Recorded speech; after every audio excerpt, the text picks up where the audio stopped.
A desolate cityscape stretches under a fading sunset, its once proud buildings now crumbling silhouettes against the horizon, revealing streets choked with debris and a weathered sign marking 50st, a sector clearly ravaged by time and conflict. Through these ruins, a scattering of figures hurries along, their footsteps echoing with urgency, as if fleeing an unseen threat. Amidst the rubble, Pale and Ron sit, seemingly undisturbed by the chaos, their quiet presence a stark contrast to the frantic energy around them. Suddenly, a heavy, deliberate footfall sounds nearby, signaling a new, formidable presence. From the shadows, a massive, rock-hewn golem descends a flight of stairs, its imposing form confirming the whispers of its arrival. As the creature approaches, Ron quickly stands, calling out to it with a desperate plea, offering a meager offering in hopes of distracting the monstrous entity. Indeed, a golem now roams Sector 50, its presence a grave new threat to the survivors. The massive golem, a silent guardian of the ruined streets, extends a hand, then retracts it, rejecting the offering placed before it. Nobody truly knows where these constructs originate or who commands them, but one thing is certain. If you offer them junk, they will provide food in return. Suddenly, two ominous red lights ignite within its head, a silent, piercing gaze. A faint red laser beam, accompanied by a soft hiss, emanates from its stony face, sweeping across the desolate landscape. Then, without another sound or gesture, the golem simply turns its back and begins to lumber away. Ron, bewildered by its sudden departure, shouts after it, demanding to know why it's leaving when it took a flashlight just yesterday. The group watches it go, a stark reminder that even with offerings, the golems don't always provide sustenance. Ron curses in frustration, wondering why it wouldn't take their offering, while Ray, seated nearby, declares his intent to confront it himself. Pale questions his resolve, reminding him that golems are said to be the unkillable guardians of the street, but Ray's sky-blue eyes glow with an intense, unwavering determination. Ray watches from a distance, his expression unreadable as the scene unfolds before him. Suddenly, a massive stone arm begins to move, its heavy form shifting with a low rumble. With a sudden, powerful shove, the golem sends Ron sprawling backward, dust erupting around him from the impact. Undeterred, Ron extends his hand once more, a small, metallic offering clutched tightly within his grasp. He pleads with the silent guardian, urging it to accept his meager gift. But the golem's eye flares a menacing red, a clear sign of its unwavering rejection. With a firm, unyielding motion, the golem pushes Ron's hand away, the offering still clutched uselessly within his fingers. The massive construct then begins to retreat, leaving Ron alone with his failed attempt. He watches as the golem once again rejects an offering, a familiar frustration evident in Ron's voice, who mutters about the entity's stubbornness. The massive stone hand of the golem simply drops the unwanted items, sending them clattering to the ground as he and Ron look on. Without a word, he gathers the discarded junk into his worn bag, the sheer volume of his haul prompting a bewildered thought from Ron about how he manages to acquire so much every time. Ron continues, noting that such a collection would feed them for days, before asking about his next move. But he simply turns away, a dark, shimmering aura beginning to emanate from him, ignoring Ron's frantic protests as he walks with grim determination. He is known as the Ghost of 17th Street, and he is heading directly for the entrance to 17th Street, Sector 50. The desolate, ruined cityscape stretches out before him, a testament to the dangers that lie ahead. Ray continues his determined trek through the desolate landscape, his footsteps echoing softly. Each stride carries him deeper into the unknown, the rhythmic sound of his boots marking his progress. But soon, another, softer cadence joins his own, the faint, stealthy approach of unseen pursuers. He glances back, his senses confirming the unwelcome company. 7 individuals are trailing him.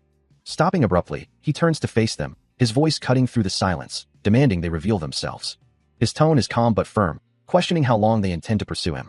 The group emerges from the shadows, one of them remarking on his sharp senses, while another admits they had been following him quite carefully. Before any further words can be exchanged, a bulky figure from the group lunges forward, a guttural cry escaping his lips. Yet, in a blur of motion, Ray intercepts the attack, pinning the man's face with a single hand, his gaze then shifting to Ron, reminding him of a previous warning. His eyes glowed with an otherworldly blue, a chilling warning echoing in the air. That if Ron ever showed himself again, he would ensure he'd never be able to walk. Ron, visibly distressed, tried to reason with him, pleading for their release and for the children to be put down. He offered a deal, promising that if Ray complied, they would let him go, safe and sound. But Ray simply turned his back, beginning to walk away from the group. Watching him leave, Ron's expression hardened as he muttered a single word. One of his companions flinched, a gap in his teeth visible as he reacted to the tension. He began to speak, a familiar saying among the children here coming to mind. They say a ghost lives on 17th Street, its presence marked by eyes that glow with an otherworldly light. A silent, expressionless white specter. It moves through the shadows, and a chilling warning follows in its wake. Never look into the ghost's eyes. For those who dare, they will surely be caught in their own lies, as a hand clenches, ready to strike. Ron's face contorts in fury, unable to tolerate the young man's words. He clenches his fist, vowing that Ray will never speak such things again.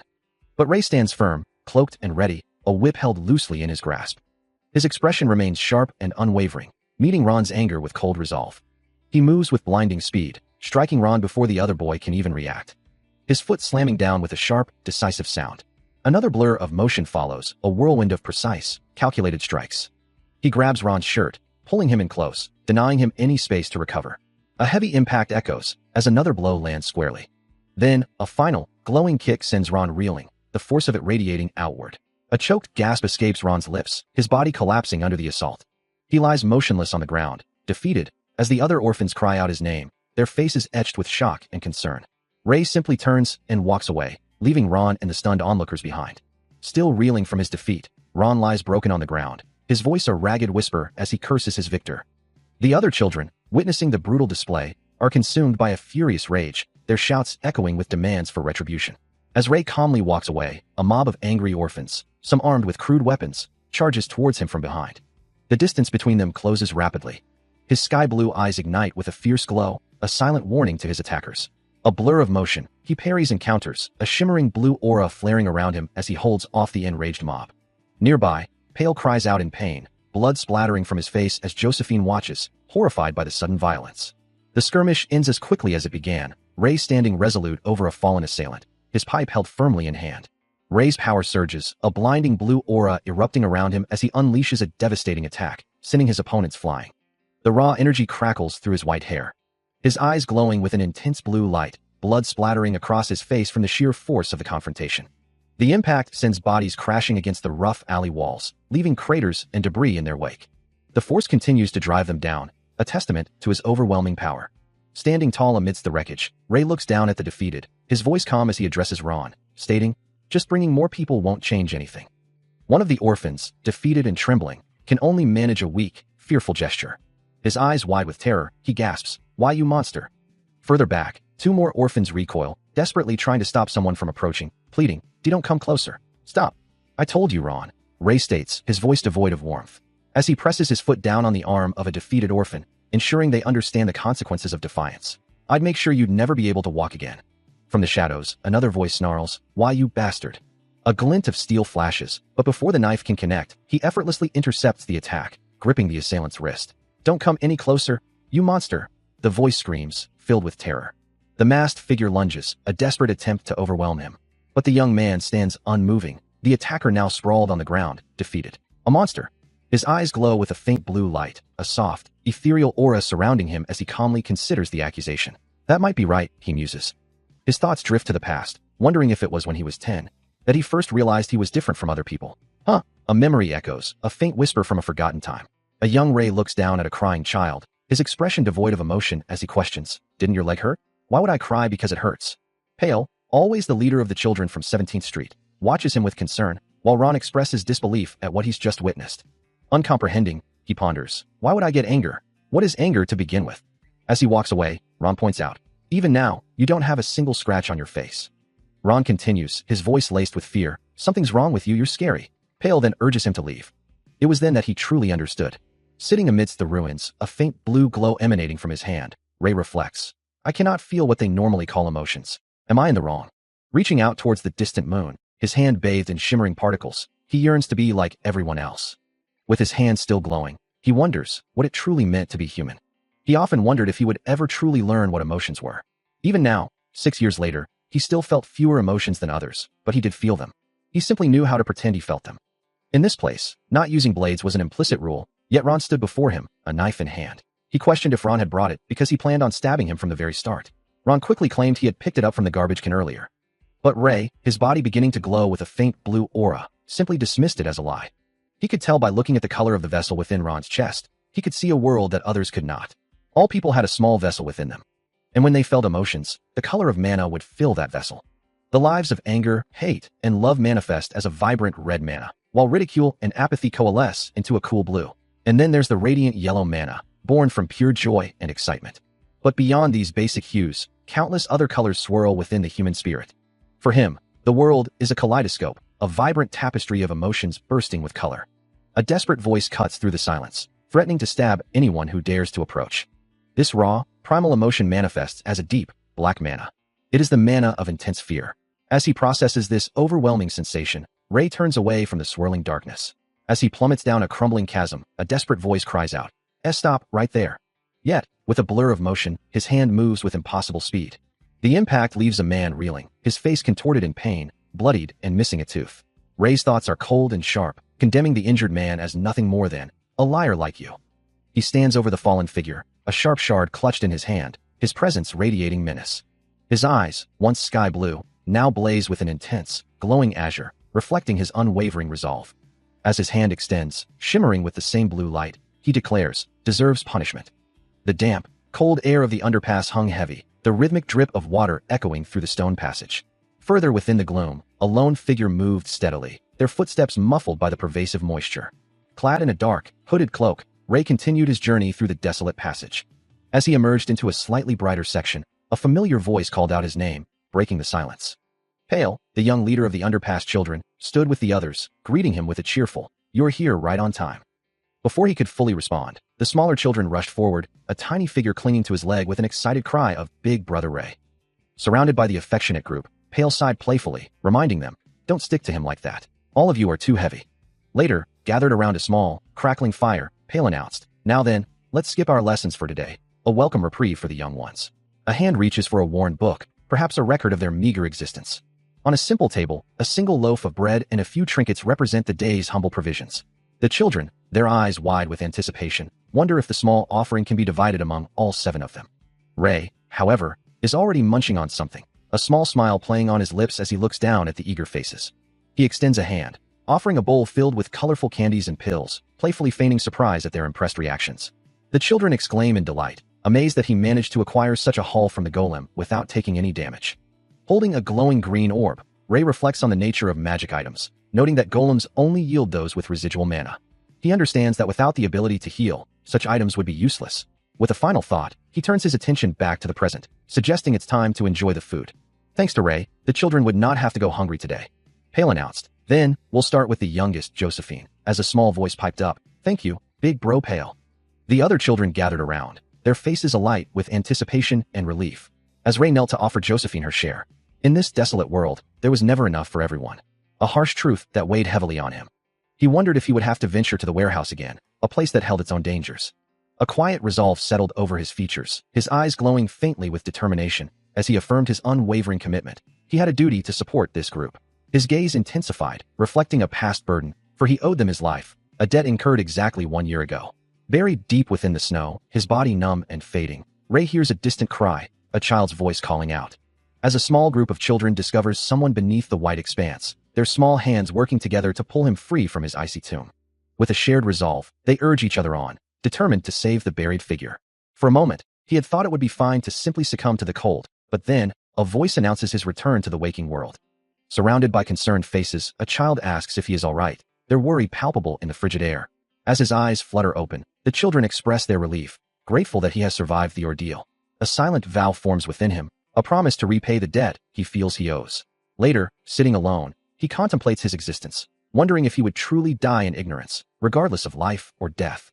His gaze drifts, lost in thought, a quiet determination settling upon his features.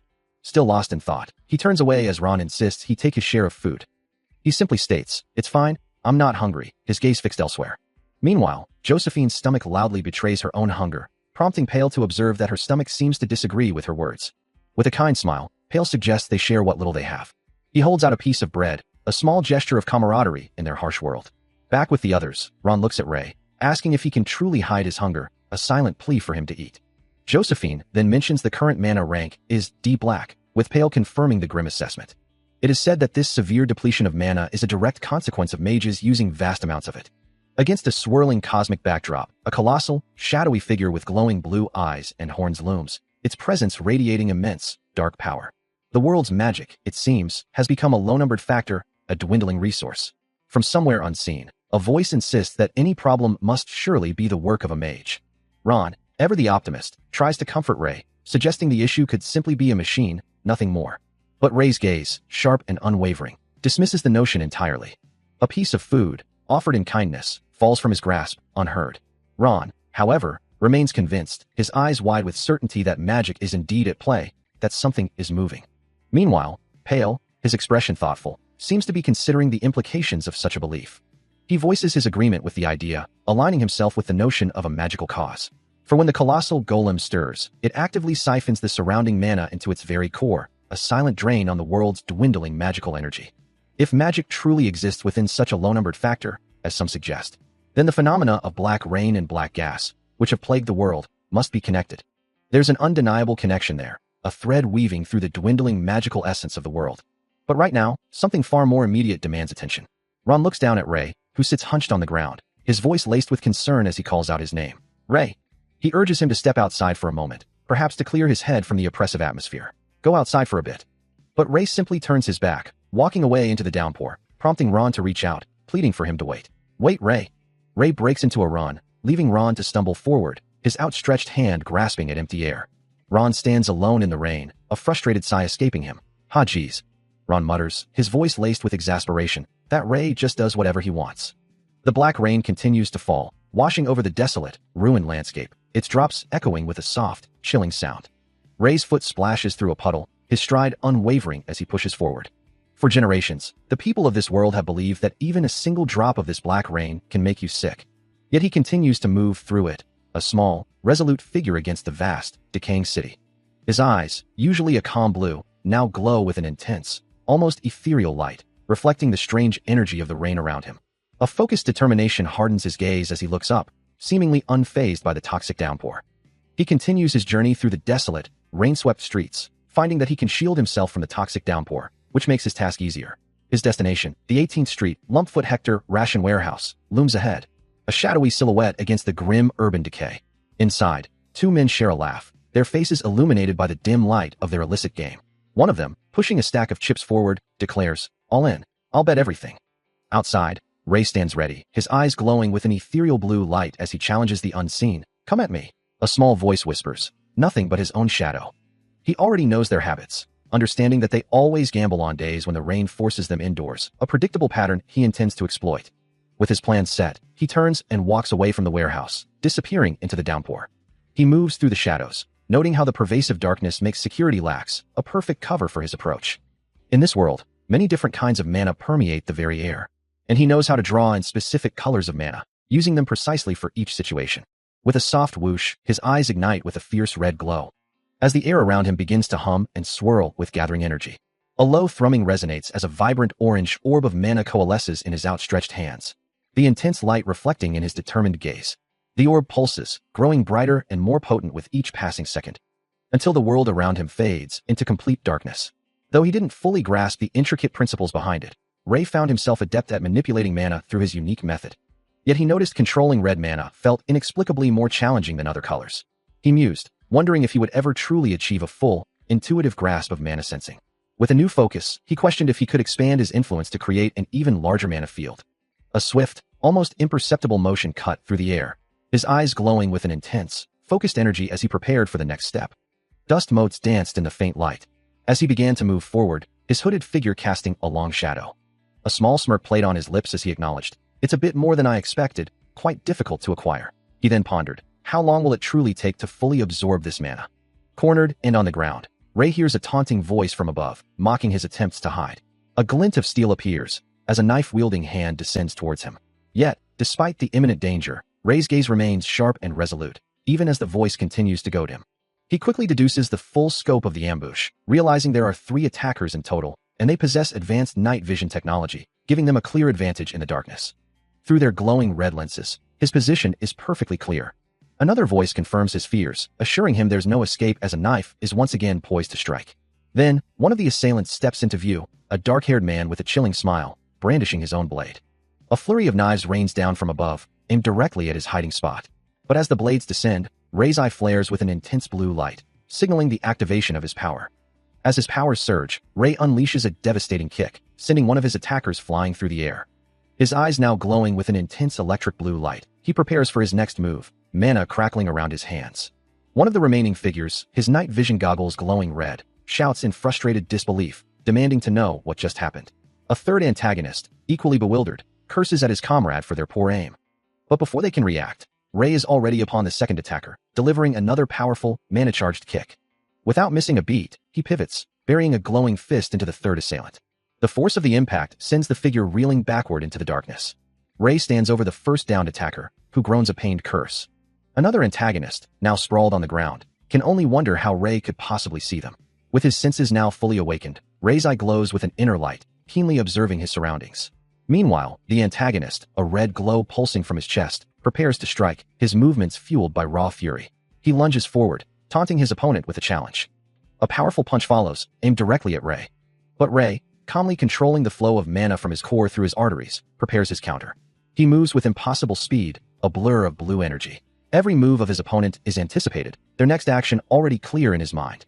He lands with a soft thud, the ground barely disturbed by his rapid maneuver. Then, with a surge of power, Ray delivers a decisive, mana-infused kick. The first assailant, cloaked in dark attire, lunges forward, a blue mana glow emanating from his fist as he aims a powerful strike. But before the blow can connect, Ray's leg flashes out, intercepting the attack with a swift, precise kick. The second assailant, watching from nearby, can only stare in disbelief, realizing the impossible has just occurred. His eyes glow with a faint blue light, his hand still radiating mana as he confirms his prediction. The force of his counterattack connects with a resounding impact, sending the first assailant reeling. A cry of pain escapes the attacker as he is violently thrown backward through the air. Ray lands lightly on his feet, the soft thud echoing in the silence. He stands over the two defeated figures, both now sprawled motionless on the ground. With his weapon now drawn, the young man surveys the scene, the battle concluded. He finishes his swift, mana-infused assault, leaving the last of his attackers defeated on the ground. Looking down at the fallen, he mutters, "That person." Meanwhile, a new figure steps into the desolate landscape, Hector Group's executive, Humphrey. Surveying the scene, he notes the swift defeat of his subordinates. Looks like all three of them were taken out. A snarl twists his lips as he clenches his fist, his frustration palpable. Suddenly, a violent burst of purple lightning erupts around him, cracking with raw power. Humphrey stands enveloped in a crackling aura, his eyes glowing with fierce resolve. An unseen observer notes the sudden quiet, realizing that all the troublemakers have been dealt with. Walking away from a defeated figure on the ground, Humphrey surveys the scene of his victory. His eyes glowing with a fierce red light and purple lightning crackling around him, he dismisses his opponents as nothing more than little rats. From a hidden vantage point, Ray watches the Hector Group's executive, Humphrey, whose intimidating presence lives up to all the rumors. A wave of fear washes over him, his hand instinctively rising to his face. He knows he needs to get out of here, the thought echoing in his mind as he covers his mouth. With a sound of internal struggle, Ray clenches his fist tightly. Meanwhile, Humphrey stands triumphant over the fallen, a powerful, glowing symbol emblazoned on his chest. He watches the imposing figure, a silent, unmoving wall of power, realizing that his opponent won't budge from his position. With a surge of adrenaline, he prepares to dodge the inevitable assault.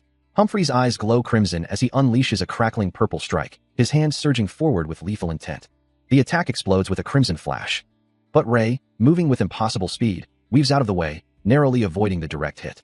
He notes the blur of motion, acknowledging internally that his opponent is incredibly fast as well. Another swift movement, a powerful kick, forces him to contort his body, twisting away from the impact. Humphrey pauses, his red eyes fixed on the agile youth, remarking on his surprising quickness. Ray's expression hardens as he processes the encounter, realizing that Humphrey operates on an entirely different level of power. He instinctively knows that a direct confrontation is futile. Humphrey presses his assault, a powerful kick blurring through the air. His face contorted in a snarl, eyes glowing with furious red energy. But Ray intercepts the blow, his forearm meeting the impact with a sharp crack. The force of it confirms his earlier thought. He cannot win this fight head-on. His hand begins to glow with a faint blue energy, and his eyes glow with renewed resolve as he considers his next move.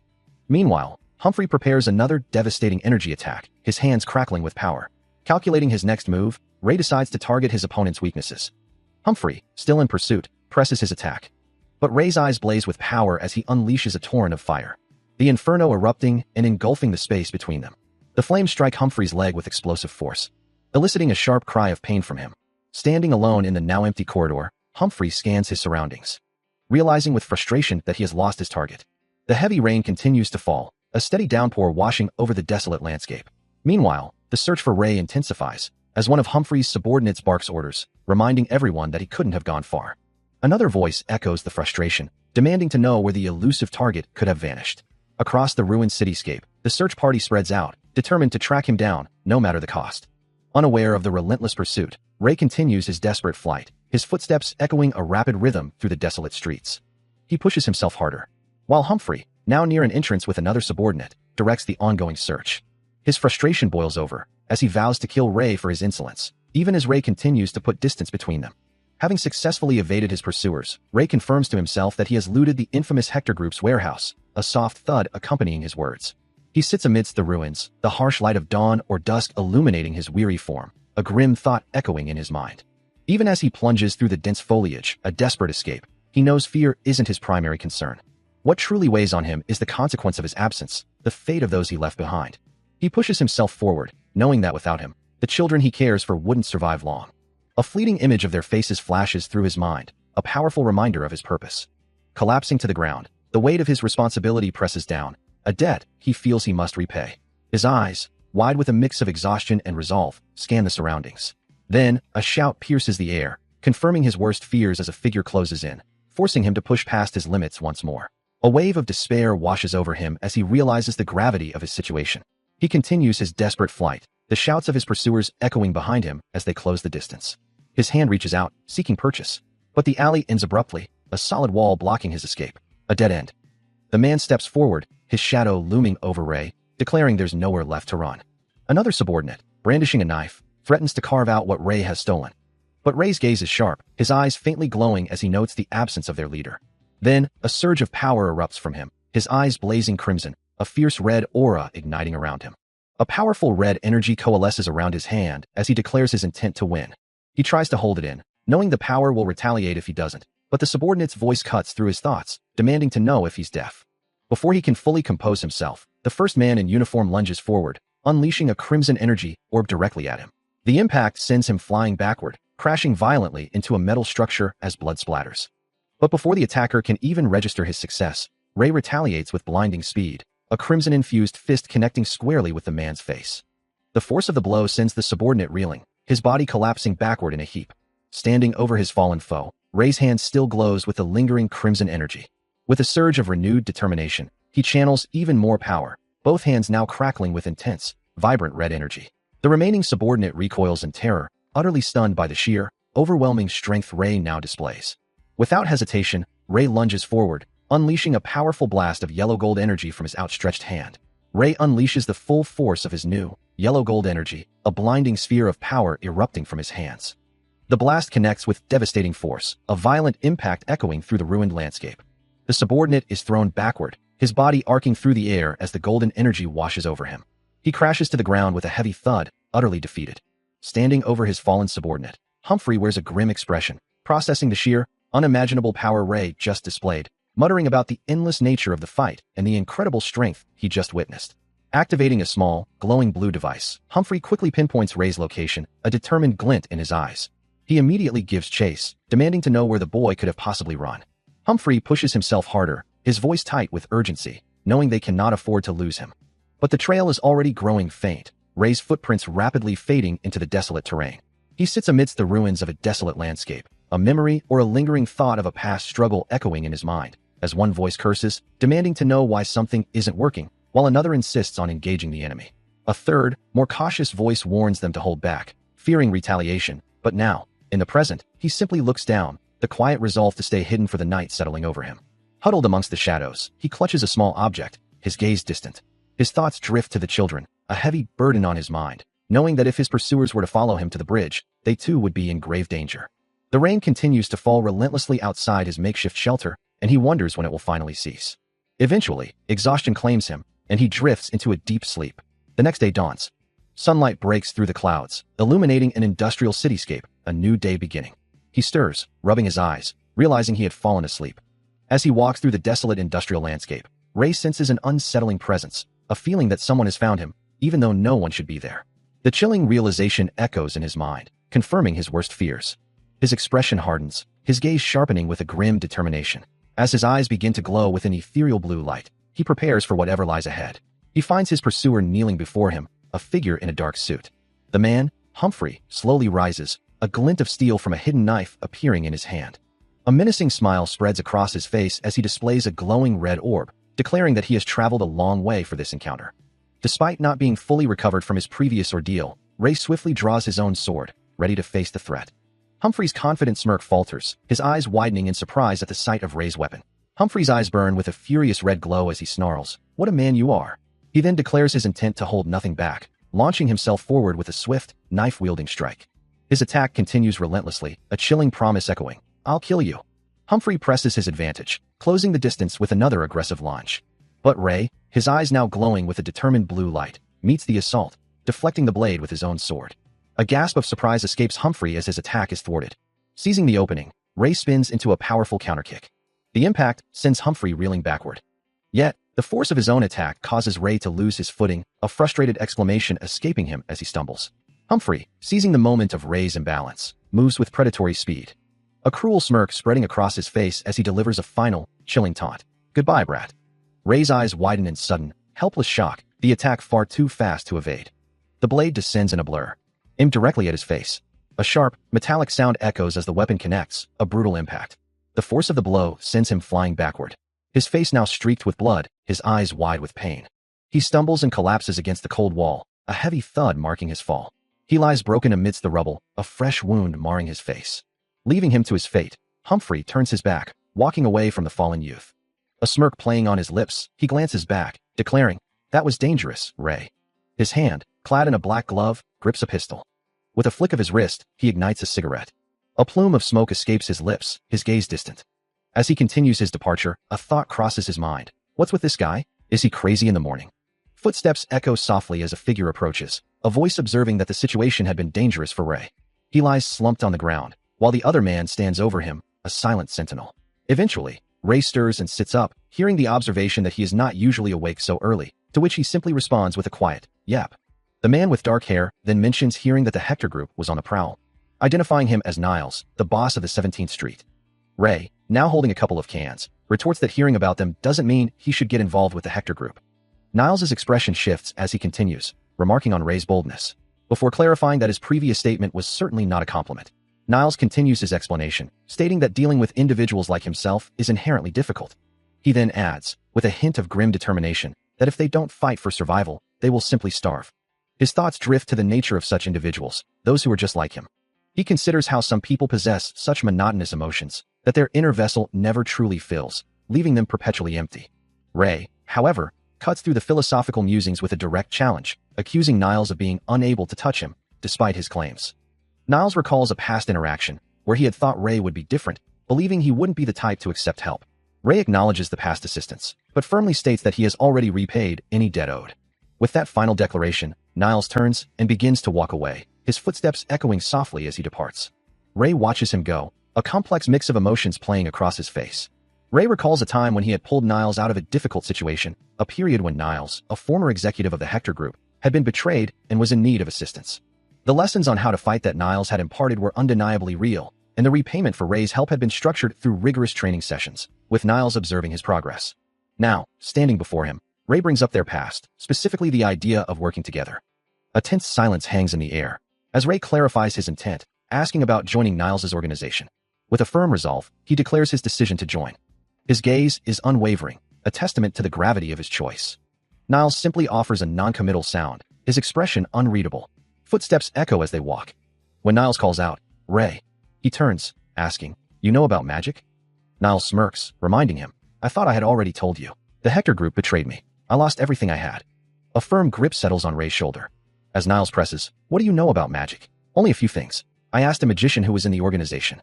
He elaborates, and that there is mana in the world, and that only a handful of people can use it, and use mana.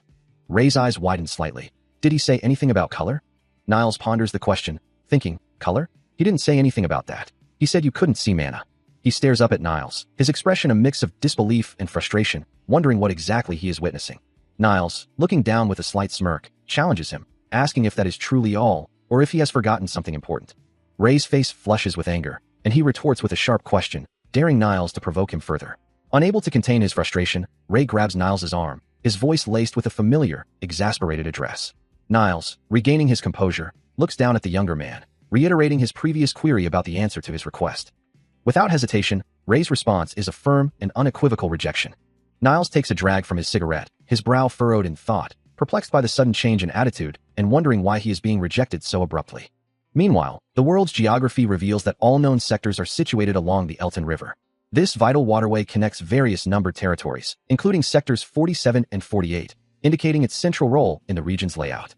The Elton River, a vital artery, connects various sectors, and traveling upstream leads to other territories. To abandon such a resource, such potential, would be an immense waste. He thinks, to align with such allies, to be here, is a waste.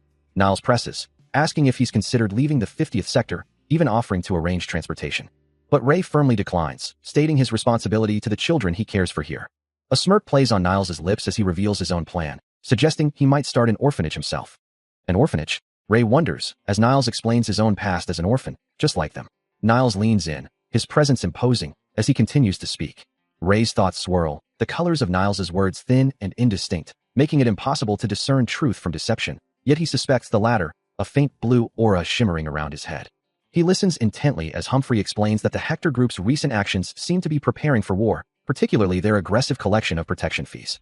Humphrey continues, detailing how he personally witnessed them receiving truckloads of weapons, a clear escalation of their hostile intent. Ray looks up, his expression unreadable, processing the implications of this intelligence. Humphrey emphasizes that using live rounds in any conflict is a definitive declaration of war. A single bullet casing lies on the ground, a stark visual reminder of the lethal force now in play, confirming the grim reality of the situation. Humphrey warns that if the Hector Group loses the war, the people of the sector will suffer, adding that he thought Ray's protection fees were a reasonable alternative. Ray counters, stating that it only seems that way because Humphrey has never met people worse than himself, implying a deeper, more sinister threat. With a final, cutting remark, he simply tells Humphrey, "You are old." Amidst the chaos of an escalating conflict, a figure swings a makeshift weapon with desperate force. But the strike misses its mark, as inside a nearby vehicle, the driver urgently warns Ray that they need to take this situation seriously. Ray, his expression calm, simply agrees, confirming their departure. As he steps out of the car, the driver advises him that the area is about to become a war zone, suggesting he find another escort if possible. A surge of energy ripples around him, his eyes glowing with an intense blue light as he clenches his fist, ready to face whatever lies ahead. Before he fully departs, a small bottle of sanitizer is offered to him, with the driver wryly instructing him to sanitize his ear. Ignoring the remark, Ray turns his back on the vehicle and walks purposefully into the desolate landscape, towards the distant, ominous glow of the impending conflict. Amidst the desolate ruins, a frustrated sigh escapes him as he struggles with an unseen force, questioning why it isn't yielding to his will. A voice urges him to hold back, warning of retaliation, but another part of him screams to unleash everything he has. Meanwhile, the bustling 17th Street, near the central square, bustles with the usual urban rhythm. It is here, on these familiar streets, that a small voice calls out a name, recognizing the figure lying injured on the ground. A young boy, his face etched with worry, looks down at the injured Ray. His voice trembles with concern, asking why he hadn't returned the day before. Now walking side by side, the boy continues to gaze up at him, his small hand reaching out in a gesture of comfort. His worry evident, the boy asks why he is so badly hurt.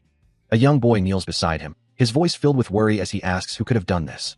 He dismisses the concern, assuring the boy it's nothing, just a fall.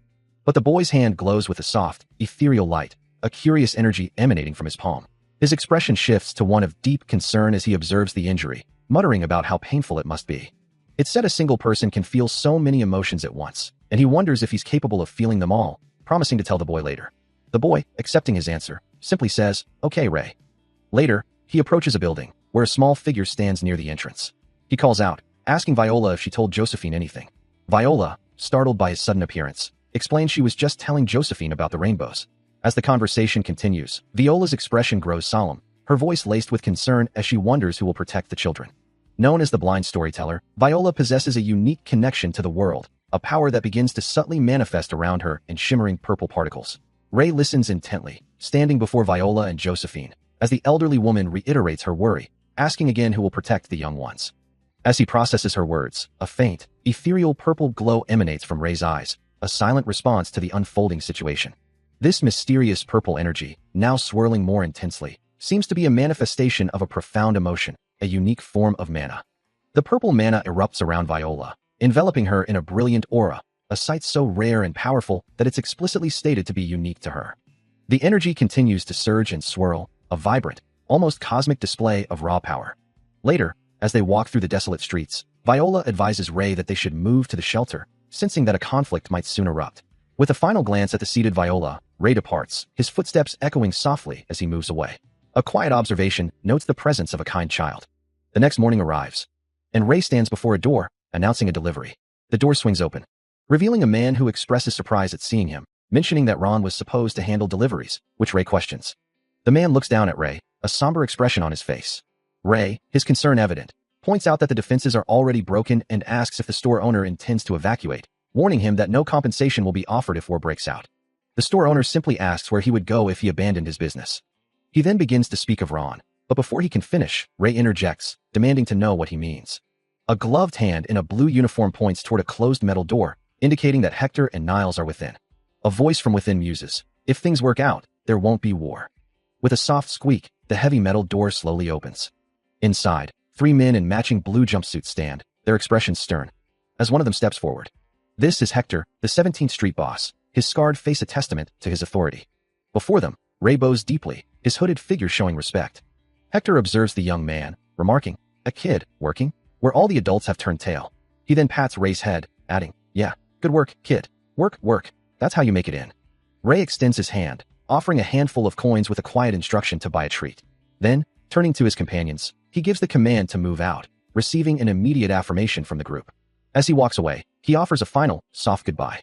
A moment of quiet reflection washes over his face, his eyes briefly closing. Meanwhile, Hector watches him depart, his expression unreadable as he observes the young man. Ray's eyes open once more, a subtle shift in his demeanor.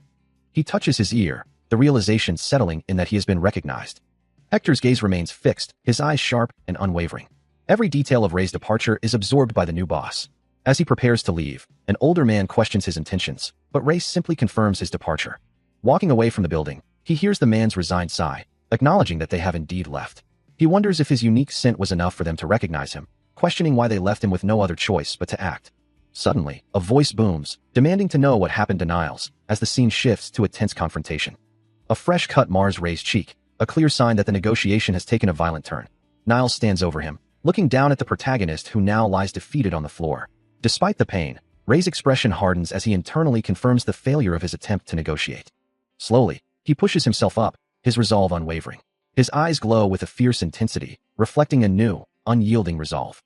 Ray sits amidst the desolate ruins, the light of a distant sun or explosion silhouetting his form. Frustration boils within him, a voice in his head demanding, "Damn it, why isn't IT taking it?" Another urges, "Lemmy, at EM." Yet, he holds back, knowing, "Hold it in. It'll retaliate if there will be war."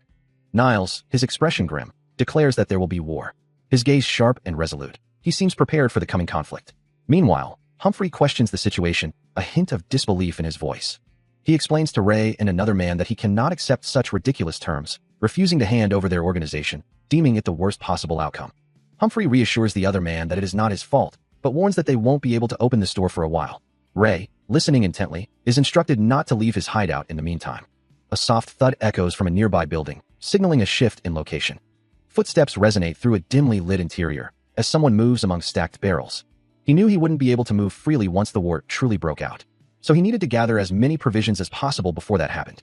As he walked through the desolate sector, a sudden thud echoed nearby, and a sleek black car sped past him. Behind the wheel, a familiar figure with dark sunglasses drove with purpose. Ray's mind immediately registered the driver's identity, Humphrey. He hadn't seen a car like that in Sector 7 before, and the sight of him here felt deeply suspicious. With a determined glint in his eyes, he knew he had to investigate. At the entrance to the 18th Street sector, a sense of unease hung in the air. From a hidden vantage point, Ray watched the imposing entrance to the Hector Group's territory, his gaze fixed on the unfolding scene below. A sleek black car pulled up, its dark windows concealing its occupants, a clear sign of an important arrival. As a figure began to emerge, Ray's thoughts raced, wondering who could be important enough to warrant such an entrance, while a voice from within the vehicle declared they had been waiting. A polished shoe stepped onto the pavement, and the voice continued, offering an escort to the newly arrived mage. The man who emerged was tall and imposing, dressed in a sharp suit and a long, dark coat, his presence commanding attention. Ray's confusion deepened, a silent question hanging in the air as he processed the unexpected arrival. His eyes widened slightly, a clear "who is he?" escaping his thoughts. The aura emanating from the newly arrived mage was undeniable, a dark blue, almost black energy, signifying an exceptionally large quantity of mana. The mana signature of the newly arrived mage pulsed with an unsettling familiarity. Its vibrant blue hue mirrored the energy of the golems he had encountered before, and as Ray's own eyes glowed with intense focus, he couldn't help but wonder about the strange, glowing rings that seemed to encircle the mage's very essence. An overwhelming amount of mana radiated from the figure, concentrated not only within the rings but also swirling intensely around them. A cold certainty settled over him, That man was undeniably dangerous. He knew he had to act quickly. He needed to tell Niles about this immediately. With a soft click, he opened the door, stepping into a room where Niles was already engaged in a hushed, urgent conversation about supplies, demanding that they move quickly. He steps into a dimly lit room, finding a man with dark hair already engaged in conversation, the air thick with the presence of the 17th Street Niles group. Turning sharply, the man demands, "Where's Niles?" His eyes then fall upon Ray, a look of surprise crossing his face as he exclaims, "Ray? How did you get in here?" Ray calmly replies that the gate was open, while the other man eyes him with suspicion, wondering about this unexpected visitor. Shaking off his surprise, the man returns to his original concern, again asking about Niles's whereabouts. He explains that the boss went somewhere for the war, emphasizing the danger and ordering Ray to stay put. Ray's expression hardens as he connects the dots, wondering if this war is about the mage he just encountered, but realizing he can't share his critical information. Suddenly, a telepathic message, surrounded by a faint blue aura, cuts through his thoughts, delivering a stark warning. Tell him to be wary of the man with a monocle. The warning manifests a clear image of the man in question, a stern-faced individual with dark hair and a distinctive monocle, radiating a subtle, dark blue aura. A low, guttural sound echoes through the desolate space. A mournful cry that seems to hang heavy in the air. Inside a cramped, shadowed corner, a young man with silvery white hair sits, his gaze distant, as a woman nearby clutches a small child, both of them letting out soft, pained gasps. His thoughts drift to the ongoing conflict, a silent plea forming in his mind. This war cannot drag on, though he wonders if it will truly end within a week. He sits with another young man, both huddled in the dim light, the other letting out a quiet sigh. The companion breaks the silence, asking him who he believes will win, to which he admits, "I don't know." The two groups are too evenly matched. Yet, a deeper conviction settles within him. Niles has to win this war, for the sake of the children's safety. He remains seated, lost in thought, the weight of their precarious situation heavy on his shoulders. Suddenly, a hand appears, holding a mysterious card, while in another dark corner, children huddle together, their faces etched with fear. The grim reality of their world loomed, a stark reminder that the street children would soon be sold as slaves. Deep within a shadowed space, a young man turns to Ray, his voice trembling as he declares, "Hitch, the war must have begun." Ray's eyes widen slightly, and his companion grabs his arm, both startled by an unseen event, Ray letting out a surprised cry. They instinctively crouch, the companion urgently asking, "Did you hear that?" Ray confirms, his own senses on high alert. A thoughtful expression crosses his face as he admits, "I've never heard of anything like this before." His companion, equally disturbed, murmurs, "Weird. Something's wrong." All of this unfolds on 17th Street. As an unknown power surges within him, Ray struggles to contain it, a desperate voice nearby exclaiming, "Damn it, why isn't it taking it?" Another voice urges, "Let me at him," but is quickly countered with a warning to hold it in.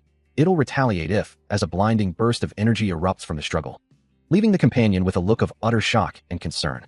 Ray, now engulfed in a vibrant blue aura, roars in frustration, cursing the situation as his power continues to surge.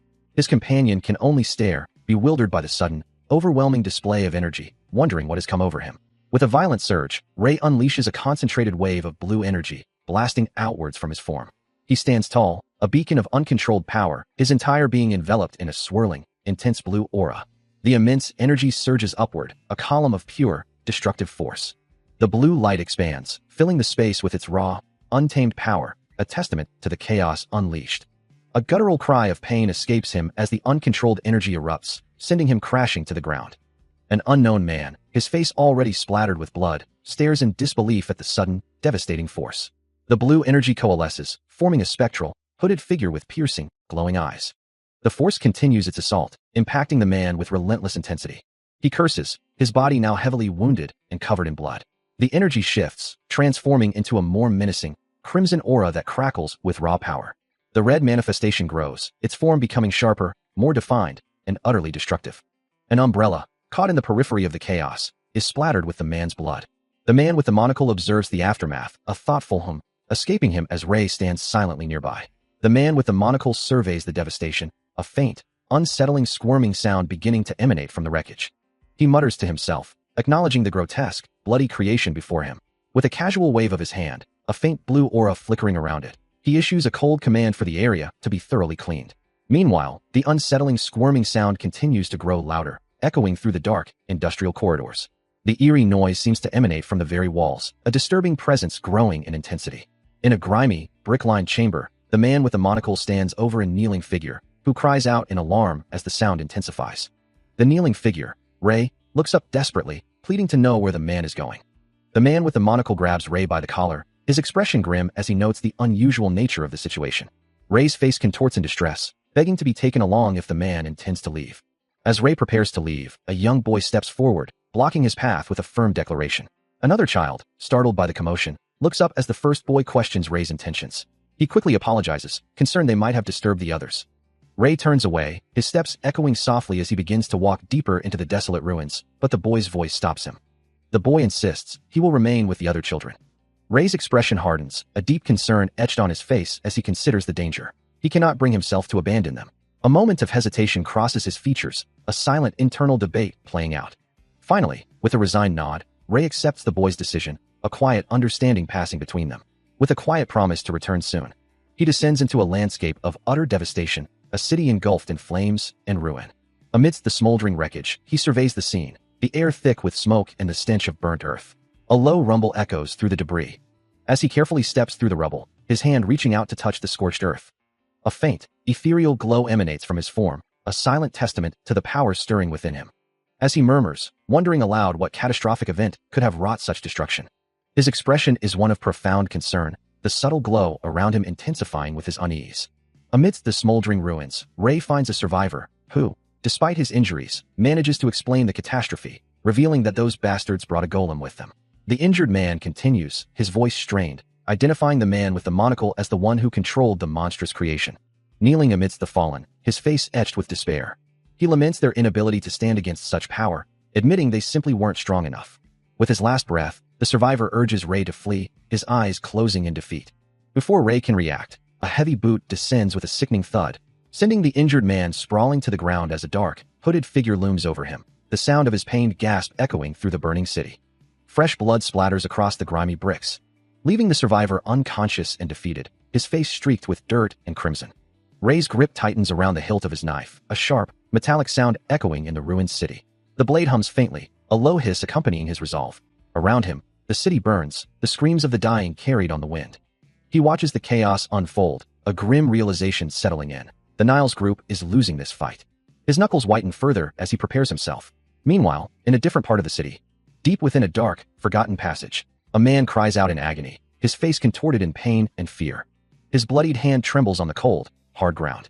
The injured man kneels amidst the rubble, his body racked with pain and frustration. Damn it, why isn't it taking it? He cries out, even as a desperate inner voice warns him to hold it in. It'll retaliate if.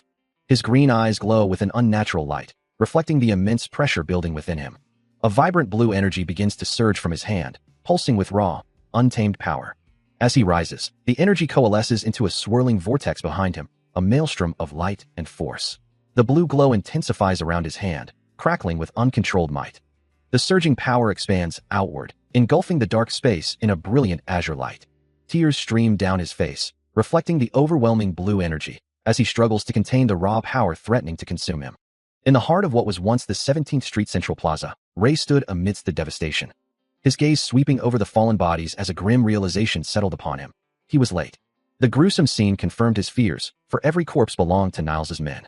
Kneeling beside one of the bodies, he searched for any sign of life, a desperate hope flickering within him that someone might still be alive. Suddenly, a blinding flash of light erupted in the distance, followed by a concussive blast that shook the very ground. Snapping his attention away from the dead as his eyes widened in alarm, realizing that direction was. With a determined glint in his now faintly glowing eyes, he prepared to move. He struggles against an unseen force, his mind screaming in defiance. Damn it, why isn't it taking it? Let me at him. Hold it in, it'll retaliate if. Before the horrifying realization dawns on him. The tent. The aftermath is a scene of utter devastation, structures reduced to rubble and dust. His boots slosh through the grim, watery debris, each step a heavy reminder of the destruction. Sweat beads on his brow as he gasps for breath, the weight of the catastrophe pressing down on him. A distant, thunderous crash echoes through the ruins, marking another wave of destruction. Turning his back on the immediate devastation, he walks forward, his left hand faintly glowing with an inner power. The gruesome remains of a body lie scattered amidst the wreckage, a stark testament to the violence. Tears stream down his face, but his sky-blue eyes glow with an intense, unwavering resolve. A monstrous white appendage, covered in what appears to be feathers or fur, lashes out from the darkness. But before it can connect, a surge of raw power erupts from Ray, his eyes flaring a furious red, a crimson aura swirling around his head as he unleashes his full might. His attack connects with brutal force, sending a white, armored leg recoiling, blood splattering across the ground. as a focused beam of crimson energy erupts from his glowing eye, piercing through the creature's defenses. He plunges deeper into the swirling mass of white feathers and scales, his form a dark blur amidst the chaos. But the creature retaliates, a sharp blow catching him across the face, leaving a streak of blood on his cheek as he grimaces in pain. Another feathery appendage whips towards him, its sharp edge poised to strike. With a final, explosive burst of power, Ray unleashes everything he has, obliterating the creature in a blinding flash of white energy and debris. As the dust settles, only the gentle patter of falling rain and debris remains, a quiet aftermath to the violent confrontation. Amidst the desolate wreckage, Ray sits alone, the lingering light of dawn or a fading explosion casting long shadows across the debris. His gaze falls downward, lost in thought, as he considers the path ahead. A sudden, painful memory flashes through his mind, a figure coughing blood, a desperate struggle, and the silent plea to ensure their safety. His eye narrows, a fierce determination hardening his gaze, as a child's voice echoes in his memory, calling out to him. With renewed purpose, he rises from the rubble, walking away from the destruction. The memory shifts to the faces of children, their innocent smiles and calls for their big bro Ray, urging him onward. More children appear in his mind, their joyful expressions a stark contrast to the desolation around him. Their voices, full of hope and relief, ask if he's truly back. He continues to walk, his back to the viewer, the weight of his responsibilities and the hope of those children driving him forward. His feet, clad in heavy boots, stand amidst the debris, a silent testament to the battles he has endured. A memory flashes, a smiling man with dark hair and glasses, surrounded by others, his voice echoing a sentiment of concern, wishing he hadn't returned. The scene shifts to a wide, horrified eye, then a body, his own, falling through the air, blood erupting around him. He lies broken on the ground, a pool of crimson spreading beneath him. Another fragment shows him cradling a dark-haired woman, both covered in blood, his mind whispering their names, Lorraine, Leia. His thoughts drift to a bloodied man, eyes closed in death, Corden, Miles. Then a light-haired woman, equally lost, Josephine. His hand reaches out in a desperate, futile gesture, a silent cry of denial. Back in the present, Ray clutches his head, the weight of those memories crushing him, a profound guilt echoing in his mind. He still hasn't repaid them for all they did. Ray collapses to the ground with a heavy thud, a crimson stain spreading beside him. As a familiar, ominous sound begins to resonate, manifesting as a swirling, dark void of blue energy. The void pulses with an unsettling intensity, a sound he instantly recognizes from a past, brutal battle. The swirling darkness then appears within the chest of a towering, armored figure, its eyes glowing with malevolent red light. He stares at the horrific scene, the realization dawning on him that this was the force that annihilated everyone he knew. Lying lifelessly on the ground are the unprotected children and the fallen men of Niles's faction, a grim testament to the massacre that claimed all the people of 17th Street. With a tear tracing his cheek and eyes burning with fierce resolve, Ray makes a solemn vow. He will avenge every single one of them. Enveloped in a swirling aura of vibrant blue energy, Ray feels the power within him surge, knowing he has to move. As the energy intensifies, a dark orb begins to form, and he urges himself to act, pushing past the hesitation. From his lower body, glowing blue chains erupt, binding and radiating with raw power. The ethereal chains surge, their energy crackling around him. But before he can fully unleash, an unseen force violently pulls him back, his gaze fixed on a dark, swirling void that suddenly appears, a chilling premonition washing over him. His sky-blue eye widens in sheer terror, reflecting the horror of the unfolding event. From the void, a massive, armored figure lunges forward with devastating force, tearing through the environment and sending debris flying, its attack a blur of destruction. The impact is so immense that a nearby car is violently crushed and twisted, reduced to a mangled wreck. Amidst the chaos and destruction, a voice calls out with urgent concern, "Ray, are you okay?" Humphrey screams in frustration, trapped within the wreckage of a vehicle. As he and Ray scramble through the devastated urban landscape, Humphrey pulling the younger man close, his voice strained with concern, "It doesn't look like you're hurt, but what a relief." His own hand, however, is bleeding freely. His eyes wide with a dawning horror as he whispers, "The children." The city around them lies in ruins, a desolate testament to the recent attack. And Humphrey stands, his back to the devastation, his fist clenching in impotent rage. Ray stands alone amidst the debris, a small figure in the vast destruction, as Humphrey's voice echoes, filled with regret. "I'm sorry, Ray." Ray sits amidst the rubble, his voice filled with self-reproach, believing his failure to act sooner was the cause of the devastation. Tears streaming down his face, he questions why he would shoulder such a burden of guilt. Humphrey, his eyes wide with concern, calls out to him. Ray remains hunched over, lost in his despair as the rain begins to fall. Humphrey reaches out a hand, a gesture of comfort, or perhaps a plea for connection. Elsewhere, a man in a dark suit stands over the prone form of Humphrey, demanding to know about his subordinates, only to be met with the grim reply that they are all dead. The man, Hector, Humphrey's brother, expresses his frustration, lamenting that he never expected his sibling to be surrounded by such fools. As the dust settled, Ray stood amidst the devastation, his gaze distant, wondering what he would do now.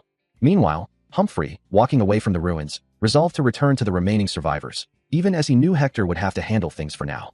A faint blue energy began to gather around his clenched hand. But before he could fully manifest his power, a sudden, unseen force struck him, eliciting a pained grunt as the blue aura flared around him. A searing red wound instantly appeared on his hand, the impact echoing with a sharp crack as a massive, armored automaton with glowing red eyes loomed into view, its attack relentless. Humphrey's eyes widened in shock and pain, the blue energy around him fading as he uttered a single name, Niles. Another glowing red wound appeared on his back, and Ray, witnessing the brutal assault, reached out instinctively. His face contorted in a mixture of shock and desperate concern as blood splattered around the injured man. Humphrey, his face contorted in pain, struggles to speak through the blood welling in his mouth. As his body gives out, Ray catches him, holding the injured man close, their clothes now stained with the same crimson. With a final, desperate effort, Humphrey's bloody hand twitches, and a single name escapes his lips, Niles. The question hangs heavy in the air, a silent echo of the chaos that just unfolded.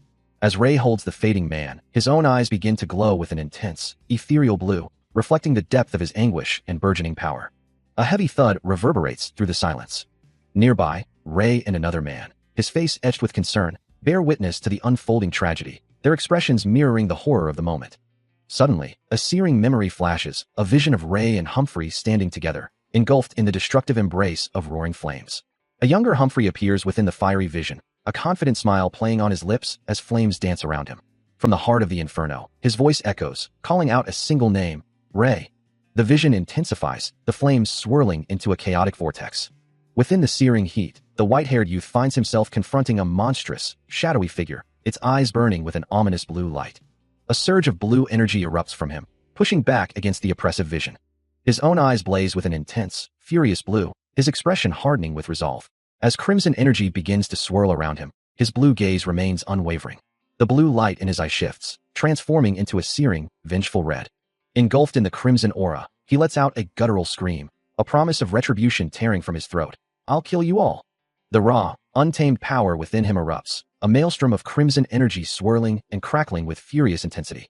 The world had dissolved into a nightmare of pitch-black rain, soaked with blood and sweat. Strange, glowing symbols pulsed faintly on the ruined walls, a silent testament to the chaos that had unfolded. Ray, his face streaked with blood, could only manage a pained whisper, calling out a single name. Slumped against the debris, he desperately wished for an escape, a fervent hope that this entire ordeal was nothing more than a terrible dream. His eyes, wide with shock and pain, stared blankly into the desolate surroundings, the grim reality slowly sinking in. A massive, stone-like figure, its eyes burning crimson, lunges forward. While Ray, his own gaze now a fierce, glowing red, meets the attack head-on. Their opposing energies colliding in a blinding explosion of red and blue. The monstrous entity channels a torrent of swirling blue power. But Ray mirrors its might, a vortex of azure energy coalescing in his outstretched hand. Then, a surge of raw, crimson power erupts from him. Forming a volatile, swirling orb of destructive force, the stone creature unleashes its blue assault, only for Ray's intensified red energy to meet it once more, tearing through the air in a devastating, explosive impact. Ray's form blurs, enveloped in a furious, crackling red aura, raw power surging through him. This raw, crimson power erupts forward, colliding violently with a powerful, azure force in an explosive impact. He stands firm amidst the explosive aftermath, the residual blue energy swirling around him as he declares, I'm different. From you, he continues, a small, distant blue orb of energy hinting at his opponent. His eyes blaze with an intense, crimson glow, reflecting his unwavering resolve. I'm a human with emotions, he proclaims, his voice resonating with conviction. A massive, swirling vortex of both red and blue energy erupts from his being, a testament to his dual power. He charges forward, a crimson blur, striking with overwhelming force. The devastating red energy continues to engulf his unseen foe, leaving no doubt of his power. The raw, untamed power erupts. A torrent of red and yellow energy surging forward, swirling into a destructive vortex of fire and light, intensifying with every passing moment. His eyes glow with an electric blue intensity. As he pushes the attack forward, orange energy radiating from his outstretched hand. A heavy breath escapes him amidst the smoldering ruins. The ground shattered and scorched by the sheer force of his power. Kneeling amidst the ruins, he urgently calls out to the fallen man, trying to rouse him from his stupor. His face is a mask of raw concern, his eyes wide with a desperate plea. But the injured man can only weakly protest, telling him to stop the futile effort, already feeling the grip of death. A bloody hand clutches his chest, a ragged cough escaping his lips as he admits the pain is already too much. Standing over the fallen figure, the young man listens as Humphrey reflects on his life, acknowledging that a natural death was never in the cards for someone like him, but he hadn't expected it to come today. A faint smile touches his lips, a final declaration of having no regrets. He muses on his accomplishments, rising from nothing, but wonders if things might have been different had he fought harder, earlier. As the young man turns and walks away, his shadow stretching long across the desolate ground, Humphrey's final thought echoes, would things truly have been different?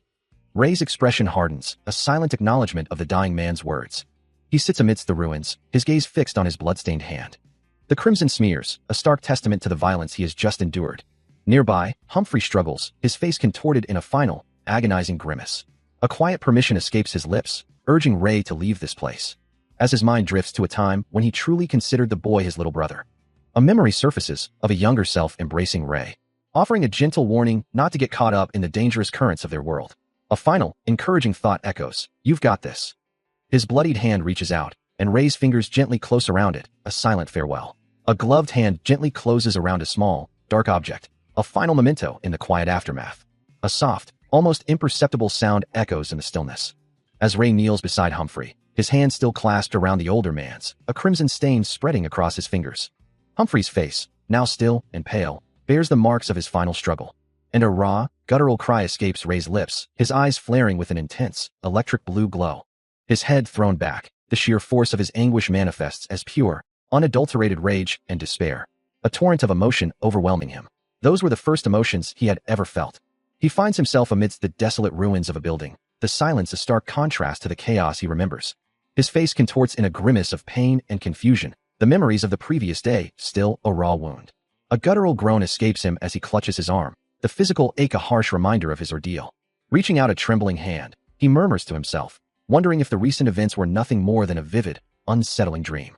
Yet, the haunting images of fallen figures, blurred and indistinct, flash through his mind, refusing to be dismissed as mere figments of imagination. He recalls the stark reality of the previous day, the sight of a lifeless body on the ground, a memory that burns with an unbearable intensity. The turmoil of his emotions, almost identical to a past, traumatic time, manifests as a vibrant blue energy crackling around his injured arm. A monstrous, metallic hand with glowing red eyes looms in his memory, a symbol of the overwhelming power he faced. Despite the pain and the haunting memories, a new resolve hardens his gaze, his eyes now glowing with a fierce orange light, a clear sign that something within him has irrevocably changed. Intense, swirling flames erupt from a single point, casting a vibrant orange glow across the desolate landscape. The raw power coalesces into a controlled orb, held steadily within a single hand. Ray sits amidst the rubble, observing the fiery manifestation, his gaze fixed on the flickering light. He considers the implications, realizing that the strength of his emotions directly influences the potency of his magic. A wave of discomfort washes over him, his hand rising to his temple as if to quell a rising ache. His eyes, once a soft blue, now glow with an intense, electric hue, reflecting an inner turmoil. But the moment passes, and with a renewed sense of purpose, he stands, declaring his intention to move forward. Turning his back on the ruins, he begins to walk away, leaving the past behind. His gaze is firm, his eyes now burning with a steady orange light, as he contemplates the path ahead, regardless of its nature. Having resolved his inner turmoil, Ray finds himself in the desolate 17th Street Central Square, a voice cutting through the silence, urging someone to move on. The scene before him is grim, with several figures lying motionless on the cobblestones, surrounded by a group of enforcers. From a distance, he observes two men conversing, one of them stating that the Hector Group's executive is making things more difficult, and that the executive would lower his head if you kill you. The executive, a blond man in a dark suit, stands by a sleek black car with another enforcer, unaware of the hooded figure watching their every move. A glint of metal catches the light as a small knife is held firmly, ready for use. The executive's face, now clearly visible, bears a distinct scar over his left eye, a testament to past conflicts. Having seen enough, Ray steps forward, his hand igniting with a fierce red glow, a silent declaration of "found them." But before he can fully unleash his power, the executive moves with blinding speed, his hand clamping down on Ray's face, a sharp "Hey kid, just a second," cutting him off mid-action. The grip on his face tightens, Humphrey's power overwhelming. But a surge of crimson energy erupts from Ray, violently pushing back his attacker. The raw force of it expanding outward. Humphrey cries out, blood splattering from his face as the impact takes its toll, forcing him to recoil and crouch low. Ray looks up, his voice cutting through the air, "Humphrey." As a sharp, glowing blade of energy manifests, he declares his intent. The entire Hector group needs to die. Then, with a furious burst, he unleashes a flurry of crimson slashes, tearing into Humphrey. Humphrey endures the relentless assault, a grimace twisting his features, wondering how these insane movements are even possible. Meanwhile, Ray's eyes burn with an intense red glow, as Humphrey realizes this kid wasn't this strong before. A desperate thought flashes through his mind. He'll lose at this rate. Then, gathering his remaining strength, Humphrey lunges forward, purple energy crackling around his hand. He closes the distance in an instant, grabbing Ray by the collar, blood splattering from the impact. But Ray's expression remains unwavering, his glowing red eyes fixed on his opponent. A chilling realization dawns on Humphrey. Ray had deliberately allowed him to grab him, a calculated move. Before Humphrey can react, Ray unleashes a blindingly fast counterattack. A devastating burst of purple and red energy slams into Humphrey, sending him reeling from the force. The sheer force of the blow sends something skidding violently across the ground, leaving deep gouges in its wake. A low hum resonates in his ear. As Humphrey's voice cuts through the air, questioning if Ray would truly choose death for such a trivial revenge. He then reveals his identity, stating his connection to the 17th Street. Ray, however, simply stares back, his gaze unwavering. Humphrey looks down with a stern expression, his voice low as he addresses the young man before him, assuring him that he doesn't intend for him to become a mere phantom of the past. He continues, referring to him directly as the ghost of 17th Street, Ray. With a hand extended, he offers a suggestion. Ray listens intently, his eyes narrowed behind his glasses, a mix of caution and curiosity on his face. Humphrey's voice echoes, revealing a long-standing observation of the young man. Ray, I've been watching you for a long time now. The two stand in a quiet alley, the weight of Humphrey's words settling between them, as Ray considers the implications. With a soft humph, Ray acknowledges the statement, as Humphrey concludes, as such, I'd like for you to hear me out. Suddenly, a new, imposing figure emerges from the shadows, his face starkly divided between light and dark, a single red eye glowing ominously as he is introduced as Silent Humphrey. They often referred to him as a quiet man, perfectly performing his duties, and that was Humphrey's way of making his true expression impossible to decipher. He believed it didn't seem like the kind of words that would deceive him. Ray listened intently, his expression unreadable. Humphrey continued, explaining that he would like Ray to find his brother, Hector. He elaborated that his brother had been sold to the City of Mages. Humphrey added that Hector had been sold 10 years ago, when he was just a child. He then questioned why he should agree to such a request. Ray's gaze sharpened as Humphrey continued, asking if he knew how to use magic. A faint blue glow emanated from his eyes, a silent answer to the question. Humphrey clenches his fist, a faint blue energy crackling around it, as he continues to speak, certain of what he witnessed at the warehouse. Even if Ray can now use a little magic, he warns him with a serious expression, he won't be able to defeat Hector.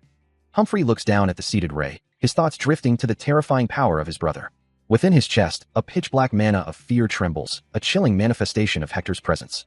He recalls how Hector would freeze anyone who dared to cross his mood, encasing them whole in ice. The image of a figure trapped in cracking ice, emanating cold blue energy, flashes through his mind. Humphrey's face contorts in fear as he remembers the boy Hector drowned, a black mana core placed around his head. The swirling void of dark energy confirms his chilling assessment. Hector is an incredibly strong and cruel mage. Humphrey stands over Ray, who lies prone on the ground, a dark, ethereal blue aura emanating from the older man as two silent figures watch from the shadows. Extending a hand to the younger man, who sits amidst the rubble, Humphrey urges him to leave this place for now, to become stronger, and to return for revenge. As Ray's hand reaches out, his thoughts echo Humphrey's words, acknowledging their truth. He looks at his own hand, a faint purple-pink mana glowing from it, realizing he has never truly learned magic, only used it by instinct alone, contrasting this with Hector's mana, which he knows is on a completely different level of power. Ray then looks towards a distant, grand building, recalling that the 17th Street is rumored to be somewhere upstream from Black River, a place they say only mages can enter. Humphrey's hand reappears, now holding a stack of bills, explaining that this is all the money he has saved up his whole life. He then reveals a slip of paper tucked inside, bearing his brother's name and traits. Ray questions why Humphrey would entrust him with such a significant amount, to which Humphrey replies that he might not keep his promise. Ray, however, knows him better, asserting that Humphrey isn't one to break promises, and then the older man adds a final, unspoken thought.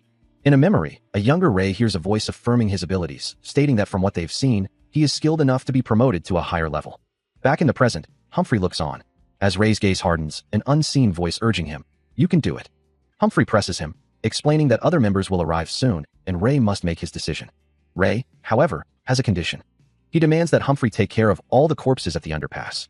Only then, he declares, will he find his brother. Humphrey, with a slight smile, assures him, "I'll make sure of it." As the conversation concludes, Ray's thoughts drift to his brother, a silent plea to wait for him. With their deal struck, Humphrey turns to leave, his footsteps echoing as he declares, "I'll be back." He walks away, disappearing into the city's shadows. While elsewhere, a weathered street sign points towards districts 16, 17, and 18, guiding the way through the city's labyrinthine paths. Ray navigates the desolate streets, his hooded figure moving with purpose past crumbling buildings. He glances over his shoulder, confirming his solitude before muttering, "Good, nobody's following me." His gaze then lifts to an old, imposing building, its windows dark and silent. On the ground, a small, lit candle flickers, accompanied by a note that reads, "Grandma, you have a question. I don't have time so." He stands before an elderly woman, her back to him, as she acknowledges his presence. Turning to face him, her expression is calm as she asks what he wanted to ask. Her gaze then lifts, a hint of curiosity in her eyes as she inquires about the story of the rainbow, wondering if it was true. Ray listens intently, his expression serious as he repeats the old tale, that if one finds a rainbow, they'll be able to make a wish. The memory of a younger voice echoes in his mind, a child asking, "Brother, they say there's a rainbow somewhere in the sky. What's a rainbow?" The flashback solidifies, showing a young Ray sitting on a park bench beside another child, his brother, who looks up with wide-eyed wonder. The brother points towards a vibrant arc in the sky, explaining it as a long, colored arc that appears when the rain clears. A child's voice describes a rainbow as a pretty, colorful cake with a bite taken out of it, continuing that if you found its end, you could make a wish, which would be incredibly cool, while another child's voice interjects, suggesting it's about donuts for crater guys. Young Ray, sitting beside his brother, insists he listen carefully, promising to take care of him tomorrow. His brother, however, dismisses Ray's earlier explanation with a frustrated, "That's not it. You're an idiot. Stupid." The memory fades, leaving the present-day Ray in quiet contemplation, his expression thoughtful. A narration reflects on the simple truth that rainbows exist, regardless of whether they can grant wishes. The elderly woman, who had been speaking with him, watches with a knowing, gentle smile. Her eyes, a striking purple, glow with an inner light. A soft purple aura emanates from her, a clear, stable energy that shows no tremors in her mana. A bald man, deep in thought, recalls a past endeavor, musing that he once came searching for something. His brow furrowed, he wonders if that elusive goal was a rainbow. Clenching his fist, he feels certain that somewhere, there must be solid proof of rainbow's existence. Meanwhile, in a desolate landscape, Ray contemplates the same mystery, wondering if he could find that rainbow thing. His expression pained, he questions if its power could truly revive what was lost. Elsewhere, an elderly woman smiles knowingly, as if she holds the answer to who or what a rainbow truly is. Her smile widens, a soft purple aura emanating from her, hinting at a deeper connection to the very magic they seek. Back in the ruins, Ray's face is etched with anguish, the weight of his unanswered questions pressing down on him. For despite all the longing and speculation, nobody truly knows where rainbows are found. Ray gazes at the distant rainbow, a symbol of his elusive hope, knowing it is likely somewhere far away. Responding to an unseen question, he offers a polite, "That's fine, thank you." The dark-haired woman, holding a piece of paper, then asks him to move, adding that she would be grateful if he did. His expression hardens slightly, a flicker of resolve in his eyes. Without another word, he turns and walks away. Time passes, and he finds himself in the desolate outskirts of Sector 50, 23rd Street. Sitting amidst the urban decay, he confirms that the place Niles wrote down on the paper is indeed here. The crumpled note in his hand mentions a bluestone building. Arriving at the designated location, a pristine white sedan sits waiting on the street, blueprints scattered nearby. He had found it, and a man in a dark suit approaches, offering to prepare the car for him. Indeed, a four-seater sedan was ready for his journey. But as he reached for the door, a voice cuts through the air, demanding to know who the man was. Before the man can react, Ray swiftly incapacitates him, sending him sprawling to the ground with a dull thud. Looking down at the fallen figure, he asks if the man received orders to bring the car over. Suddenly, a familiar, menacing face appears, prompting Ray to question if it could truly be Niles. A wave of surprise washes over him, as he had believed he had already dealt with all of Hector's men. Despite the unexpected encounter, his resolve hardens, knowing he cannot afford to waste any more time. A subordinate's face contorts in a snarl, eyes wide with fury. He pulls back, demanding, "Where do you think you're going?" His hand reaches into the open car door, attempting to seize control. But Ray is already there, calmly seated in the driver's seat, glancing back at the intruder. Before the subordinate can react, Ray's hand clamps down on his wrist with surprising speed. With a swift, decisive motion, he begins to yank the man from the vehicle. The subordinate screams in protest, "Open the door!" But Ray's grip remains firm, continuing to pull him clear of the car. As red energy flares around him, Ray acknowledges the toll on his reserves, realizing he has used too much mana, and his stamina and magic are now depleting. He channels his power, a searing orange glow erupting from his palm. The effort contorts his face, his eyes burning crimson as the energy intensifies. A focused beam of crimson mana erupts, slamming into the subordinate. The force of the blast sends the man skidding across the ground. Ray then propels himself forward with a burst of white energy. He closes the distance, sending the subordinate crashing violently into a nearby structure. Without a moment's hesitation, he wrenches open the car door. The defeated man plummets from the height of the impact. And with a roar of the engine, Ray speeds away, leaving the scene behind. He looks out from the car, a determined expression on his face, thinking to himself that he is finally going somewhere new. The cityscape stretches out before him, revealing his current position outside of Sector 50. The vehicle speeds away, a blur of motion carrying him swiftly through the streets. A desolate urban landscape stretches out, its buildings reduced to skeletal remains and rubble, hinting at a recent, devastating conflict. Amidst the destruction, a large, dark claw-like appendage rests on the shattered ground, a silent testament to the forces at play. Above the ruins, a massive, dark-winged creature soars through the hazy sky, its presence casting a long shadow over the ravaged city. Closer to the ground, the polished handle of a white car door gleams faintly, a stark contrast to the surrounding devastation. Ray stands beside it, his back to the viewer, his dark hooded garment a familiar silhouette against the muted tones of the ruined world. His sky-blue eyes widen slightly, a flicker of surprise or concern crossing his face as he gazes intently at something beyond the frame. He carefully gathers his supplies, ensuring everything is accounted for, a voice remarking on his thorough preparation. Though looking out over the desolate cityscape, he acknowledges their late arrival, realizing the journey has taken nearly 2 days. A soft click echoes under the vast, star-filled sky. As he settles by a small fire, contemplating the future, he knows he needs to learn more about magic once he reaches the next frontier. He understands that there are 2 distinct types of mana. The red mana, which can be used without special preparation, and other forms that require specific combinations of colors. Vibrant streams of energy ripple through an ethereal void. As Ray, seated amidst the ruins, attempts to harness the power, thinking, mana can't possibly be manipulated. Yet, a new realization dawns on him, a flicker of insight in the swirling energies. But if I channel certain emotions, I can utilize certain mana more easily. Standing over a fallen figure in the desolate landscape, a single word echoes in his mind, rage. His eyes glow with fierce determination as he focuses, commanding himself, just think of rage. The mana around him erupts into a swirling vortex of crimson energy, coalescing into the fiery form of a mythical phoenix, a clear manifestation of his maximum output, accompanied by a surge of power. Exhausted, he slumps, acknowledging, this is my maximum.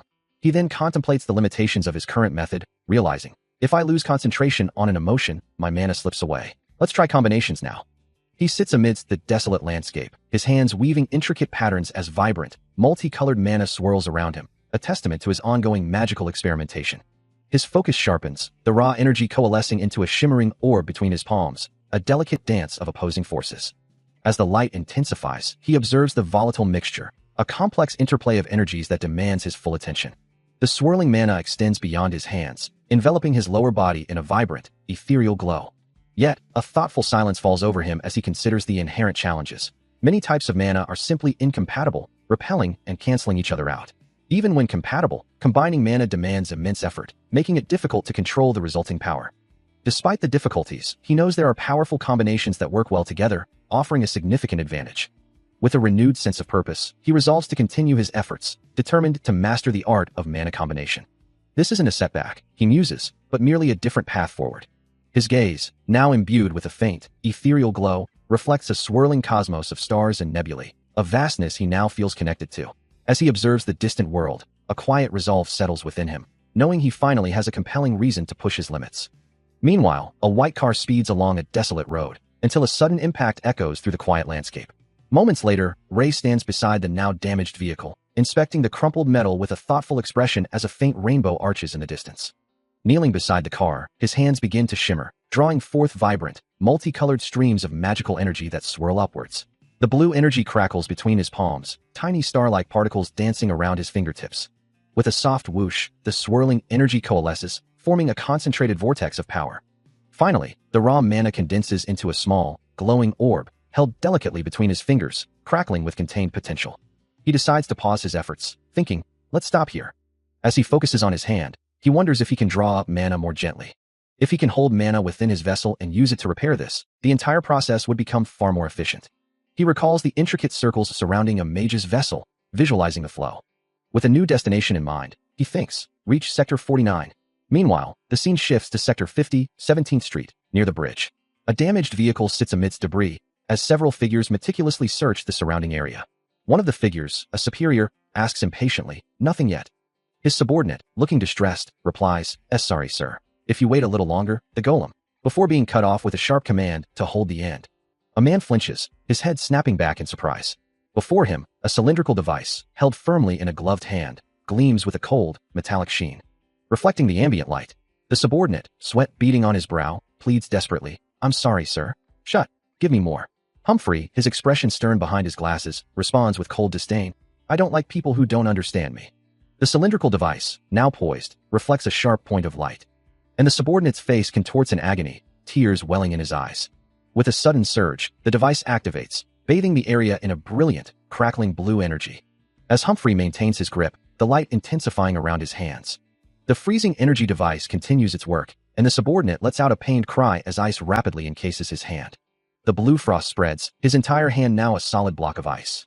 A guttural scream tears from his throat as the ice climbs higher, consuming his arm and chest in a crystalline prison. He struggles, his face contorted in agony, but the freezing is relentless, encasing his entire body. Now a statue of ice, the subordinate stands motionless, while Humphrey watches, his expression unreadable.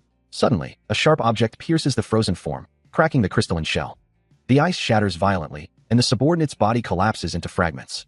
His frozen remains scatter across the ground, a chilling testament to Humphrey's ruthlessness. Humphrey looks down at the shattered pieces, a single word escaping his lips, useless. The air hangs heavy with the scent of ozone and pulverized stone, a testament to the immense power unleashed here, as a voice notes the presence of something significant. It appears a golem fought here, they surmise, looking down into a massive crater where a factory once stood. Its remnants now scattered across the desolate landscape as Humphrey's gaze sharpens, taking in every detail. He detects a faint, ethereal glow emanating from the ground, confirming that mana still lingers in the air. A clear sign of powerful magic having been used at this very spot. As he moves through the wreckage, his senses extend, detecting even more mana further ahead, leading him to a specific spot where he pauses to examine the debris more closely. Then, his voice cuts through the silence, addressing the young man beside him. He asks if someone lived here, quickly deducing that children must have resided in this now-destroyed place. Humphrey considers the possibility of orphans being involved in such a powerful magical event, dismissing the notion that they could have survived the war. He ponders, could an orphan truly have used magic of this caliber? A scoff escapes him, the idea itself almost laughable.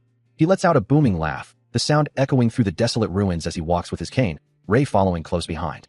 Still, the question lingers in his mind. Could an orphan from these very streets have truly wielded magic?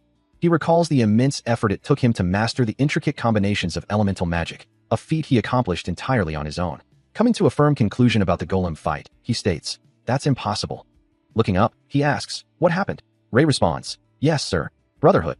Humphrey considers the implications of the brotherhood and the sheer power displayed, dismissing the idea that orphans could have been responsible for such destruction. He muses on the slim chance that the impossible had actually occurred. Meanwhile, a soft click echoes as Ray moves through the shadows. He considers the legend of a genius archmage, unlike any the world had ever seen. A low hum resonates through the air, as a grand, ornate structure comes into view, standing majestically against the skyline. It is here that Ray finally arrives at Sector 49. Ray finds himself in a bustling tavern, a place that reminds him of his own origins. As he sits across from Humphrey, he muses that this sector feels much like the 42nd, a labyrinth of streets, though with subtle differences. Indeed, this new area is significantly larger than the 42nd sector, with towering buildings and an even more intricate network of roads. He reflects that while the core essence remains the same, the further one travels upstream, the more extreme the transformations between sectors become. His thoughts drift to the 49th sector, a place of immense scale. The city stretches out, a testament to its sheer size, an overwhelming urban sprawl. Ray looks around, his expression thoughtful, taking in the vastness of his surroundings. He continues his journey through the sprawling city, a sense of unease settling over him as he observes the strange architecture. At one point, he pauses, allowing another person to examine his arm, their faces close in a moment of shared focus. As he descends a long staircase, he wonders if the unique elements he's encountered are exclusive to these sectors, questioning their limited presence. The bustling streets are filled with the sounds of everyday life, snippets of conversation drifting past him, like one man loudly celebrating his continued drinking after a successful day at the mines. He continues his solitary walk through the labyrinthine city. Passing a street sign for the 36th Street, he notes the sheer number of streets in this 49th sector, realizing he needs to pick up his pace. His thoughts turn to a specific mage, a man with glasses surrounded by a vibrant blue aura, as he resolves to find more information about him and his mysterious vessel circles. His own eyes glow with a faint blue light, reflecting his deep contemplation and determination. As he acknowledges the need to investigate the prismatic colors and the enigmatic city of mages, he walks through the city streets, a quiet thought about his need for money echoing in his mind. Holding a single coin, He considers how long the funds provided by Humphrey might sustain him. His keen blue eyes, sharp and observant, take in the subtle details of his environment. He continues his journey, approaching a building with an old-fashioned sign. The sign clearly displays the name, Veronica Bookstore. He pauses before the entrance, the name Veronica striking him as more personal than a typical business title. A faint TSK escapes him, a subtle expression of his internal processing. His mind wanders, questioning the very concept of a bookstore, before a more primal sensation of hunger takes over. A sudden, jarring memory or vision flashes, showing him cradling a distressed figure amidst desperate cries and threats of violence. He remembers a time when learning was a simple, fundamental act, a small hand carefully tracing shapes as a voice patiently instructed him.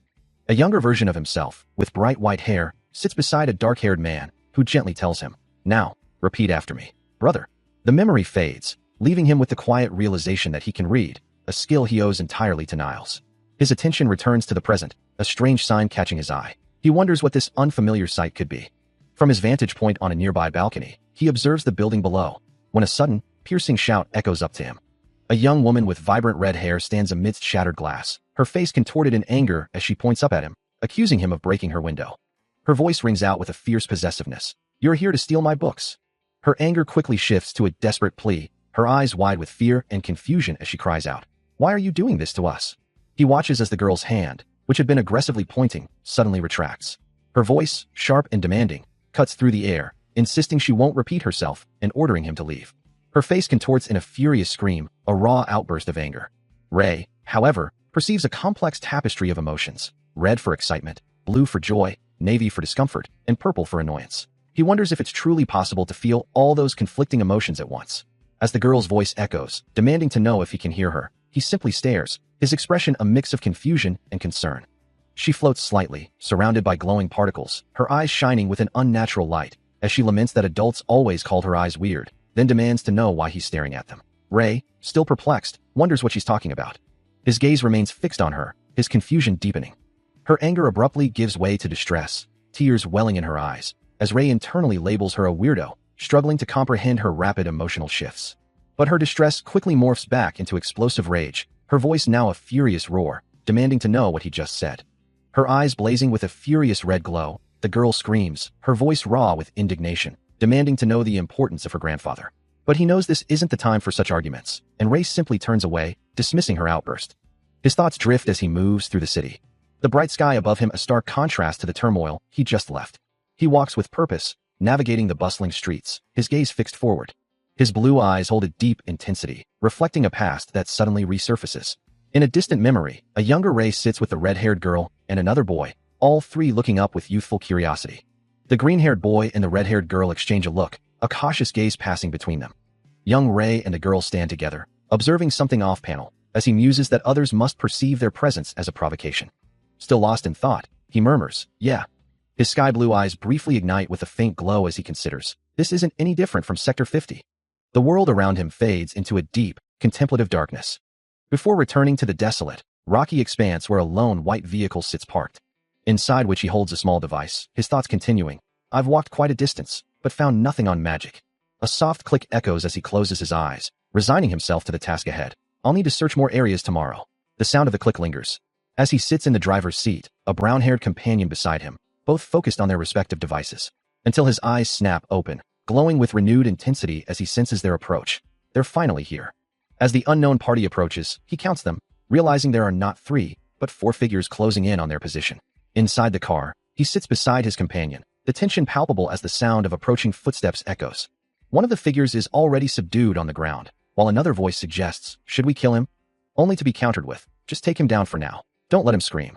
Back in the car, his companion, wearing a red hat, calmly instructs him to also find the car keys, adding, "Looks like there's people in the trunk."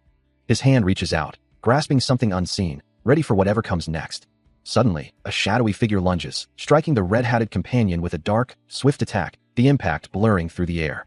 The force of the blow sends him violently slamming into the ground, a burst of energy erupting around him. He lies incapacitated as 2 more figures close in, leaving him vulnerable while a voice curses, "Fuck. Who what?" His eyes glow with an intense blue light, a silent fury building within him. He moves with a blur, the attacker's weapon already arcing towards him. The impact sends him reeling, but a flicker of blue light ignites in his eyes. Before the assailant can recover, a surge of purple energy erupts from his hand, turning the tide of the fight. A pained cry echoes from his companion, fueling the cold resolve in Ray's glowing blue gaze. The first attacker collapses, swiftly incapacitated. Another assailant is sent flying, crashing to the ground with a distinctive red mark on their back. He grips a metal pipe, the makeshift weapon now an extension of his will. A moment of concern crosses his face as he glances towards his friend. Standing over the defeated figures, his companion shouts, "FFUCK. Don't come near me." His eyes glowing with an intense blue light, Ray commands his companion to clench his teeth. The boy's jaw tightens, his teeth grinding together in a desperate effort to obey. His face contorted in fear as he looks down at something unseen. A pained cry escapes him, his hand reaching out before falling limply. As Ray and the boy stand over the three defeated figures, who kneel submissively on the ground. Turning his head slightly, the young man addresses them with a single, sharp word. "Hey," he demands, his voice carrying authority as he faces the kneeling group. "What streets do you guys own?" His gaze intensifies, the blue light in his eyes flaring. As he presses for an answer, "Answer me." A potent, shimmering purple energy radiates from Ray, swirling around him in a vibrant display of raw power. A voice cuts through the silence, demanding to know how many orphanages have been taken over. Ray stands over three young boys huddled on the ground, his gaze fixed on them as he awaits an answer. One of them, a boy in a red hat, looks up with a worried expression, hesitating to speak. Sharp blue energy streaks across the air, causing the boy to recoil in terror, a choked gasp escaping his lips. Finally, one of the boys manages to stammer out the number, revealing that 3 orphanages have been affected. As one of the frightened children clings to his arm, Ray's expression hardens, pressing for more details. Which ones? His resolve is clear as his eye glows with a faint blue light, a silent promise of action. He struggles, a green orb of energy pulsing within his chest, as the weight of the 23rd through 25th orphanages bears down on him. "Damn it, why isn't it taking it?" he demands, an internal voice screaming. "Lemmy at him," while another warns, "Hold it in. It'll retaliate if." The air around him thickens with anxiety, uneasiness, and fear. The word lies echoes in his mind, his foot pressing down with an unspoken threat.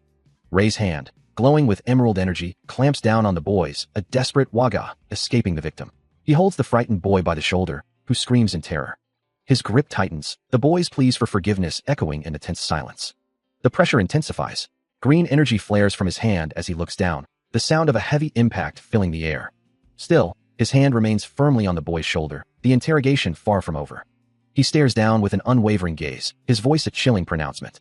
The terrified boy, trembling, finally breaks, promising to reveal everything.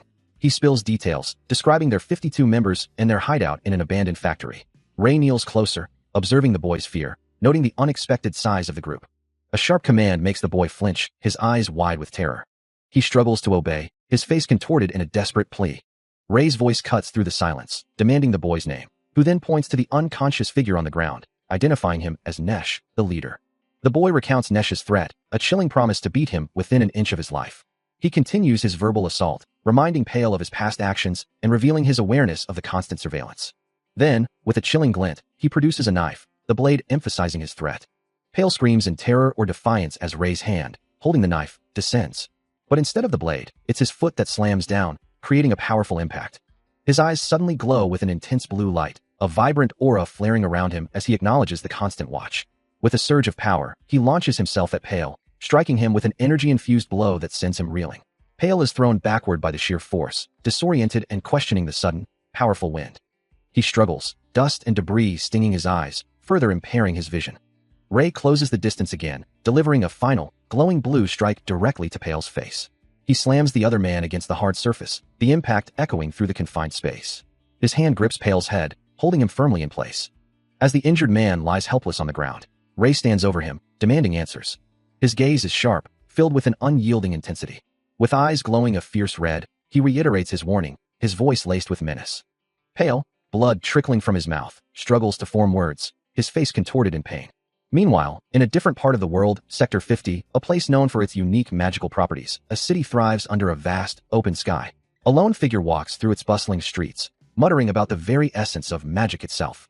As he walks through the city, his mind races, pondering the nature of knowledge itself, how books are merely bundles of information, and if all kinds of information exist, then surely there must be some about magic. Suddenly, a voice cuts through his thoughts, calling out to him. He turns to see a small group of figures, their leader stepping forward with a challenging tone, demanding he come with them. The leader, a young man with dark hair and a confident smirk, gestures with an open hand, as if offering a choice that isn't really one. Ray's sky-blue eyes narrow slightly, his expression unreadable beneath the hood of his jacket. The leader's smirk fades slightly as he clarifies his intentions, insisting they are not there for a fight, but to base up. An overhead view of the street shows the small standoff, while one of the companions thinks to himself, acknowledging that Ray had beaten someone named Anthony, leaving him half dead. The leader, now with a more serious expression, adds that the victory was achieved in quite a grand fashion, too. He explains that the boss took a liking to him because of his fighting prowess. Pale then holds up a piece of paper, beginning to explain something. Ray, however, cuts him off, stating plainly that he cannot read. A moment of realization crosses Pale's face before he offers to read the document aloud. Ray's eyes widen in genuine surprise, questioning if Pale possesses such a skill. Pale admits, somewhat sheepishly, that he can read a bit. One of the other group members chimes in, revealing that only their boss and someone named Wong possess literacy. Pale then explains the document outlines work for him, promising to ensure Ray will never go hungry. Ray, now thoughtful, asks how their group chooses its leader. He continues his inquiry, asking how they chose a leader from among their ranks. The other young man looks on, while Pale simply gestures for him to follow. Pale declares, "All right, let's go," prompting the companion to ask, "What? Where?" His eyes glowing with a subtle blue light, Ray thinks to himself, he is about to meet their leader. Their destination is revealed to be the Kedrick group's abandoned factory, a desolate and imposing structure. Standing before the massive, closed doors, the three survey the entrance to their new, temporary home. The companion points to something in Ray's hand, confirming, it's here. As they walk through the facility, Ray looks up, taking in the vastness of the space, a sense of curiosity evident in his expression. The group continues deeper into the abandoned factory, their figures growing smaller as they move further inside. He pushes open a heavy, creaking door, stepping into the cavernous darkness of the abandoned factory. Behind him, the door slams shut with a resounding clang, leaving him enveloped in the eerie silence of the vast space. His eyes adjust to the gloom, revealing a scattered group of figures and a man seated by a small, flickering fire, his presence commanding the desolate scene. The seated man, his face partially illuminated by the flames, speaks with a knowing tone, acknowledging his arrival. Ray's expression remains guarded, his gaze fixed on the man before him. A name forms in his mind, a recognition of the figure's identity, Kedrick. He takes a step forward, closing the distance between them, the air thick with unspoken tension. The man by the fire watches him approach, his gaze unwavering. Ray's eyes narrow slightly, a silent resolve hardening his features as he prepares for whatever comes next. His gaze sharpens, taking in the scene before him. A crimson glow emanates from a ring on Kedrick's finger, a powerful aura that hints at immense mana. Such an object, brimming with so much power, is unlike anything he's ever encountered, as Kedrick's voice cuts through the air, inviting him to take a seat, not as an enemy, but as a guest. Ray descends from above, landing lightly amidst the debris of the abandoned factory. Before him, Kedrick sits calmly, surrounded by his subordinates, a silent assertion of his dominance. Ray stands before him, observing the young leader. He notes Kedrick's deliberate actions, a calculated display to establish his authority, despite being roughly the same age. Such proficient leadership at such a young age is impressive, he muses, as Kedrick lets out a soft chuckle, admitting his admiration for Ray's courage to appear in person. With a smirk, Kedrick gestures to the red ring on his hand, inquiring about Ray's mode of transportation to the factory. Ray's gaze remains steady, his expression unreadable. Kedrick, however, continues, revealing his knowledge of Sector 50. He muses aloud, wondering if his guest is lying, admitting he'd never heard of anyone descending from such a place before. Though he acknowledges whispers of others coming from above sometimes, it's always been described as impossibly distant. With a decisive gesture, Kedrick silences his subordinates, then declares that if Ray's story is true, it's incredible, making him more than qualified to join their ranks. Ray simply questions the mention of an organization. A smirk plays on Kedrick's lips, his eyes glowing with a faint red light as he confirms their status as an organization. He elaborates, explaining their ambition to join a real organization, one known simply as Red. A stylized red M logo, glowing with an internal energy, represents the Red Organization, a super famous entity originating from Sector 45. Kedrick explains to his assembled group that they have an agreement to join the ranks of this powerful organization, but only once they achieve a membership of 36. Standing tall, he then turns his attention to Ray, continuing his persuasive pitch. With a confident expression, Kedrick asks if that isn't reason enough for him to join their organization. He gestures with open hands, emphasizing that it's an opportunity to significantly raise one's status. Ray listens, his expression unmoving, clearly unimpressed by the offer. Observing the group, he acknowledges that entering a group isn't his usual approach, however. His gaze sharpens as he firmly states, he refuses to work for someone weaker than himself. A subtle rustle of surprise passes through Kedrick's group as they take in Ray's blunt rejection. As the leader of the group stands on a crate, addressing the gathered crowd, his voice rings out with frustration, demanding to know why his offer isn't being accepted. Meanwhile, from within the crowd, a young man with dark hair looks up, his emerald eyes glowing with a faint pink light as he hears the leader's words, a silent question forming on his lips. The leader, his patience wearing thin, finally snaps, his voice laced with a bitter challenge, daring anyone to simply admit they believe him to be weaker. Frustration mounts as Ray curses, demanding to know why his efforts aren't taking hold, while Pale eagerly insists on being allowed to engage, only for Ray to warn him to hold back, fearing retaliation from an unseen force. An informational overlay identifies Ray as a genius prismatic mage at level 12 and A class. Then, from the shadows, a voice challenges, asking if someone just claimed superiority, the words hanging heavy in the air. In a desolate underpass, a group of young men, some armed with crude weapons, gather around a small, flickering fire, their faces illuminated by the dancing flames. Pale, looking down with a defiant expression, asserts that back in Sector 50, leadership was determined by strength, not by eloquence. Ray's eyes flare with an intense blue glow as he dismissively echoes Pale's sentiment, emphasizing that it's not about how well one speaks. Enraged by the retort, Pale lunges forward, shouting an insult, but is swiftly restrained by Kedrick, his outburst cut short. A sharp, painful impact echoes as Pale is struck across the face, a grimace of agony contorting his features. Held firmly by two other figures, Pale groans and coughs in pain, while Kedrick stands over him, an imposing presence. Looking down at the subdued Pale, Kedrick's voice cuts through the silence, demanding to know who gave him permission to speak. Kedrick's display of power continues, and Ray, observing the scene, thinks to himself, "You know I hate being interrupted, right?" Meanwhile, Kedrick's eyes glow with an ominous red light, his presence overwhelming Pale, who can only stammer out, "I am sorry, GH." Kedrick lifts Pale by the neck, a vibrant red aura of strengthening magic swirling around him, the raw power palpable. Yet, despite the intense magical display, an observer notes, but it doesn't seem like he's using magic himself. The true source of the power is revealed, a ring on Kedrick's hand, its central gem glowing with the same fierce red light, confirming that that ring is emitting mana. Two other figures watch the brutal display, one of them wondering aloud, when is that going to end? Ray, now sitting with a thoughtful expression, realizes the grim truth. It won't end until one of them does. A new resolve hardens in his eyes as he considers the glowing artifact. "I think I can break that ring." The magical ring pulses with an ominous red glow, its power manifesting as blood-like tendrils of energy. Above the defeated Pale, Kedrick stands, a dark aura swirling around him as he asserts his dominance. Looking down, Pale mutters an apology, acknowledging his earlier outburst. A cruel smile spreads across Kedrick's face, his words cutting deep as he declares the other boy weaker. He challenges Pale to prove his strength, while the defeated boy questions his own capabilities. The gauntlet has been thrown. From a distance, Ray observes, a quiet affirmation forming in his mind that Pale is indeed weaker. His eyes begin to glow with a fierce blue light, a dark aura swirling around him as his resolve hardens. Meanwhile, Pale's own eyes ignite with a furious red glow, his rage boiling over as he defiantly challenges Kedrick's words. Red energy crackles around his legs, the ground beneath him fracturing under the sheer force of his unleashed power. Kedrick, taken aback by the display, demands of his subordinates if they too believe the boy is stronger than him, receiving a quick, fearful denial. His men, wide-eyed and trembling, can only stammer out a half-finished agreement, clearly intimidated. Meanwhile, Ray watches the unfolding chaos, his own eyes glowing with a fierce blue light, acknowledging the truth of the situation as he prepares to react to Kedrick's next move. Pale, standing amidst the wreckage, challenges Kedrick's past actions, reminding him of his retreat from the underpass and asserting that the future holds unknown potential. His companions, sensing his resolve, offer a hesitant but firm "Okay, Ray," as he steps forward. Pale, his emerald eyes burning with defiance, demands to know if Kedrick truly wishes to witness his full strength. Ray, his own blue eyes now intensely focused, cuts through the tension, proposing a direct fight for the leader position against Kedrick. He seals the challenge with a bold declaration, stating that if he loses, he will work for Kedrick. A confident smirk plays across Kedrick's lips, accepting the challenge with a simple, "Good, let's do it in 1 week." His eyes glowing with a fierce red light, he clarifies the terms. "We'll fight at a time when everyone's watching."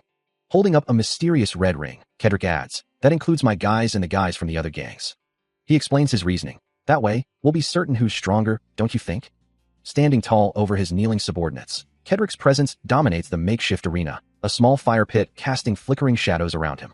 Ray, taken aback by the sight of the ring, hears Kedrick's next question, "But where did you get that ring?" Kedrick holds the glowing red ring closer, his voice a challenge. "You'll find out if you defeat me." His eyes burn with an even more intense crimson glow, as he clenches the ring in his fist, declaring, "That won't happen, though." The next day dawns over the city, its familiar structures rising into a pale sky. From a shadowed doorway, Ray peers out, a silent plea escaping his lips. Suddenly, a dark, hooded figure moves with startling speed, closing the distance in a blur. Before he can react, a firm grip clamps down on his arm. His escape attempt is abruptly halted. Now surrounded by a group of young men, one of them questions his surprise at being caught. With a bat held menacingly, another demands to know who permitted him to trespass. Cornered by a group of menacing figures, Ray finds himself in a tense standoff, one of them sneering, "Bounce! Be out of your mind."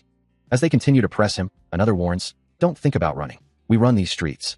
The taunts escalate, but before the final word can be uttered, Ray's patience snaps, a sharp, "Shut up," cutting through the air. His eyes, once sky blue, now blaze with an ominous crimson glow, a fierce determination hardening his features. A clenched fist trembles with suppressed power, as he internally declares, "And fight me." Later, walking alone through the city streets, Ray reflects on the constant confrontations, musing, "No matter where I go, people keep picking fights with me." A thought solidifies in his mind. It must be because word of my fight with Kedrick is going around. A sinister smile spreads across his face, his eyes glowing with a renewed red aura, as he considers, "Though Kedrick's gang isn't attacking me as instructed."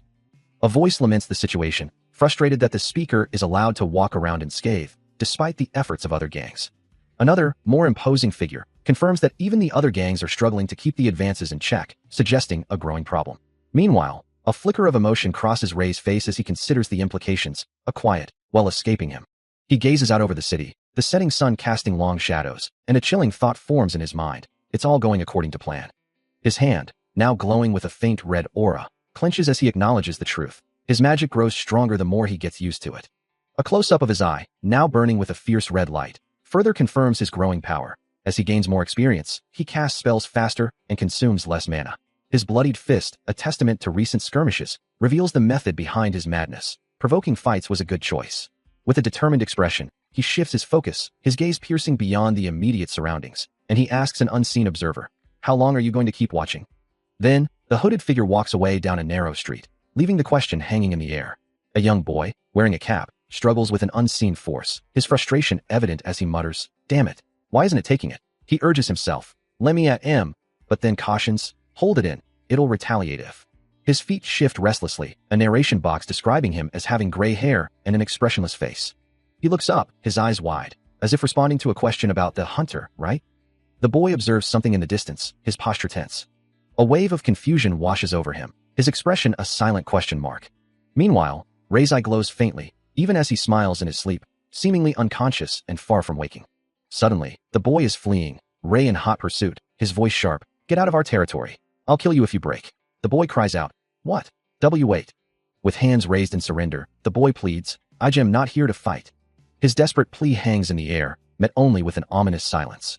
Ray sits amidst the desolate ruins, a fierce internal battle raging as he struggles to contain an overwhelming power, cursing its stubborn resistance. He tries to force the power to obey, but a voice cuts through his concentration, pleading for calm, insisting that he is no fighter, and questioning how he could possibly know the nature of their conflict.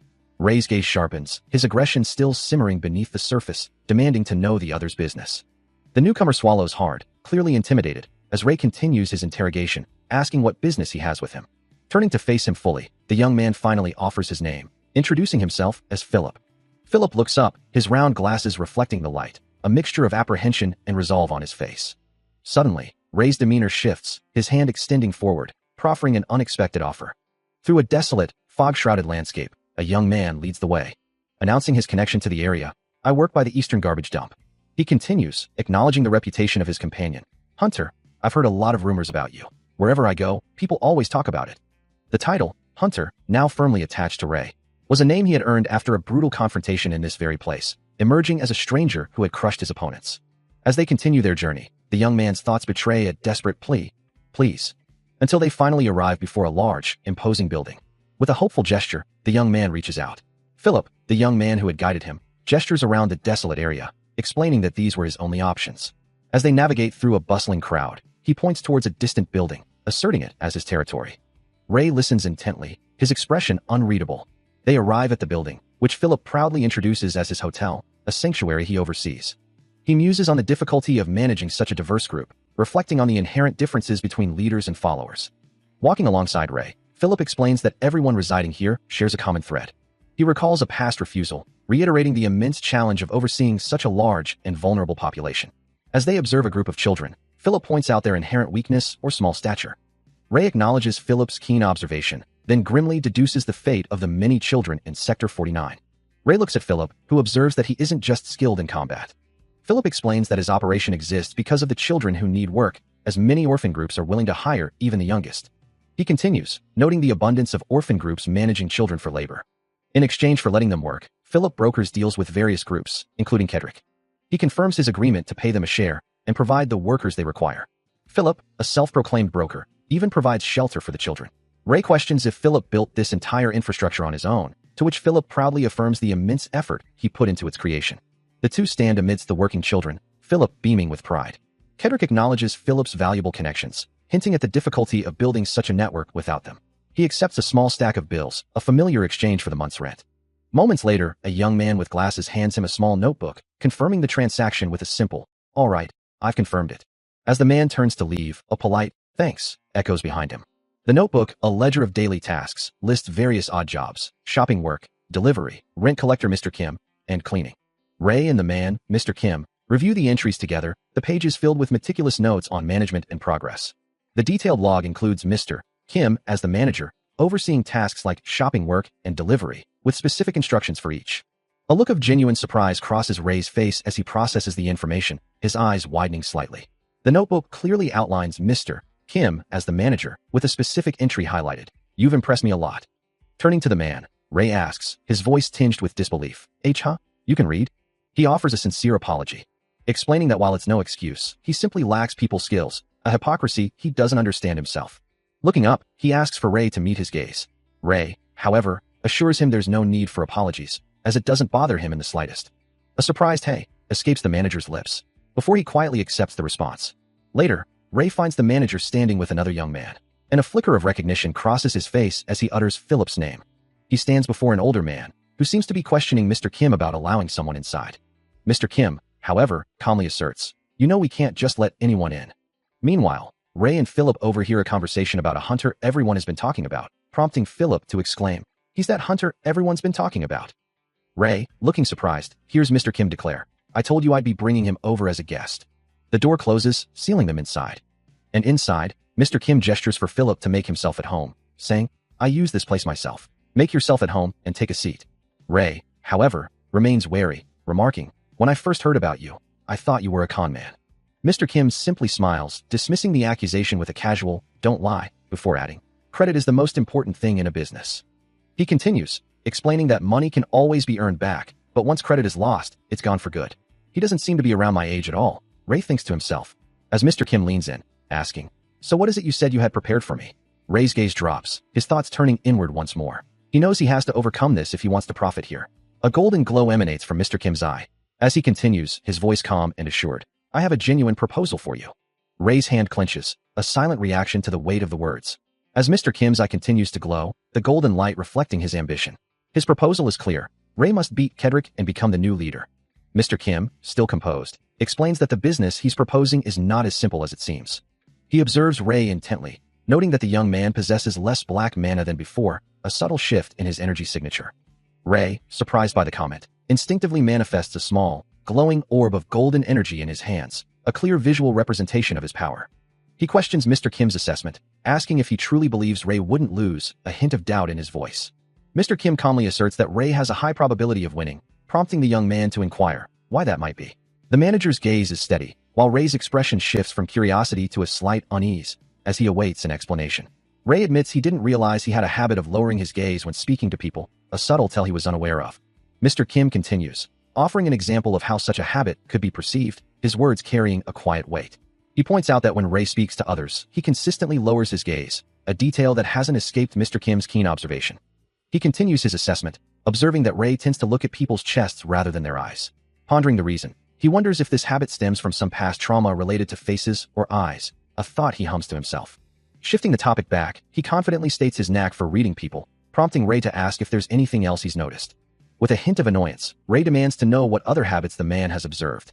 Mr. Kim seems momentarily surprised by the direct question, before Ray presses him further, asking just how many such observations he has made. Agreeing to elaborate, he reveals another detail, Ray's tendency to always keep his left foot forward when turning a corner, suggesting it might be an unconscious preparation for an attack or a predator. He continues, noting this habit is particularly interesting since Ray is right-handed, and even comments on the specific way he prays. Overwhelmed, Ray admits he's never heard such a precise and detailed analysis of himself, realizing that until now, everyone has viewed him only superficially. As Mr. Kim's eyes glow with an unsettling intensity, Ray can only think that he is truly frightening. Still reeling from the unsettling insights into his own habits, Ray finds himself questioning his very being, a translucent echo of himself appearing before him, as if to highlight that something feels fundamentally amiss. This unsettling feeling persists, a small, dark creature hanging ominously, symbolizing the deeper issues he's confronting. He reflects on how others have always perceived him, often seeing him as cold or even frightening. Even now, despite the anger and sadness he might feel, he realizes he has to actively concentrate to truly experience emotions. This revelation feels like a crucial hint, a piece of the puzzle to understanding himself better.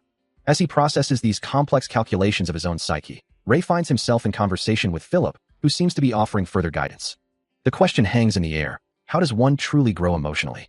Philip, with a thoughtful expression, continues his explanation, advising that while it's important not to get caught up in emotions during a fight, one also fights by reading an opponent's emotions and making thorough preparations. He concludes by urging Ray to be aware of himself, a piece of advice Ray takes to heart, accepting the profound implications of self-knowledge. Still processing the recent conversation, Ray looks down, asking why the discussion always seems to circle back to him, while Philip advises him to be more careful. Acknowledging the truth in that, Ray admits he had already realized it himself, but Philip insists he shouldn't take such insights lightly. With a bright smile, Philip readily agrees, assuring Ray that being careful is a given. Ray then reveals he has a condition, prompting Philip to ask what it is. A soft puff escapes Philip as his eye glows with a sudden, intense yellow light, his expression shifting to one of surprise or deep thought. Ray continues, noting that Philip seems to have a lot of connections. And with a serious gaze, he asks Philip to find something for him. 2 days later, the scene opens on a desolate, war-torn landscape under a muted sky, where a heavily damaged white car sits abandoned on a dirt road. An overhead view shows the car's crumpled hood and scattered tools, as a voice questions if the occupants are truly from Sector 9. Philip, lying on his back beneath the vehicle, responds, suggesting that the car's condition implies they must have crossed the border. Ray, sitting nearby, muses aloud that the person who sent them rarely dispatches someone as skilled as himself. Still focused on the repairs, Philip asks for a wrench and a GMM nut. Ray stands over Philip, who remains under the car, ready to assist with the repair. As he prepares to lend a hand, Ray's hand begins to glow with a soft, ethereal blue light. He focuses his will, and a glowing blue wrench materializes in his hand, shimmering with arcane energy. With a soft hum, another car part, a small nut, appears in his palm, also bathed in the same ethereal blue light. Philip watches, his eyes wide with disbelief, as the parts seem to simply appear out of thin air. Ray, still focused on his task, wonders aloud if he had somehow brought these specific items with him, even as his hands continue to glow with the faint blue energy. After a moment more of intense focus, he finally declares the work complete. Philip inspects the vehicle, noting that while the engine still overheats, the newly installed parts are far superior to the originals, ensuring its continued function. He then confesses to Ray that he secretly acquired the high-quality components from his workplace, earning a nod of approval from his companion. As Philip walked away, a thought crossed Ray's mind, wondering if the earlier request had indeed come from him. Philip, the group's indispensable hunter who ensured their income and took a 30% cut without complaint, suddenly turned back, explaining, "Ah, right. Philip asked me to give you this." He extended a folded piece of paper, adding that it would be difficult to memorize the entire message, which was why he had written it down. With a final wave, Philip bid him farewell. "See you again, Hunter." Ray was left holding the paper, a soft rustle accompanying his gaze as he looked down at its contents. After receiving the mysterious note, Ray's thoughts immediately turned to the task at hand, realizing he needs to acquire information about mages. Mages, he muses, a concept he'd encountered before, and he resolves to gather every scrap of knowledge, even the most obscure, bookish details. He confidently believes it won't take him long to complete the task, underestimating the depth of his search. A memory of a confident, bespectacled young man flashes through his mind, challenging his self-assurance with a rhetorical question. Later, hunched over a glowing screen, Ray sighs, realizing the sheer volume of information makes it impossible to acquire everything he needs within a mere day or two. His search yields profiles of various individuals, including a 22-year-old baker from 2nd Street, known as the Wolfman, who reportedly carried heavy bags with one hand. Another entry details the 30-year-old owner of Kenny's store on 27th Street, a clerk who once endured a week of dry noodles without betraying any emotion. Ray continues his diligent research, a soft rustle of papers accompanying his focused gaze as he pores over documents. His eyes, wide with intense concentration, scan the intricate details, searching for any clue that might lead him closer to understanding the mages. A particular profile catches his attention, a note suggesting this one might be worth confirming in person. Out on the bustling street, he observes a man in a chef's uniform, laden with baskets of fresh produce, moving with an unusual, almost effortless strength. The baker's posture is impeccable, his arms outstretched, balancing the heavy load with surprising grace. He continues his route, seemingly unaware of the scrutiny, his movements fluid and strong. Back at his desk, Ray reviews his findings. Lennon is a baker, he notes, confirming the man's identity, but ultimately concluding he doesn't have any info on his crest. With a decisive stroke, he crosses out the baker's entry, realizing that only one person remains on his list. Suddenly, a figure plummets from a great height, a desperate cry of "watch out," echoing through the air, as an accident sends them hurtling towards the ground. The final lead on Ray's list is a man residing in the Empty Droppings district, a male in his 30s with dark brown hair and striking green eyes, often seen carrying a book between his home and work. His hands, though seemingly ordinary, hold a subtle tension. Suddenly, a figure plummets from a great height, descending rapidly towards the ground. Yet, the man from the profile walks calmly through a powerful gust of wind, having narrowly avoided what could have been a fatal accident. A document detailing the incident notes that he displayed no surprise whatsoever. Ray considers the implications, concluding that there's a high likelihood he is a mage. His footsteps are firm, unwavering. Later, Ray finds himself looking up at another building, a question forming on his lips. He observes the storefront, noting with a sigh that it's also closed today. Continuing his investigation, Ray stands with Philip before a storefront, who observes that the occupants won't be able to open up at this rate. Philip then questions if they were to stop here, wouldn't their job be considered done? Ray, however, dismisses his companion's suggestion with a sharp retort, reminding him that they were promised payment only if the store went up for sale. Philip, undeterred, outlines their next steps, proposing they throw the occupants out and put up a for sale sign, as the current residents clearly won't move out willingly. With a confident smirk, Philip declares he will demonstrate how it's done. Unbeknownst to them, a young woman with long, red hair had been listening from inside. Her face contorted in a furious scream as she bursts out, demanding they leave immediately. She then accuses them, having overheard their entire conversation, of being the ones throwing rocks at the store. Ray and Philip look up, surprised by her sudden appearance and accusation, their plans now exposed. As the red-haired woman confronts them, her fist glows with a fierce red aura. She shouts for the intruders to scatter.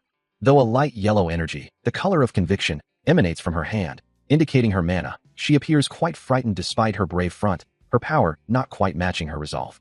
Ray, however, remains unfazed, mocking her with a question about their supposed fear, while Philip adds a sarcastic remark about nightmares.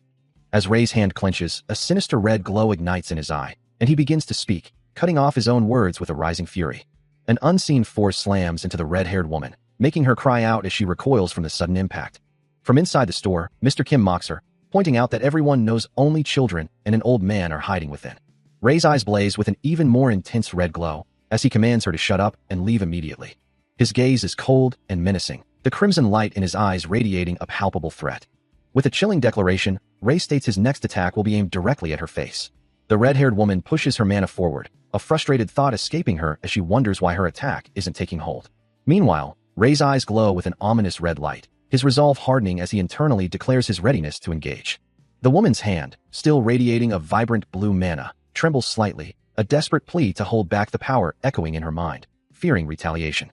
But before she can fully commit, an unseen force from Ray slams into her mana, shattering its cohesion and sending ripples of blue energy scattering. A gasp escapes her lips, her mind reeling from the unexpected counter. The impact sends her recoiling backward, her legs stumbling as dust kicks up around her. Her hands, still glowing with residual mana, are held up in a defensive posture, her expression a mixture of shock and disbelief. Her eyes widen in utter surprise, the red-haired woman unable to comprehend what just happened. Her body continues to be pushed back, the force of Ray's counterattack undeniable. His eyes widen in sudden realization, a single thought echoing in his mind. A mage? Ray plummets from a great height, his body a dark silhouette against the bright, hazy sky, while below, Philip stares up in disbelief, wondering what just happened. Beside him, Mr. Kim urges caution, reminding Philip that they mustn't make any mistakes and must try again. Now on the ground, Ray dismisses the idea of a simple mistake, his expression grim as he declares that what just occurred was clearly magic. Elsewhere, her face contorted in annoyance, the red-haired woman angrily tells someone to get lost already. Seemingly unfazed by her outburst, Ray retorts with a challenging question, asking if she's just pretending to be tough. At the same time, Mr. Kim grabs Philip by the collar, pulling him back forcefully. The red-haired woman launches her assault, declaring that her target cannot evade her from his current position. Her magic surges with intense power, her face contorted in focused effort as she unleashes the attack. Ray, caught in the onslaught, realizes he cannot block the full force of her magic. But instead of succumbing, a brilliant blue energy ignites around his hand, his eyes flaring with the same vibrant light as his power erupts outward. The blue energy expands rapidly, forming intricate patterns that engulf the area. Mr. Kim, caught off guard, cries out in alarm, wondering what to do next. A powerful, swirling wind then erupts from Ray's magic, sweeping through the street and pushing back everyone caught in its path, as Mr. Kim curses the sudden gale. A sudden, sharp impact reverberates through the air, sending Philip staggering backward, a blinding beam of light erupting from his eyes as he recoils from the unseen force. His face contorts in a silent scream of pain and utter shock, as he struggles to comprehend the sudden, brutal assault. What? Before he can even finish his thought, a red, magic-infused fist slams into him. Hey, you ALRI. The impact sending him hurtling backward to crash against the ground. Ah! Nearby, Ray stands motionless, his long coat swaying slightly as he observes the brutal scene. Philip clutches his head, blood trickling from his mouth, the pain overwhelming him. Without a word, the hooded figure turns and calmly walks away, leaving Philip to his fate. A familiar red-haired woman stands amidst the ruins, a hint of recognition in her voice as she remarks. It's been a while. A beat of silence follows, the air thick with unspoken tension. Meanwhile, Ray remains seated on a crumbling ledge, observing Philip, who lies unconscious and severely wounded on the ground below. As he finally rises and walks away from the injured boy, a small, red-haired child approaches him, bowing deeply and expressing gratitude for his help, to which he simply sighs. Turning to the child, Ray dismisses her thanks, revealing he has a question of his own. The child, eager to engage, responds with an enthusiastic affirmation. Ray then directly asks her, inquiring if she is a mage and if she used magic. A small, red-haired girl clears her throat, offering an invitation to come inside and talk. A soft thud echoes, as the two step into a cozy interior, where the girl looks up at him with a serious expression. She then introduces herself, declaring, "My name is Veronica." A small introduction box confirms her identity, identifying her as Veronica, child of the Veronica's bookstore. She then acknowledges him, repeating his name thoughtfully. Ray, huh? I see. With a slight blush, Veronica apologizes for her previous outburst. Sorry for yelling at you last time. She looks down, explaining her initial reaction, admitting, I thought you were one of those kids who'd tease me. Ray, understanding her perspective, assures her, thank you for helping me back then. Understanding the situation, I made a misunderstanding back then. He acknowledges her apology, admitting that he would have been in significant trouble if not for her intervention, though he downplays the extent of his gratitude. His true intention, however, was simply to explore the bookstore. Veronica looks up at him, a small sound of surprise escaping her lips as she processes his words. He explains that people rarely express their appreciation in such a direct manner, so he simply wanted to see the place. As they move deeper into the store, Veronica begins to share more about her family, revealing that her grandfather and brother took her in, and then, with a sudden realization, Ray asks if her grandfather can use magic. His eyes widen in surprise at the thought, a stark contrast to Veronica's calm demeanor. She confirms it, stating matter-of-factly that he is indeed a magic user, prompting Ray to immediately ask if he could meet him. Veronica agrees, though with a slight hesitation, explaining she would need to go upstairs and inform him first. As she turns, Ray's gaze falls upon her cheek, noticing a small, fresh cut. Ray, downplaying his own injury, assures her it's nothing more than a graze. Veronica, however, insists that even a small wound could lead to infection if left untreated. Moving closer, she reaches out to examine his cheek. But before her fingers can touch him, a soft, ethereal glow emanates from his palm, the light intensifying as it spreads across his face, and then quickly fades, leaving no trace of the cut. Veronica lets out a soft, surprised breath. Veronica finishes tending to Ray's minor injury, declaring her task complete. But as she observes his hand, still faintly glowing, she questions the nature of his power, wondering what kind of magic it could be, as Ray simply states that she had just moved white mana. Veronica, her eyes wide with surprise, realizes that the light she saw was used to heal him. Ray, however, recalls his own struggles, remembering that no matter how hard he focused, he could never move the white mana himself. He ponders the mysterious white mana, realizing it only reacts when someone is considerate or dedicated, or when someone truly values themselves, or perhaps, when someone whose emotions lie far from his own, is emotionally immature. Veronica, seemingly trying to simplify the situation, insists that she merely used healing magic, nothing more. Ray, however, remains unconvinced, his gaze thoughtful as he presses her for clarification on what she means by white mana. Veronica admits she has never heard of mana having color, while Ray observes that most people believe mana isn't visible at all. He muses to himself that even mages cannot perceive mana with their eyes.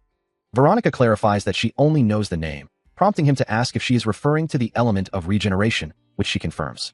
She explains that the element used for the healing magic is indeed called the element of regeneration, as a glowing symbol of its power manifests. Veronica continues, stating that while healing magic typically utilizes this element, they themselves cannot actually perceive the elements to use them. Ray questions if there are more elements, and the child reveals a vast number, including 4 main elements and countless natural ones. She elaborates that if minor elements such as amplification, disturbance, purification, and regeneration are included, the total count would easily exceed 100. Ray reflects on the new knowledge he is gaining, finding genuine enjoyment in learning new things from both people and monsters. Veronica then abruptly shifts the topic, asking if his grandmother is on the 2nd floor, implying she has more to say. Still explaining the intricacies of magic, Veronica clarifies that mages cannot perceive mana, and that healing magic, specifically, utilizes the element of regeneration, one of many elements that remain invisible to them. She continues, detailing that while there are 4 main elements, over 100 minor ones exist, including amplification, disturbance, purification, and regeneration. As Ray processes this new information, his gaze falls upon a book titled Kildrick's Travelogue. Wandering through a vast library, he considers the differentiation of elements and the ontological significance of humans, realizing the immense knowledge contained within these ancient texts. A spark of excitement ignites within him as he holds one, thinking, I heard books are very important, too. Clutching the book tighter, he muses, then with these books, I can learn all sorts of things, right? Veronica, however, seems less impressed by his newfound enthusiasm, turning away with a dismissive gesture and stating, don't pretend you feel something you don't. It's just a waste of my time. Her expression clearly conveys her annoyance. Leaving Ray to wonder, does she have a bad nose, or can she not tolerate me?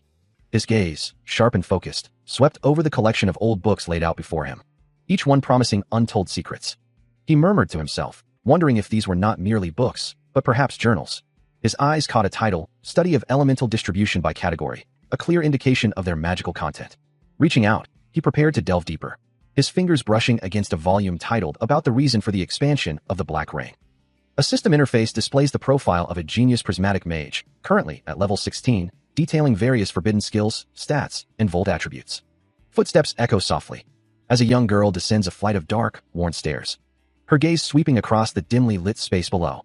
A sudden thought crosses her mind, wondering if he had left without her, having been gone for far too long. But a calm voice from directly behind her assures her, he is still there. Turning with a flustered expression, she begins to explain that she was merely looking around the store. Internally, she admits to herself that she had no idea he was following her. Still flustered from his sudden appearance, Veronica turns to Ray, asking if he's been reading the books she'd been looking at, wondering if he could even read. He simply replies, asking if she checked the book titles, a subtle hint at his own literacy. Observing her reaction, Ray muses that this child is proving far more interesting than he initially thought. Veronica, now walking away, asks about his homework, then adds that he won't be able to do it right now, as the person she's referring to is fast asleep. With a slight blush, she asks if he could come back tomorrow. Accepting his agreement, she confirms that she'll come back tomorrow as well. As she reaches for a door handle, she suddenly remembers something, adding, oh, by the way. Turning back to him, Veronica reveals her realization. His voice had been familiar from the very beginning. Ray simply looks on, a subtle, knowing expression on his face. He continues his quiet search, his mind fixed on the elusive object known only as the prism. His hand reaches for another tome, as he murmurs his singular purpose. I'm looking for the prism. Later that afternoon, at precisely 4:30 p.m., he finds himself outside a grand, old building. Inside, the space hums with quiet activity, a haven for those seeking knowledge. From a window overlooking the quiet 22 to 15 shopping street, he observes the empty thoroughfare, a stark contrast to the bustling interior. He returns to his table with a basket full of books he acquired downstairs, his purpose still a mystery to those around him. An older man, a seasoned reader of this establishment, watches him with a knowing gaze. Ray's thoughts drift to his ultimate goal, hoping to uncover information related to magic within these pages. He carefully examines a handwritten note, its contents a jumble of unfamiliar script. When a voice suddenly announces, the information is from Johnny. Your order's here. A young man, beaming with enthusiasm, approaches with a tray of food and drink. His name tag clearly reads, Johnny. Ray looks up, surprised, stating he hadn't ordered anything, but Johnny insists, it's on the house. You might be the hunter, right? You're a hero to us all right now, you know? Accepting the unexpected meal, Ray admits he does have something he'd like to ask. Johnny, still overflowing with eagerness, invites him to ask anything, even offering to share the establishment's passwords. Ray, however, thinks to himself that Johnny might be going a little too far. As he begins to eat, he finally poses his question, inquiring about his schedule. Ray, still processing the server's unusual enthusiasm, notes that he only had to check the clock 3 minutes after Johnny told him the time, a small victory in his efforts to adapt, wondering if he was truly fine. Johnny, beaming, expresses his relief that Ray didn't need to look at the clock at all, attributing it to Ray's presence. As Johnny serves him, he apologizes profusely, asking if Ray was blacking out, before admitting he used to be a nosepacker. Ray then departs from the table, leaving Johnny to watch him go. The clock on the wall shows it's almost 6 in the evening, meaning he has about an hour to wait. He decides he'll have to be patient for now, settling down to eat his meal. The clatter of dishes echoes in the quiet space. As he finishes his food, Ray continues his meal, his gaze subtly fixed on a figure in the distance. That person, he thinks, his attention drawn to the shadowy individual in a trench coat and hat. The figure's dark attire is impeccably tailored, from the crisp lines of his trousers to the polished gleam of his boots. Ray notices the distinctive rings adorning his hand, reminding him of a mage he once knew, one who wore a monocle. A faint, fiery red aura emanates from the rings, confirming his suspicion. This man must be a mage. Finishing his meal, Ray rises from the table, and Johnny bows respectfully, thanking him for his patronage. Meanwhile, the mysterious man leaves his house, departing for approximately 1 hour.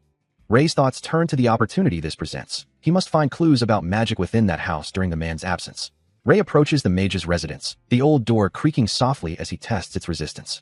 With a delicate click, he attempts to pick the lock, his fingers working with practiced precision.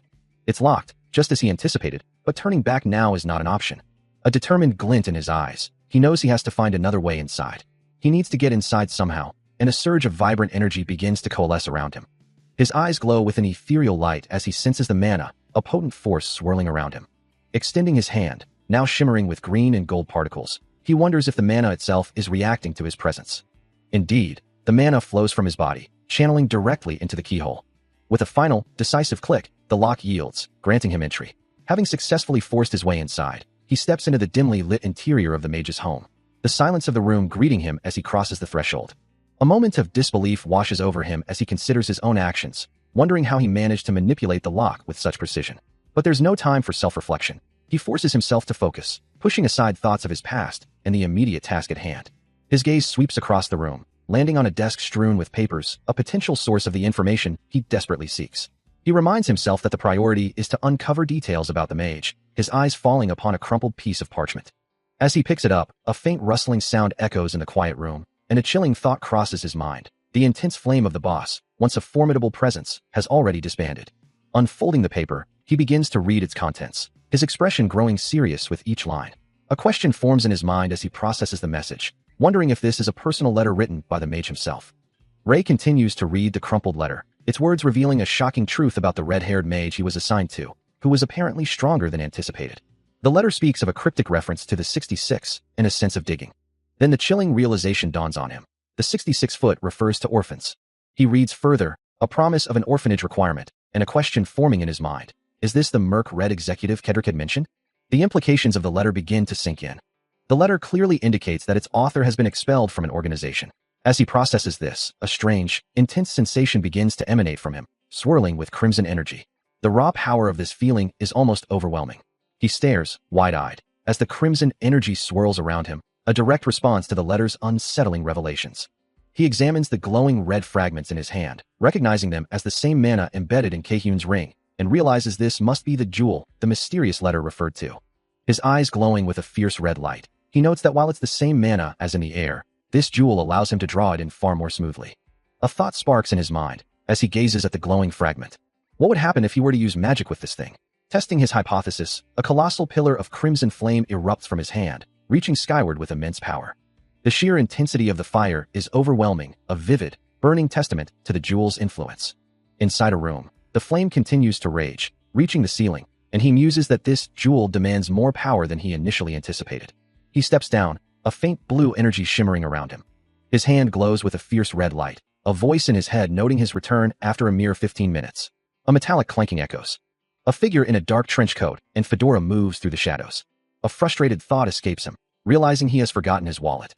As he walks away from a table, the man laments his aging and the boss's abandonment. Yet, he reassures himself, knowing that once this task is complete, he can finally return to the organization.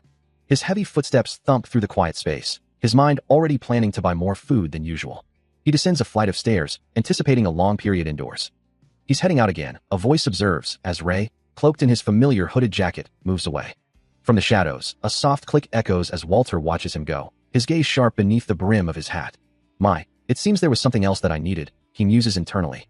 His eyes, now burning with a malevolent red glow, fixate on his new objective. Peeking from behind a wooden pillar, a chilling smile spreads across his face as he thinks, right, I'll need some rat poison too.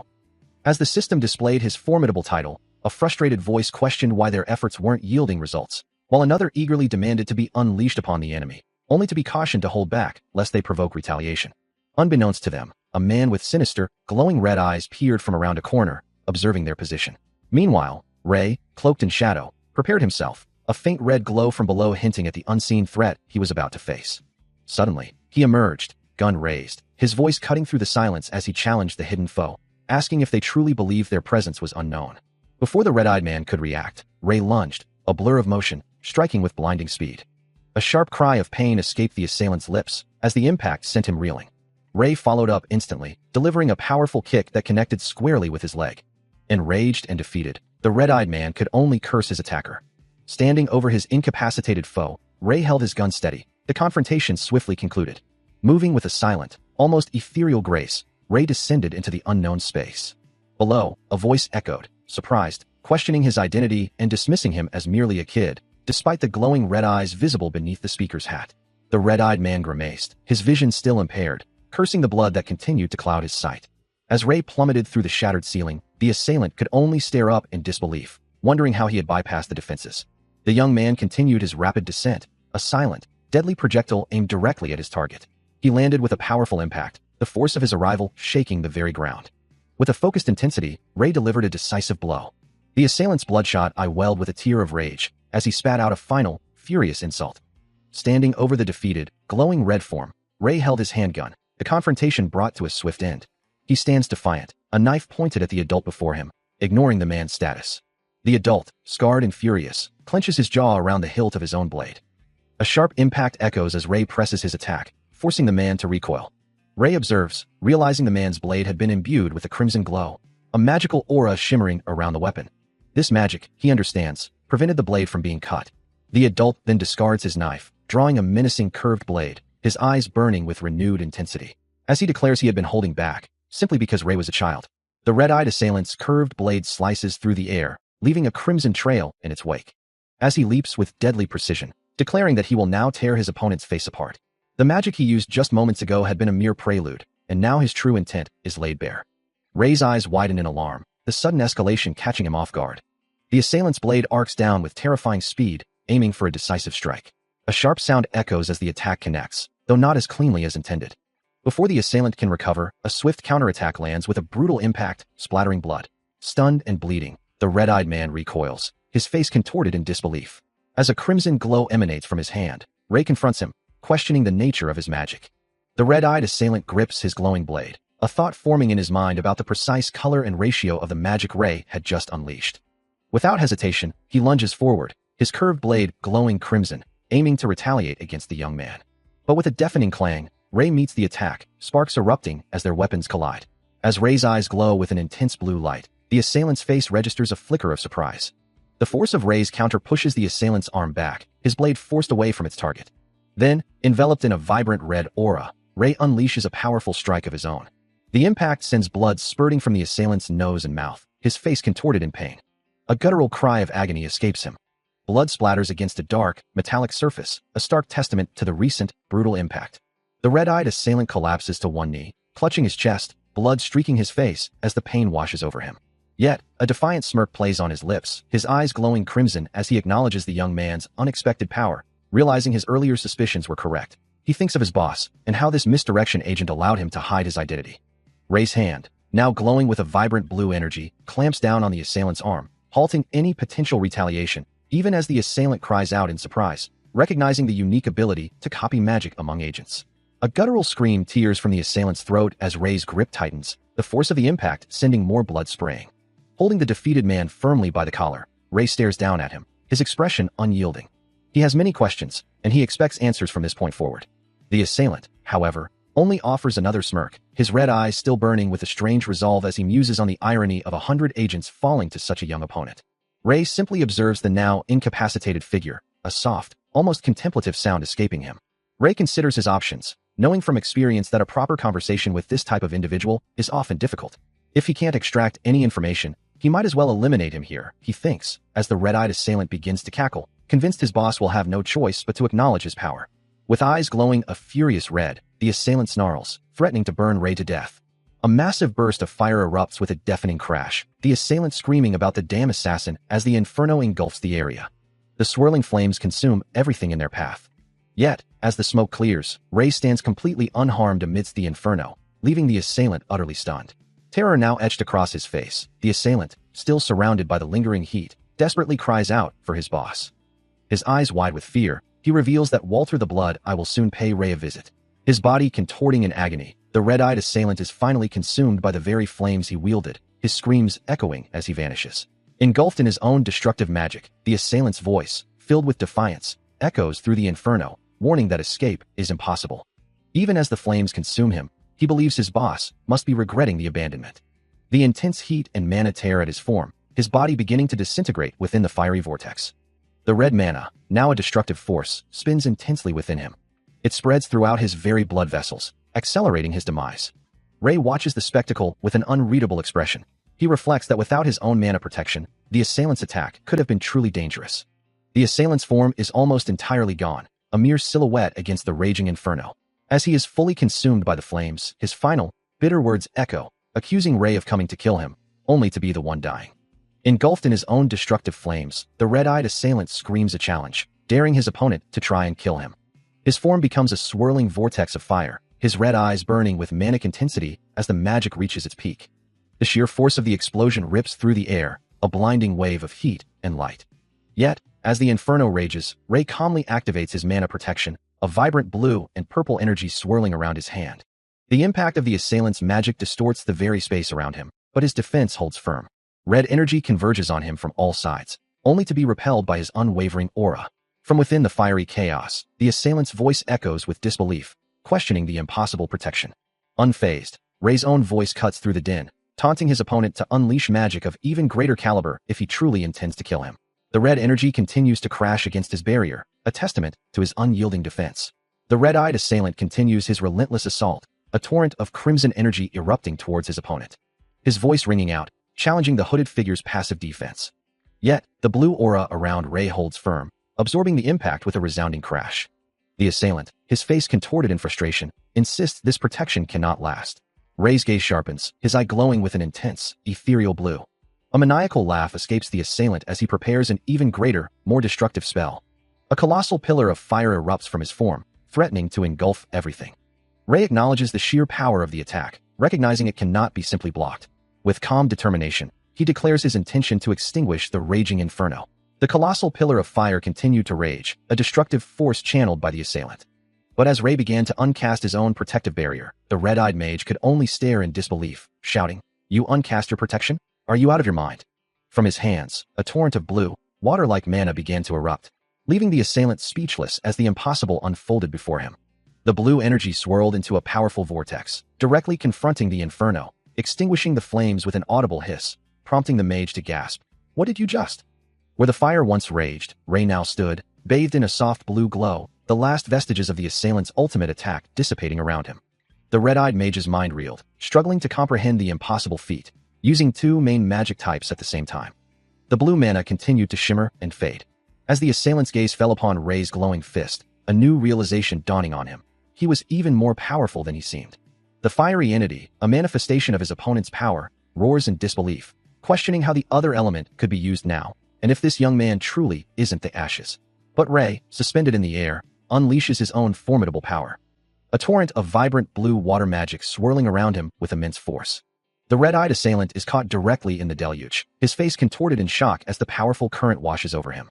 A blinding flash of light erupts from the magical collision, leaving the assailant dazed and disoriented in its wake, water dripping from his stunned form. As the intense light fades, the aftermath of the powerful magical exchange becomes clear.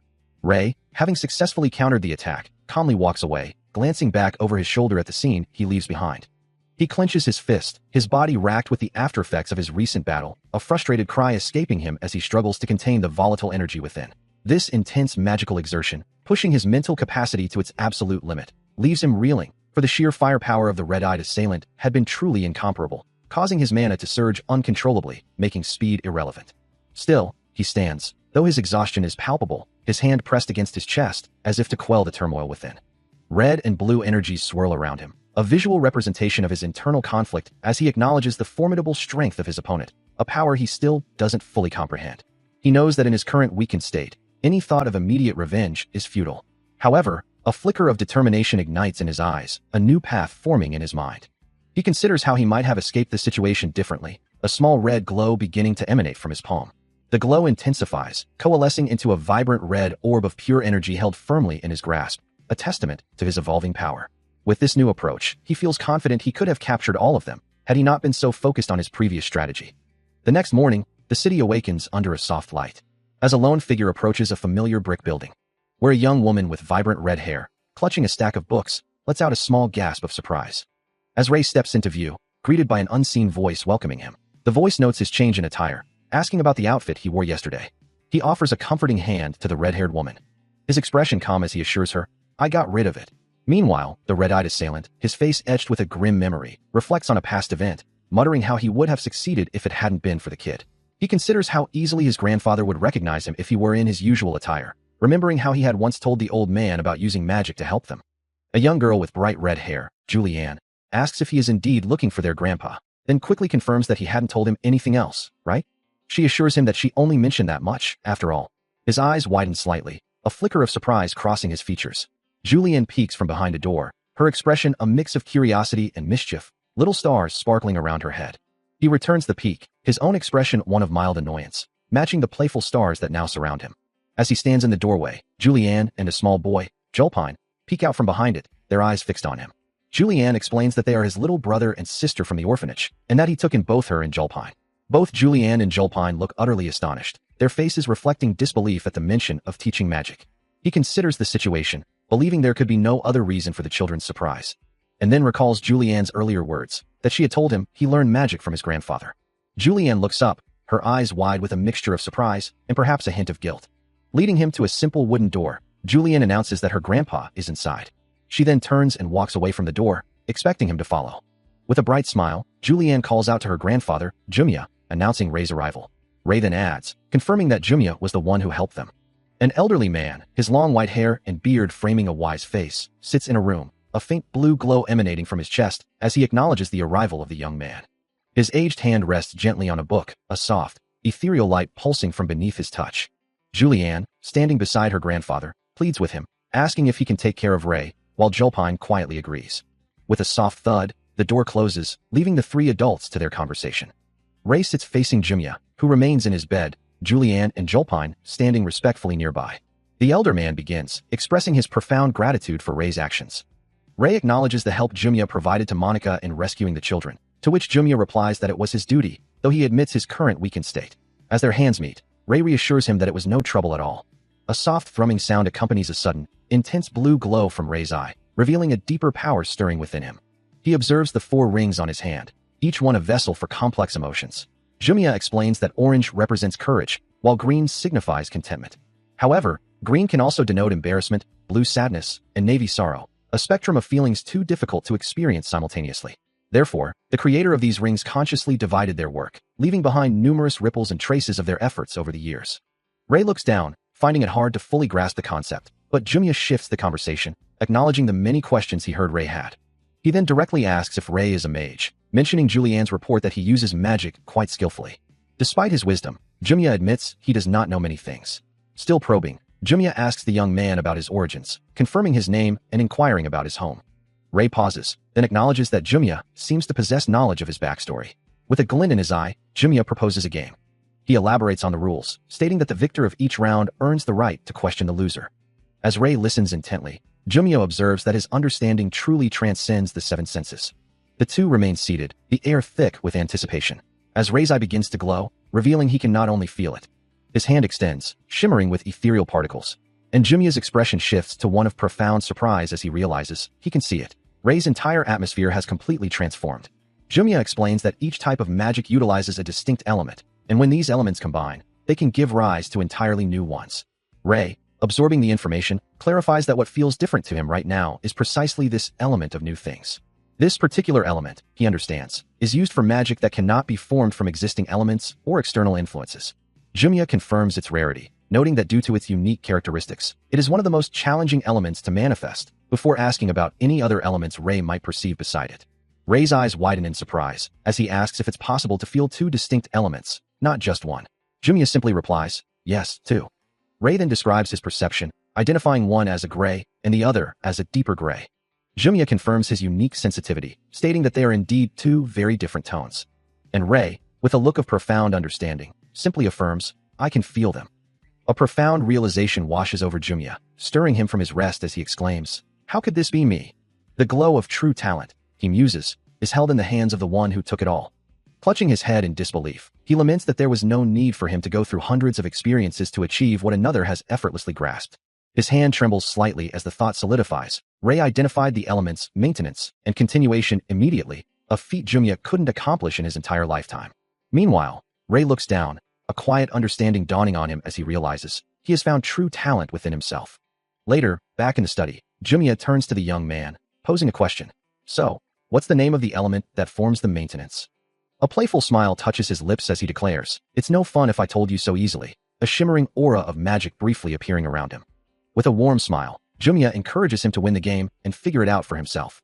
He then clarifies, gesturing between them, "It is simple right now. There exists a sphere made up of two different elements between us. To win the game, one must simply pull the sphere towards themselves.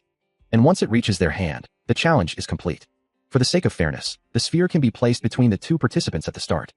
Ray knew it would be difficult to win against someone far more skilled than himself, but even with the handicap, he believed it wasn't impossible. Jumya agreed, signaling the start of their mental tug-of-war. With a focused breath, Ray began to exert his will, his eyes glowing with intense concentration as he channeled his energy. Invisible forces clashed in the space between them, the sphere at the center swirling violently under the immense pressure. Jumya observes the elemental sphere, its swirling energy reflecting in his eyes. Ray's gaze remains fixed, his concentration absolute, his eyes wide with an almost manic intensity. Jumya, taken aback by the display, mutters, "He's fast." A thoughtful expression settles on the elder's face, his brow furrowed in contemplation. Taking the initiative, Ray extends his hand, the elemental sphere now resting in his palm, and declares, "I'll ask the first question." Jumya, recovering from his surprise, poses a query of his own. "Who did you learn magic from?" Ray's simple response is direct, "I'm self-taught." Jumya, however, internally muses, "Soon someone will have to teach him one day." Ray, seemingly unfazed by the implications, continues his line of questioning. "Is a self-taught mage so rare?" With unwavering resolve, Ray declares, "I'll make sure to win the game because I'm not going to lose to you," leaving Jumya in silent contemplation. A hand gestures, signaling the start of the next phase, as Jumya declares, "Let's begin the next game, then." A soft, knowing chuckle echoes through the room. Ray sits in quiet contemplation, a small orb of mana swirling in his palm as he thinks. This round, too, feels like a familiar challenge. The competition's true nature is clear. It's not about the number of spells, but the sheer ability to handle mana itself, a truth that settles heavily in his mind. His gaze drops to his hand, a silent moment of intense concentration. And as his resolve hardens, his sky-blue eyes begin to glow with an ethereal light, a visible surge of power. He knows what he must do, a different method is required. Turning to Jumya, he declares, "Now, let's begin the gambit, shall we?" As the gambit begins, Jumya initiates the challenge, his hands rising as intricate patterns of blue mana begin to coalesce and swirl around him. He channels the energy upward, intensifying the ethereal display with focused precision. Then, Ray responds, his own mana flaring to life, a brilliant blue glow emanating from his outstretched hand. Jumya's eyes widen in surprise, a flicker of astonishment crossing his face at the unexpected turn of events. A silent question hangs in the air. With a slight smile, Jumya acknowledges, "Oh my, it seems you've switched up your tactics." Ray stands firm, the blue mana still swirling around him, his gaze unwavering as he prepares to articulate his strategy. He declares, "There is no rule that I can hinder my opponent." Jumya, accepting the challenge with a knowing smile, simply replies, "Ask whatever you wish."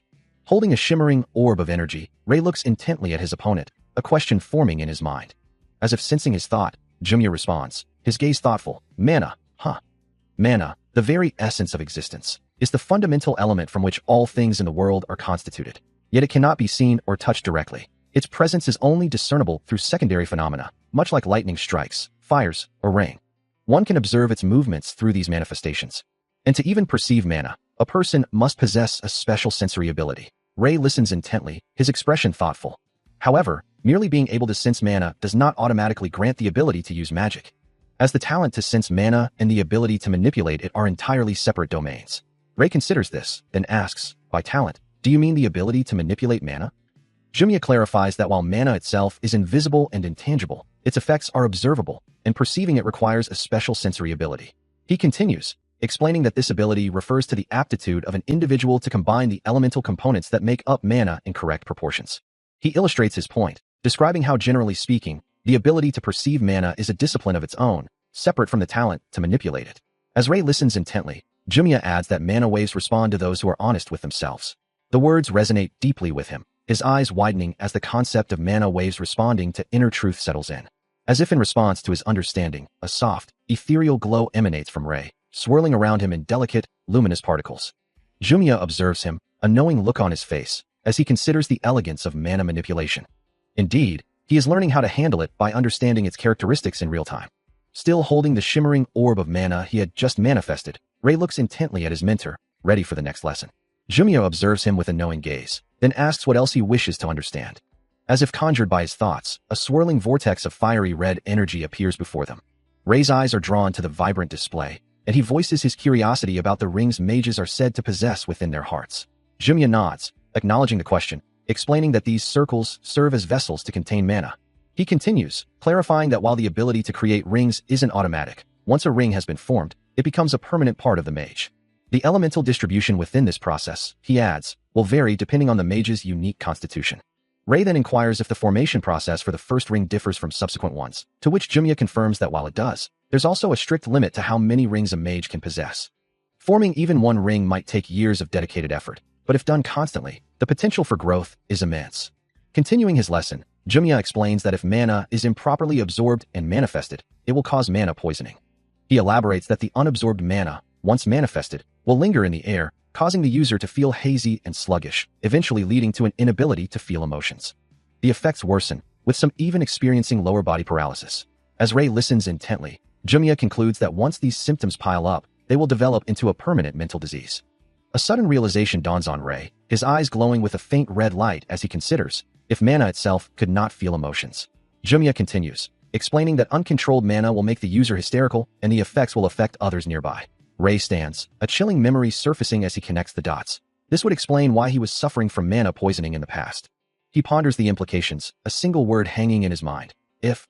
Meanwhile, Jumiya, now seated on a bed, offers a solution, explaining that someone who only utilizes the mana in the atmosphere can avoid mana poisoning and use it to their advantage.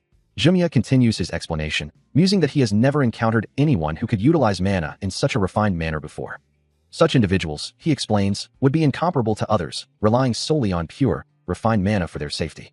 He gestures to the surrounding air, emphasizing that there is an infinite amount of mana available in the atmosphere. As if illustrating the concept, Ray is shown suspended amidst a vibrant, swirling current of ethereal mana, a visual representation of drawing power directly from the air. Shifting the topic, Jumiya then asks Ray if he has a dream, revealing his own desire to witness the end of the world. Ray clarifies, stating that he isn't referring to such grand, abstract desires, but rather to what Jumiya would like to accomplish in the future. His expression darkening slightly, Ray admits that he does indeed have something he wishes to do.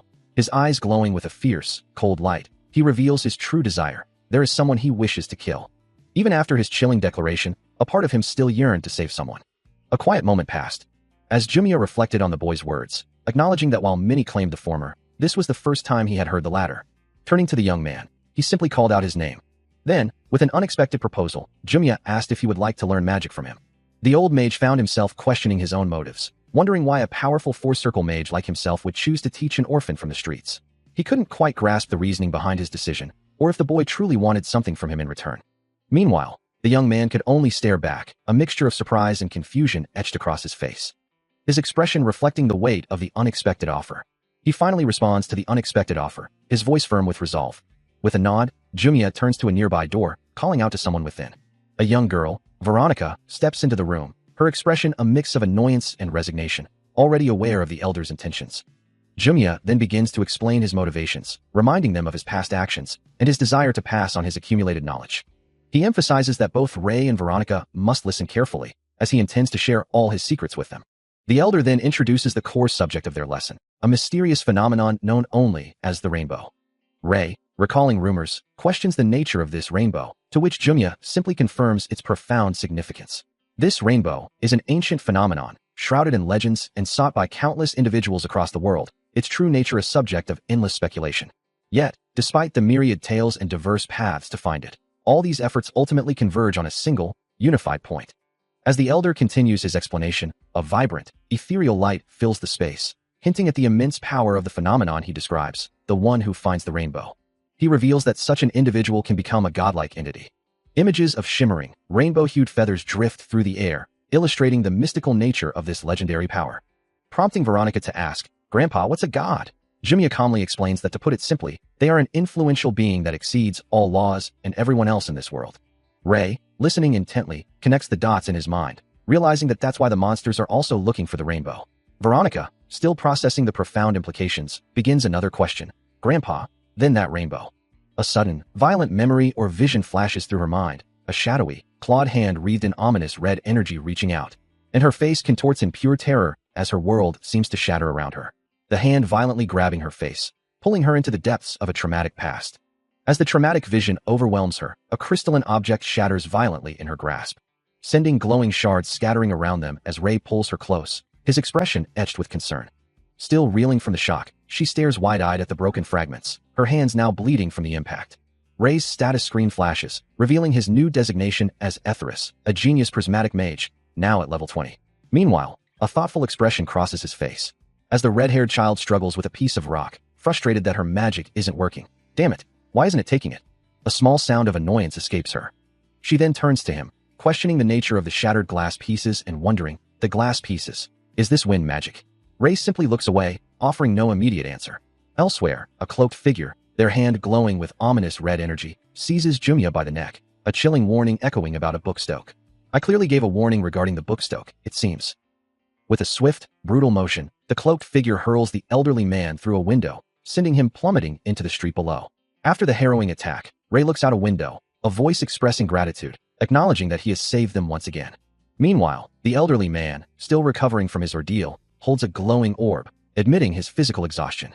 A concerned voice then urges Veronica, pleading with her to heal Ray's injury. Her hands glow with a soft, golden light, as she begins the delicate work of mending. Ray looks down at himself, muttering that the wound will likely scar soon. Veronica, her expression filled with concern, questions if a scar is truly worth shedding tears over, insisting it must be healed.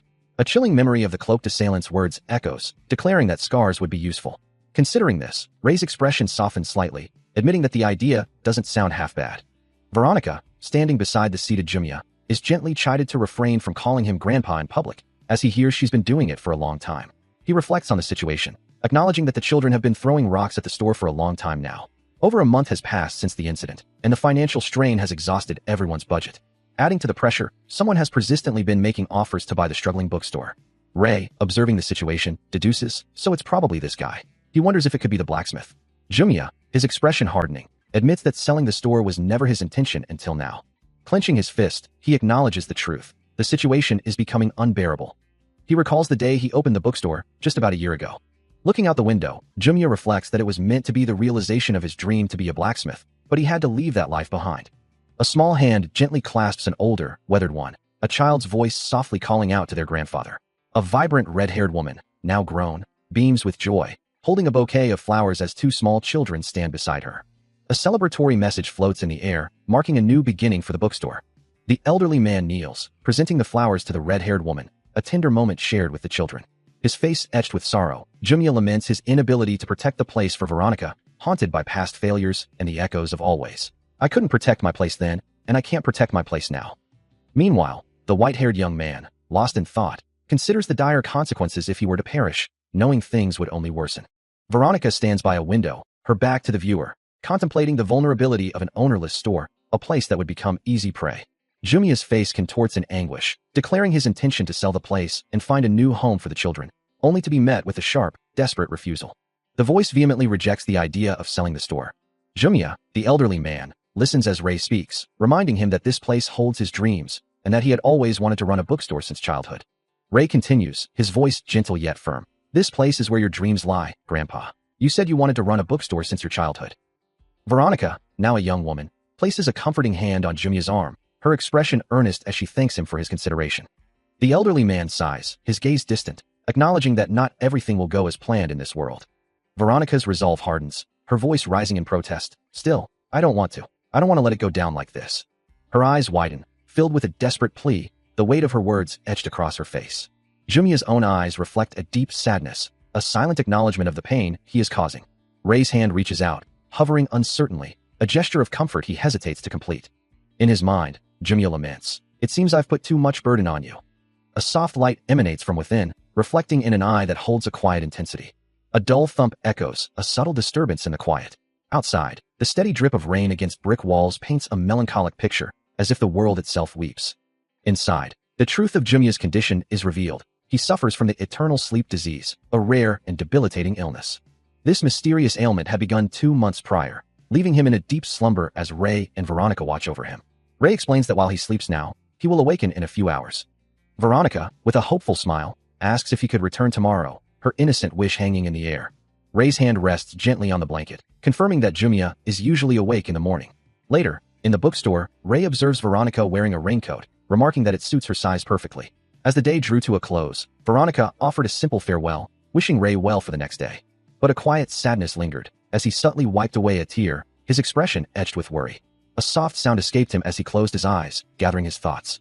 He knew a few words, a few promises he could make. And with a renewed sense of calm, he opened his eyes, his resolve hardening. He told himself not to worry, that everything would turn out well. Veronica, however, seemed to sense the deeper meaning behind his words, her eyes widening in surprise, then glowing with an intense orange light. As they walked away from each other, she looked back, offering a quiet, heartfelt thank you. The sound of their parting lingered in the air, a soft, fading echo. After his parting with Veronica, Ray moves through the desolate streets, a question echoing in his mind. Where could everyone have gone? He knows the 8th Street, home to the orphanage, falls under the dominion of Jeffer's gang. And he can almost hear their taunts, believing no one could escape their grasp. A sudden thought strikes him, wondering if everyone had simply returned home due to the ominous black rain, a realization that forces him to reconsider his initial plans. His focus shifts to Jeffer, acknowledging that he must now modify his approach. With a determined stride, he sets his immediate goal. He has to find Philip first. Ray breaks into a run, reasoning that since Philip is connected to Jeffer's gang, he could likely arrange a meeting with Jeffer himself. His footsteps pound against the pavement, each one echoing his urgent resolve. Moving with silent purpose, Ray approaches a desolate area, his gaze fixed on a strange, gurgling light emanating from the ground. The light pulses with an unsettling rhythm, and a chilling realization dawns on him. This is the territory of Cedric's gang. What are they doing here? Nearby, 2 hooded figures stand guard, one asking when their boss will be finished, the other replying that he will continue his work until morning. Taking in their words and the ominous gurgling, Ray's expression hardens with grim determination. Inside the hideout of Cedric, Philip is being held, blood trickling from his mouth as he struggles against his captors. A faint purple energy surrounds him, his face contorted in pain and desperation. The sight of Philip's torment sends a jolt of raw emotion through Ray, his eyes widening in shock and fury. Inside, Cedric stands over the beaten Philip, his voice dripping with contempt as he calls him an arrogant bastard. He clenches his fist, a dark aura flaring around him as he struggles with an overwhelming surge of power, demanding to know why it isn't taking it. A guttural sound escapes him as the dark energy crackles, urging him to unleash it. He questions his own state, wondering what he is becoming. Suddenly, a surge of purple energy erupts around him, his eyes glowing with an intense, sky-blue light as his true power manifests. The sheer force of his release shatters the very ground, sending shockwaves through the area. He stands amidst the fallen figures, a dark aura still clinging to him. The battle swiftly concluded. His gaze remains sharp and intense, his glowing eyes reflecting the lingering power within. A voice cuts through the haze, calling out his name, pulling him back to a moment of self-reflection. He looks down at his blood-stained hands, the weight of his actions settling upon him. A guttural cry of agony escapes Ray, his face contorted in pain and smeared with blood, as if reliving a brutal memory or battling an inner demon. A system interface flashes, displaying the profile of Etheris, a genius prismatic mage, detailing his stats, skills, and items. Meanwhile, a pained groan escapes Philip, who struggles to remain upright amidst the debris. His hands are visibly bloodied as a voice asks if he also has business with this guy. Ray, his expression etched with concern, wonders aloud if Philip has lost consciousness. Kedrick, observing the scene with a slight smile, muses that while he has no obligation to help Philip as a partner, the young man has assisted him in various ways before. A hand reaches out, gently touching the back of Philip's neck. Ray, however, takes Philip's bloodied hand, stating firmly that he always repays his debts. Kedrick's legs are seen walking away, his presence receding from the scene. As he departs, Kedrick reminds them that that is his rule, adding that they sure lack discipline, and that their duel is scheduled for tomorrow. A powerful red aura flares around him, his eyes glowing with an intense crimson light as he questions the situation, wondering if this is truly the time for a fight. The system notes that the danger emanating from him has become more distinct than ever before, a pulsating red energy swirling around his hand. He has undeniably changed, the red glow intensifying around his hand. It's as though he grows stronger simply by maintaining this state, his power visibly escalating. Kedrick, however, maintains a calm demeanor, stating that he didn't come to fight, having merely heard something that drew him to this location where Ray kneels beside an injured Philip. Ray's anger flares again as he demands to know, "Why did you do this to Philip?"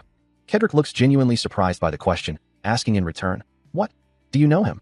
A small, knowing smirk plays on Kedrick's lips as he muses aloud, wondering if this Bree also came to find Ray, perhaps about some business proposal.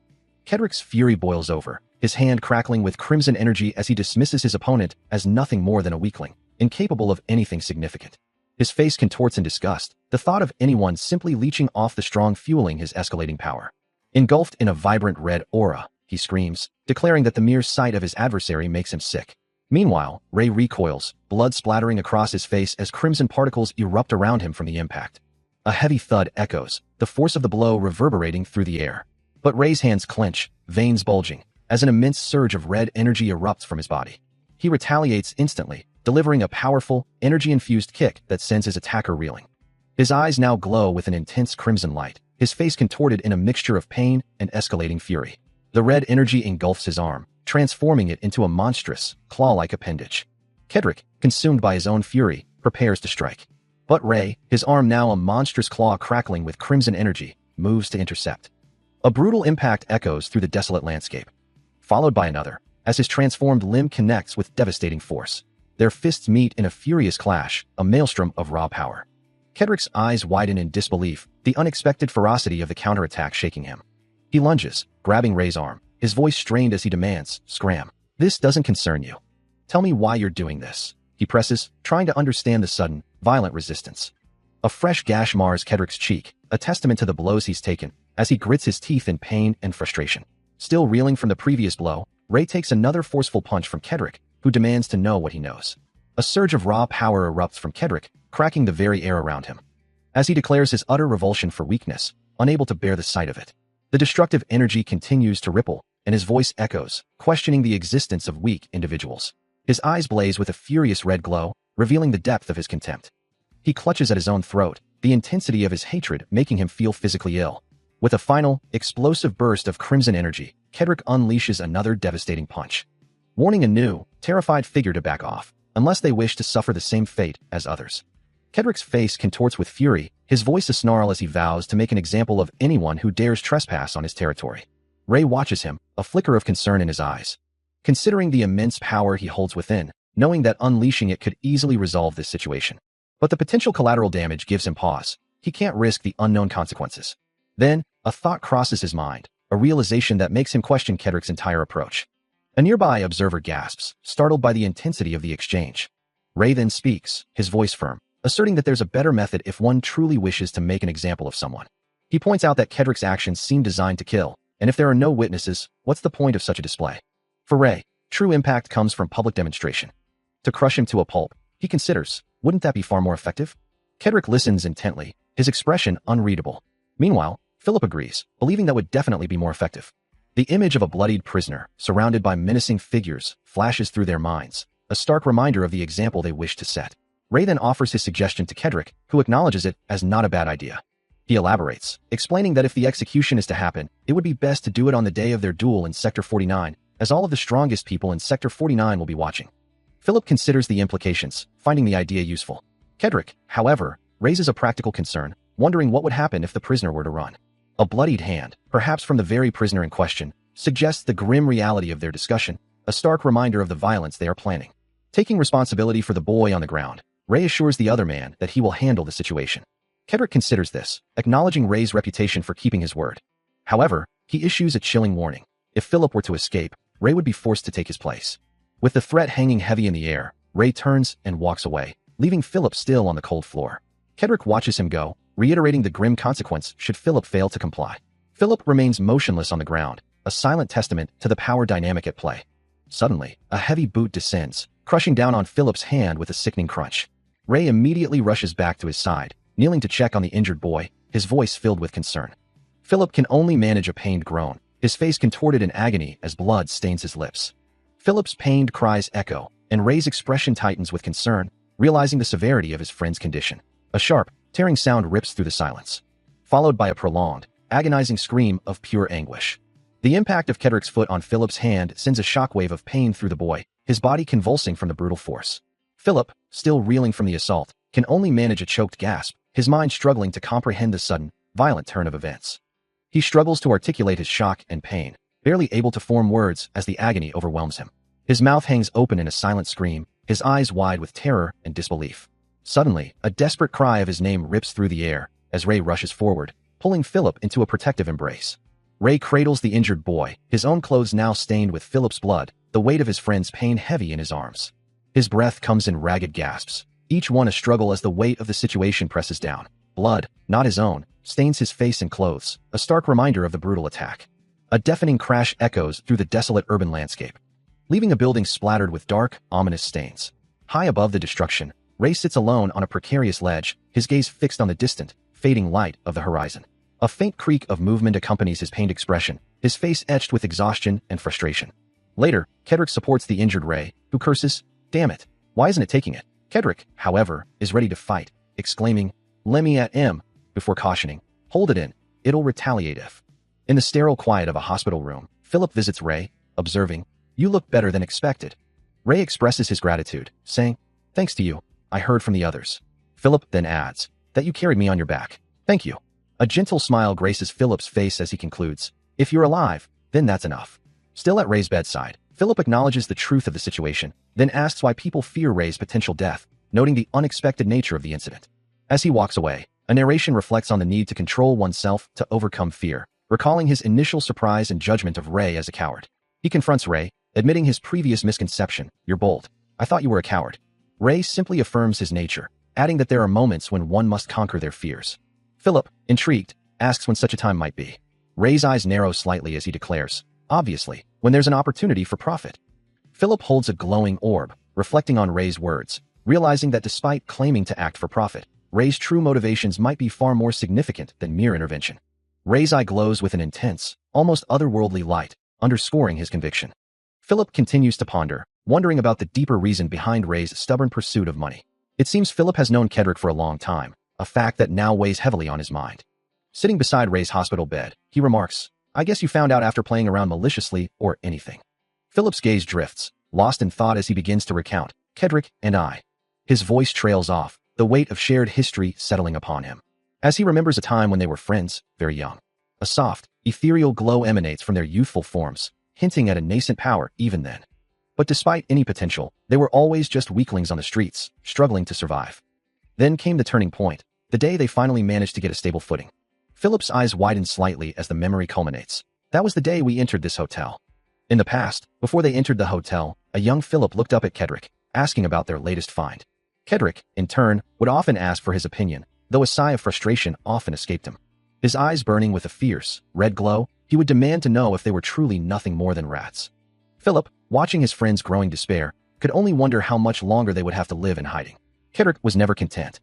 After their meager work, he would always push his body to its limits, overworking himself relentlessly. Then, half a year later, Kedrick left, leaving Philip behind. To be more precise, he was always angry, especially when they first entered the hotel, a place that would change everything. After that, he plunged into street fights, becoming a madman. He explains that Kedrick's body alone couldn't have endured winning fights, no matter how much he trained. Kedrick was always losing, he continues, because the physical difference between him and the street gangs was simply too great, but then the situation suddenly changed. Ray acknowledges this, agreeing that Philip is right, as the flashback shows Kedrick suddenly becoming incredibly skilled in combat. He had suddenly gotten really good at fighting, his movements now imbued with a fierce, red energy. More precisely, Philip narrates, Kedrick had become a lot stronger, his eyes glowing with an intense, almost demonic red light. Ray, now back in the present, wonders if Kedrick always possessed such a fighting aura, his expression thoughtful. Philip clarifies that the aura around Kedrick was something he acquired after leaving the hotel and joining a group, his gaze distant as he recalls the past. He then hums in thought, considering Ray's next unspoken question. Kedrick wasn't always so violent, was he? Philip confirms that Ray's assessment is mostly accurate, reiterating that after Kedrick left the hotel, he suddenly changed. He stares, his mind racing to connect the pieces of Philip's story, wondering how a mere ring could cause such a drastic change. Philip continues, explaining that after leaving the hotel, Kedrick was often seen wandering the streets, until one day, he ended up meeting with a man. This encounter, Philip recounts, happened in a dark, secluded basement, a place where Kedrick seemed utterly lost and vulnerable. The man, cloaked in shadow and wearing a fedora, stood over him, his presence ominous and unsettling. This was the man who would transform Kedrick into the terrifying figure he became, his eyes glowing with a malevolent red light, a cruel smile twisting his lips. It was then, in that desolate place, that Kedrick received a small, glowing ring, its light pulsing with an unnatural energy. Philip confirms, his voice hushed, that Kedrick received the ring from him, the mysterious man in the fedora. Ray's expression hardens as Philip concludes, explaining that the ring was the key to Kedrick's sudden power, and that it was given to him by a man who was also from the streets. He considers the strange, unnatural pink color, a hue that speaks of something beyond the ordinary. Meanwhile, Philip, holding a small, glowing pink orb, confesses that despite everything, he is trying to kill Kedrick. A wave of sadness and grief washes over Ray as Philip asks if he wants to try talking to Kedrick. The suggestion catches him off guard, his voice laced with disbelief as he repeats, "Talk with him?" Philip, sitting beside him on the bed, gently reminds him, "You said he was an old friend. Don't you want to make up with him?" A flicker of concern crosses Philip's face. His gaze fixed on Ray. Ray's eye glows with a fierce, golden light as he declares, "Of course, if I can." Philip, seeing his resolve, offers a path forward, promising, "After we're done, I'll give you an opportunity to talk with him." He stares at the screen, a look of disbelief spreading across his face. Philip, observing his reaction, confirms his suspicion, murmuring that it truly is impossible. Ray, still processing the information, lets out a small, embarrassed cough, his gaze dropping slightly. The screen displays critical information. Only those affiliated with the three great gangs can enter the designated area, and Kedrick is explicitly named as part of one of these powerful factions. The location, Jeffer Lot, is also highlighted, making it clear that someone like him, a mere nobody, wouldn't be able to gain entry. Philip, however, dismisses his concerns, assuring him there's no need to worry, as he'd already informed Kedrick of his intention to bring Ray along. A wide smile spreads across Ray's face, overwhelmed with gratitude that Philip's brother would go to such lengths for him. Philip simply offers a knowing look, expecting his thanks. Ray's attention returns to the screen, where Kedrick is visible, as the terms of their potential meeting or challenge are laid out, a condition that, if he loses, will have significant consequences. Philip gravely informs Ray that Kedrick intends to publicly execute him, with all the gangs watching, causing Ray to react with a stunned, disbelieving gasp. His eyes wide with alarm, Philip repeats the chilling phrase, "Publicly execute me?" He then adds a grim detail, warning that if Kedrick defeats him, his life is forfeit. Philip continues, painting a vivid picture of a painful demise, prompting Ray to ask if he's joking, only for his friend to confirm the seriousness of the situation. Ray firmly denies being scared, but Philip presses him, asking why he's so afraid. He admits to not knowing about fear, but expresses absolute certainty that his big brother will be by his side. Philip, with a reassuring smile, tells him not to worry, affirming there's no way he would die. Ray, now looking determined, confirms his own belief that he won't lose to Kedrick. Philip simply watches him, a silent Ray, hanging in the air as the conversation concludes. If Philip ends up in my debt because of this, Ray considers, his gaze sharp. Then, he concludes, I'll have no choice but to take him with me later on. Got it. I'll go with you. Philip listens intently, a small bandage visible on his cheek.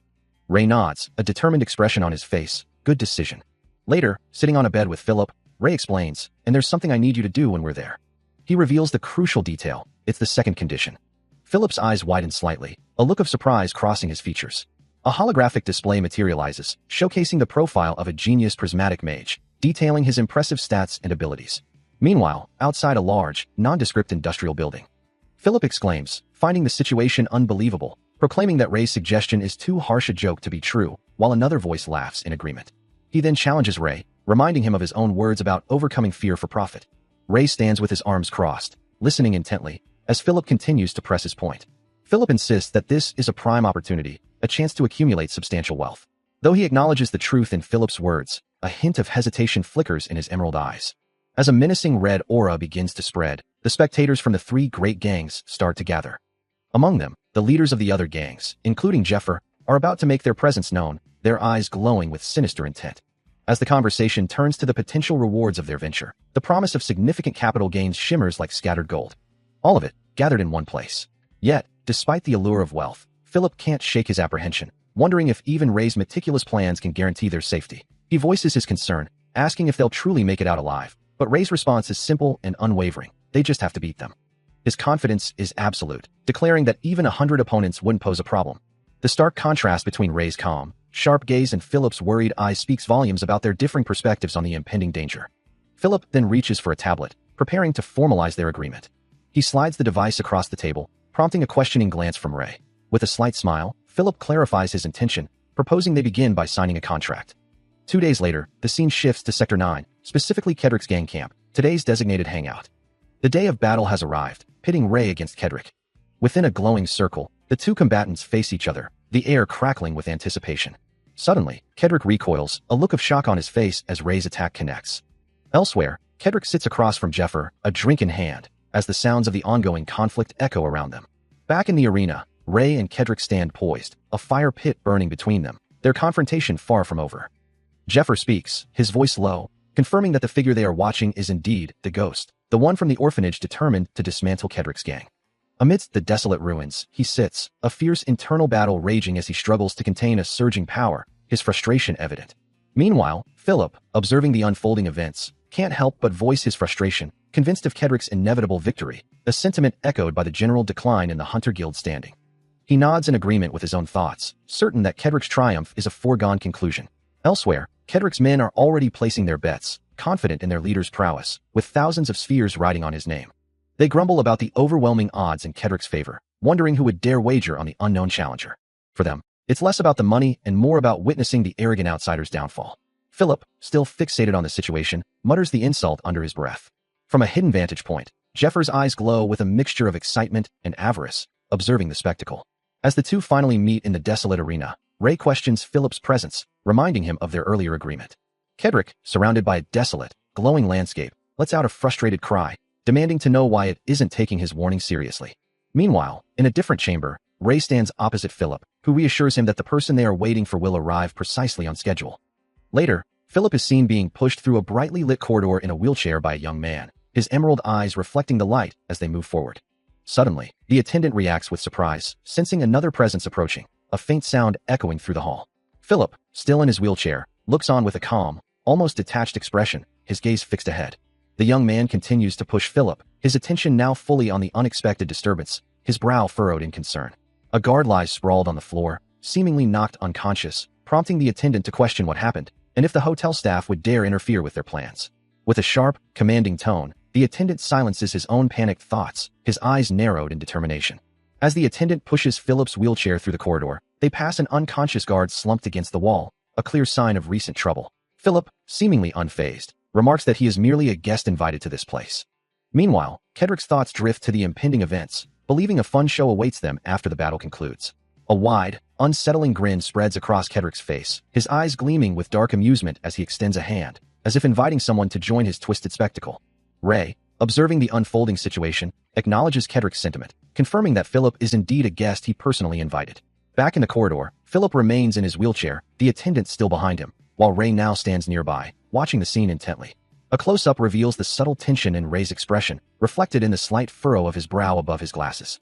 His sky-blue eye, usually calm, now holds a sharp, focused intensity, hinting at a deeper understanding or a plan forming. Suddenly, Philip pushes himself up from the wheelchair, his body straightening with unexpected strength as he declares a need to wait, acknowledging everyone's presence. Now standing beside Ray, Philip adds that he intends to bet as well, his previous immobility seemingly a ruse or a temporary condition. With a decisive clatter, a briefcase is set down and opened, revealing a staggering sum of 2 million shillings, drawing gasps of surprise from those gathered. Philip, holding the case, declares his intent, announcing he will bet all his assets on Ray. The question hangs in the air, bet all your assets on me? To which he simply affirms, yup. A slight smile plays on his lips, as he considers it a bet he cannot possibly lose. He anticipates the inevitable chain reaction, knowing that everyone else will soon start betting out of sheer greed. The crowd erupts, clamoring about the immense size of the bet, urging him not to cancel and eagerly joining in. Still seated in his wheelchair, Philip watches as one voice cuts through the din, declaring, he first. I'll bet everything on Kedrick. The scene descends into a boisterous frenzy, with everyone clamoring to place their wagers amidst the growing excitement. As the betting reached a fever pitch, a voice cut through the din, declaring there was only one way to settle the escalating tension. With a chilling grin and eyes burning crimson, Kedrick seemed to relish the impending confrontation. Jeffer, holding a coin aloft, addressed the crowd, welcoming anyone who wished to contribute to his growing fortune. Then, with a flourish, he raised a small bell, signaling the immediate start of the match. Kedrick wasted no time, launching himself forward with explosive speed. He roared a challenge, his attack a blur of motion. But Ray met him head-on, their fists colliding with a powerful impact that sent shockwaves through the air. A flicker of surprise crossed Ray's face as he realized his opponent was significantly faster than he remembered. However, before Kedrick could press his advantage, Ray's hand shot out, gripping his wrist as dark purple energy crackled around his fingers. His movements, faster than any opponent before, aimed to break the arm in a single, decisive move. As dark energy flares around his hand, he seizes Kedrick's wrist, the other man's eyes glowing ominously. Kedrick lets out a guttural sound, his face contorted in a snarl. But before the move can be completed, Kedrick erupts in a fiery aura, unleashing a powerful counterattack that Ray barely manages to block with a burst of his own purple energy. Ray's bandaged hand, still crackling with dark power, holds firm against the assault. Yet, the exchange leaves Kedrick's arm bleeding, a surprise question mark hanging in the air. Kedrick recoils, clutching his injured arm, but a wide, unsettling grin spreads across his face as he acknowledges Ray's fighting prowess. His eyes glow a fierce red, and the fiery aura around him intensifies, a manic joy radiating from his form. With fangs now visible, Kedrick's smile widens further, declaring Ray a truly entertaining opponent. As Kedrick's power surged, Ray's eyes glowed with a fierce, red-purple light, his mind settling on a grim resolve. If it came to it, he would fight with the intent to kill. Suddenly, an overwhelming torrent of vibrant, orange and red flames erupted, engulfing everything in a searing, chaotic inferno. Ray stands poised in the center of a glowing circle, surrounded by an expectant crowd, as if awaiting a challenge. Then, with a burst of red energy, he launches himself forward, a blur of motion through the air. His gaze sharpens, every muscle tensing as he prepares to deliver a decisive blow. The force of his strike connects with explosive power, sending a shockwave of red energy outward. The opponent recoils violently, a grimace of pain twisting his features as blood appears on his lip. From the sidelines, two spectators watch in disbelief, one exclaiming, "Crazy," while the other adds, "Damn, they're good at fighting." The spectator with glasses, wide-eyed, can only think to himself, neither of them is backing down. He stands amidst the inferno, holding back his true power, knowing that unleashing it would reduce everything to ashes. As the flames rage around him, the opponent is caught in the fiery embrace. A guttural scream of defiance escapes the dark-haired figure. Before the attack can land, Ray's leg snaps out in a blindingly fast kick. The impact sends the opponent reeling backward through the air. His eyes glowing with a cool blue light, he muses that going all out would simply be a waste of energy. With a decisive motion, his foot descends, radiating a soft blue glow. Standing over the now-defeated opponent, Ray extracts a pulsating blue orb from his body. The opponent's face contorts in a final expression of shock and agony. Ray's gaze sweeps across the desolate landscape, a flicker of concern in his eyes. Suddenly, an unseen assailant lunges from behind, locking him in a tight chokehold. "You bastard," the attacker snarls, tightening his grip as red energy crackles around his hands, but Ray's eyes begin to glow with an intense blue light. With a sudden, explosive burst of power, he breaks free, his leg arcing with brilliant blue energy as he delivers a devastating kick that sends his attacker flying backward in a fiery explosion.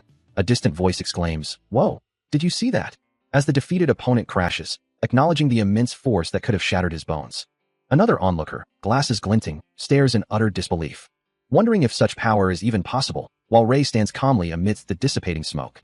From the shadows, an unseen observer acknowledges the hunter's unexpected strength, muttering that he is far better than they had anticipated. Meanwhile, one of Kedrick's subordinates, surrounded by the burning wreckage, expresses concern, wondering if Kedrick himself will end up losing at this rate. As the tension mounts, Ray's eyes ignite with a fierce, crimson glow, a visible surge of power coursing through him. He shifts his weight, settling into a low, ready stance, glowing particles swirling around his feet. His expression hardens into a snarl, as he curses his attackers with raw fury. A powerful, crimson aura erupts from his body, engulfing him in a swirling vortex of destructive energy. His face contorts further, a primal scream of rage building within him, his glowing eyes burning with an unyielding resolve. With every fiber of his being, he declares that there is no way he would ever lose. A guttural roar echoes through the devastated landscape, erupting into a fiery explosion. From the chaos, Jeffer lunges downward with a furious snarl, his body a blur of motion as he closes the distance. But Ray stands firm, his back to the onslaught, unyielding in the face of the attack. Jeffer's eyes glow with a malevolent red light as he presses his assault, his intent clear and deadly. Yet, before the blow can land, Ray's own eyes flare crimson, and a burst of red energy erupts from his hand, intercepting the attack. The force of the counter sends Jeffer reeling backward, his body thrown violently through the air amidst the burning ruins. Ray's fist connects with brutal precision, a crimson shockwave rippling outward from the impact. Jeffer's form collapses, his leg visible as he falls, a silent testament to the overwhelming power he just faced. Things won't end at this rate. Ray stands victorious, his crimson eyes fixed on the defeated figure below, his resolve burning brighter than ever. Still reeling from the surge of power, Ray struggles with an internal conflict, a voice within him demanding to be unleashed, while another urges restraint, fearing the retaliation it might provoke. Meanwhile, a man with dark hair observes him, remarking that normally, a fighter's body weight would be a disadvantage in combat. But Ray, his eyes glowing crimson, knows he cannot allow this disaster to continue unchecked. He considers the implications, as the observing man calmly asks if he believes himself to be different. With a confident smirk, the man challenges him further, asking if there's anyone else. Before the words fully register, Ray closes the distance, executing a swift join lock that catches his opponent off guard, pulling him in with a burst of crimson energy. The man barely has time to react before Ray spins him, throwing him forcefully through the air. He twists the unnamed man's leg, a surge of red energy flaring around his hand as the man cries out. A desperate, pained curse escaping his lips.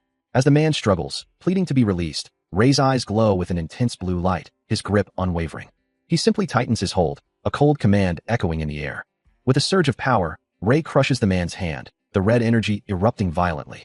Holding the now defeated figure, Ray's blue eyes remain fixed, his expression unyielding. Then, with a powerful heave, he hurls the man's body away, sending him flying through the air amidst a fiery backdrop.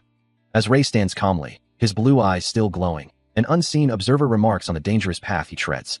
Suddenly, a deeper, more ominous power erupts from him, his hand and eyes now burning with a fierce, crimson glow.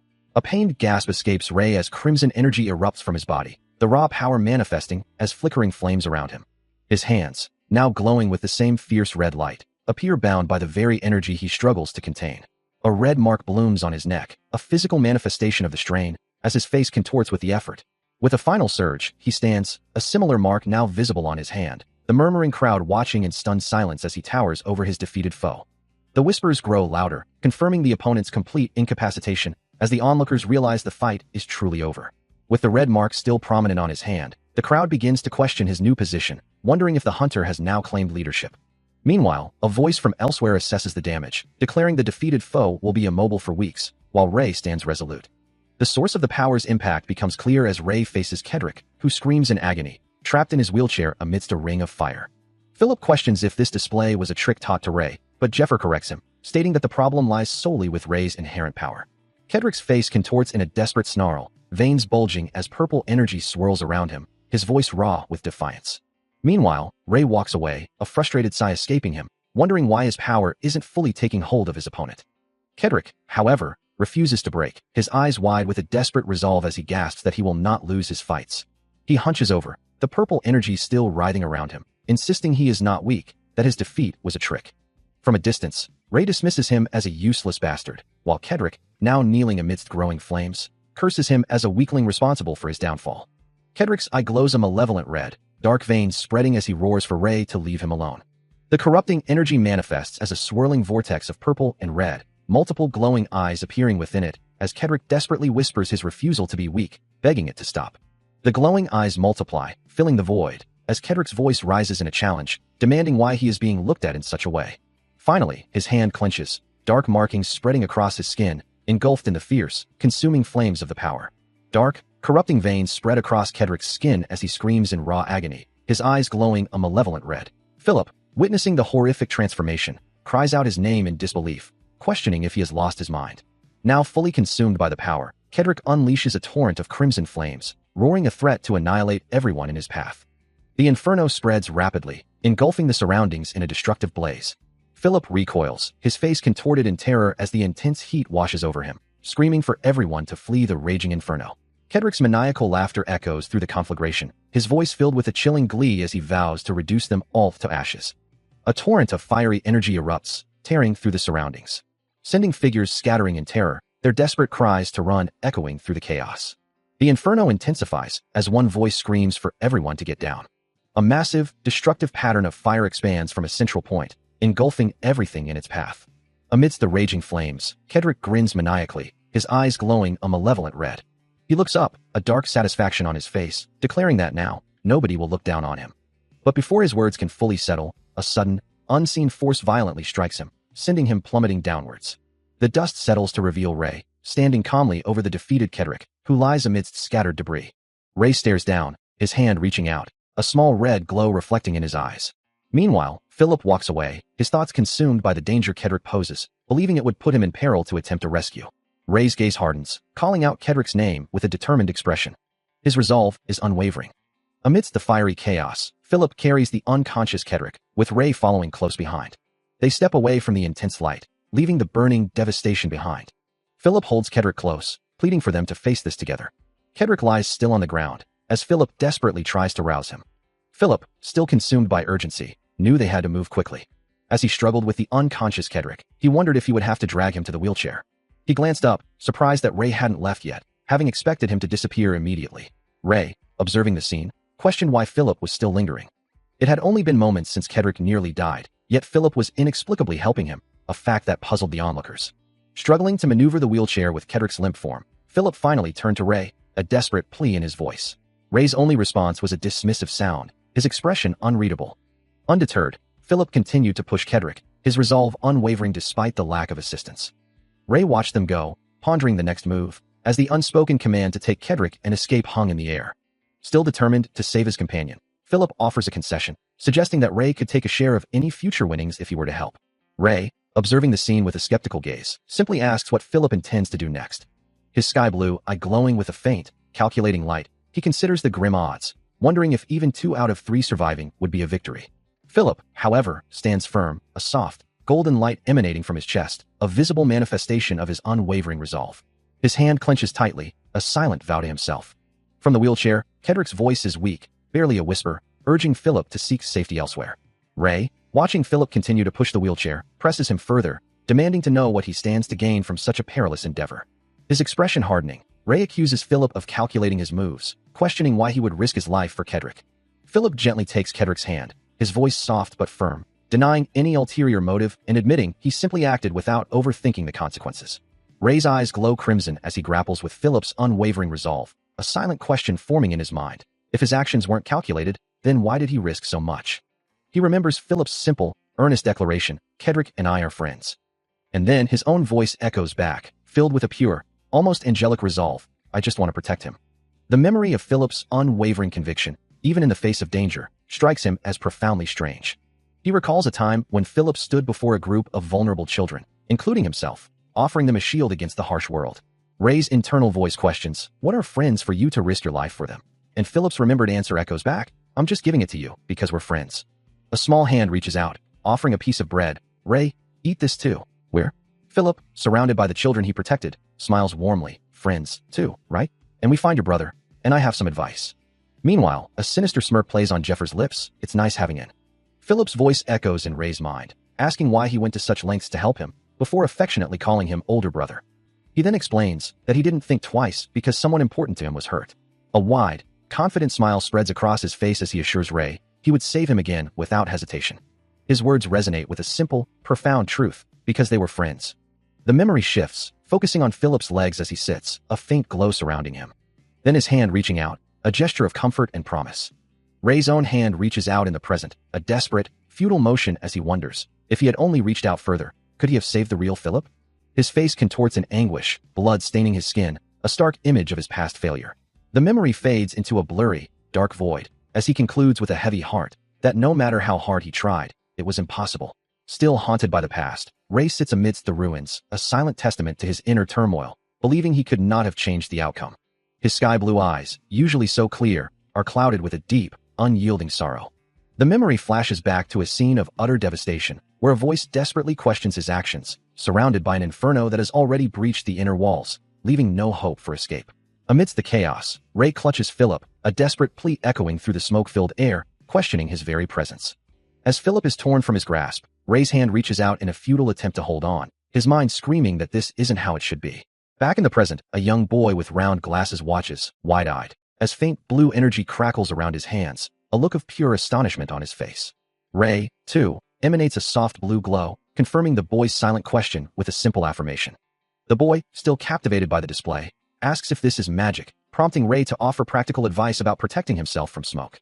Later, the young mage reflects on the moment, recalling Ray's earlier request for him to investigate mages. The young boy, his eyes wide behind his glasses, confesses his initial skepticism, admitting he honestly thought the concept of magic was pointless and didn't believe such a thing existed in their world. His expression is one of profound surprise, as if the very foundations of his understanding have been shaken. Ray, observing his reaction, assures him that he will answer any questions he has, but only later. Amidst a backdrop that seems to shimmer with intense heat, Ray insists that for now, he needs the boy to answer his own questions. The two stand facing each other, enveloped by the fiery aura, the weight of their conversation palpable. Ray then poses a profound query, asking the boy what he believes a friend truly is. The boy, still surrounded by the intense visual of fire, hesitantly questions the importance of such a topic at that moment, only for Ray to firmly declare its immense significance. The boy, adjusting his glasses, offers a simple, almost dismissive answer. A friend is a friend. Everybody knows what a friend is. Ray acknowledges his statement, but then challenges him, suggesting their ideas of friendship might be vastly different, and presses him again to articulate his own definition. Ray clenches his bandaged hand, a frustrated thought escaping him. Damn it, why isn't it taking it? The conversation then shifts to the nature of companionship, specifically, someone you've known for a certain amount of time. A memory flashes, showing the young boy in a burning, ruined city, urging, "Lemmy," at him, while Ray cautions him to hold back, knowing it would retaliate. The young boy's eyes widen in realization, the odd feeling he'd had while working with Ray finally making sense as he utters Ray's name. Ray, his expression serious, acknowledges the boy's understanding, yet insists, "You're not wrong, but you're missing something." The boy then offers his own definition, describing a friend as someone who would help you with nothing in return and someone who'd help in turn. He ponders this, a new depth of understanding dawning on his face. This, he concludes, is what a friend is. A voice, laced with desperation, questions the grim reality, asking if they truly don't feel the impending doom, the certainty of their demise. Amidst the fiery devastation, Ray stands beside Philip, both surveying the wreckage of their surroundings. Ray's thoughts drift, acknowledging that his current emotional turmoil, his deep concern for Kedrick, is what's truly driving him. Philip kneels, reaching out to an injured figure lying amidst the debris. A voice confirms the sentiment, stating that the desire to protect someone is indeed what they mean. Philip, his expression earnest behind his glasses, begins to explain, just because they are who they are. Ray's gaze is distant, lost in the profound weight of those words, the desire to protect someone. The scene is consumed by a swirling vortex of fire and destruction, a testament to the overwhelming power unleashed. He stands silently beside Kedrick, who sits in a wheelchair, while Philip watches over the other children. His eyes bandaged, he laments that it is too late, feeling as though he is doing nothing once again. This moment is unlike that dreadful night from his memories. As he recalls a time when his sole focus was to destroy a towering golem, questioning the true reason behind his actions. The answer comes to him. He cannot repay the children if they perish. The thought echoes, can he truly bring the children back if they die? He ponders if his motivation was truly that simple, as a warm image of him and the children flashes through his mind. A firm denial resonates within him. Standing alone, Ray gazes up at a distant building, his resolve hardening. He finally realized it, his hand reaching out, glowing with a faint blue energy. He wanted to keep living, the blue light intensifying around his chest and arm. He remembered the warmth of shared sleep, surrounded by others, a quiet moment of peace. But that peace was shattered by the dreadful night, a chaotic inferno of destruction. A blinding explosion of light and power erupted, with him at its heart. The memory shifted to a younger, bespectacled mage, wide-eyed with terror, reacting to the unfolding catastrophe. His own hand, still glowing with that familiar blue energy, reached out again, a desperate plea. He wanted to protect them. Within the swirling inferno, the young mage boy looks up at Ray, questioning why his magic had suddenly surged. His voice laced with a mix of fear and awe, he asks if that sudden burst was Ray's power once more. The boy admits he hadn't expected such a thing to work, while Ray calmly instructs him to remain still. Confused and wary, the mage boy wonders aloud why Ray is doing this, a flicker of apprehension crossing his face as he considers if he's about to be struck. Instead, Ray's hand reaches out, gently grasping the boy's injured leg. The boy's eyes widen in shock, his glasses reflecting the fiery chaos around them. He stares at his leg, unable to believe that even his own broken limb could be healed. As Ray's touch settles, a soft, ethereal glow emanates from his hand, enveloping the boy's leg in shimmering particles of light. With the healing complete, Ray kneels beside the boy, who sits amidst the fiery ruins, his leg now mended. Philip, still reeling from the recent events, declares his unwavering loyalty, vowing never to forget the help he received from Ray and Kedrick. However, Ray calmly reminds him that there are still things he needs them to do, implying their debt is far from settled. He had also seized the opportunity to test the limits of his white mana during the chaos. As the fiery aftermath still smolders around them, Philip turns to him, asking what their next move should be. Without hesitation, Ray simply states, "Let's leave." Philip, surprised by the abrupt decision, questions if he intends to use magic again, perhaps expecting another display of power. But Ray firmly denies it, explaining that all they need to do now is wait. A subtle gulp escapes him, a quiet acknowledgement of the tension in the air. Meanwhile, Jeffer stands cloaked in shadow, his lower face obscured by a scarf, his gaze sharp and calculating. The city burns, a relentless inferno consuming everything in its path, until there is nothing left but ash and ruin. A crowd of survivors watches, their faces etched with despair as their world crumbles around them. Among them, a man laments, "Our home is gone, it all went up in flames." Philip, his eyes wide with shock, echoes the sentiment. What are we going to do now? Where do we go? The collective anger of the survivors begins to coalesce, a bald man declaring the disaster to be all Kedrick's fault. Philip, his face contorted with rage, agrees. He's the one who went and lit everything on fire. Yet, the bald man, trembling with fear, tries to distance himself from the blame, insisting, "We have nothing to do with it, so you should figure it out yourselves." Philip's anger shifts, his thoughts turning to another culprit. Jeffer, lots of damn them. Overwhelmed by the devastation and his own helplessness, he clutches his head, a pained gasp escaping him as he admits, "I feel terrible." Even though his legs were hurt, he couldn't stop himself from crying out, a raw, cracking sound escaping his throat. Lying amidst the ruins, he felt utterly defeated. Kneeling on the desolate ground, his head hung low in despair. A tremor ran through him, his face contorted in shock and anguish. But then, with a renewed resolve that seemed to crack the very ground beneath him, he began to rise. Taking a decisive step forward, he whispered, "It's not over." Meanwhile, a group of survivors cried out, pointing towards something unseen. There. Unwavering, Ray stood tall, his back to the onlookers, facing the unknown with grim determination. The crowd recoiled in terror, one of them gasping, "It can't be." As Ray stands resolute, a voice from below expresses disbelief, wondering how he emerged from the inferno completely unscathed. His legs, though still bearing the marks of his ordeal, carry him forward, leaving a discarded wheelchair behind. A man in the gathered crowd challenges him, declaring that if they want to fight, he's ready. Ray's eyes blaze with a fierce, crimson glow, his voice cutting through the tension with a simple, defiant invitation, "Just try me." His hand clenches into a tight fist, as he boldly declares his readiness to face them all at once. Turning his back to the viewer, he faces the assembled crowd, a lone figure against a sea of wary survivors.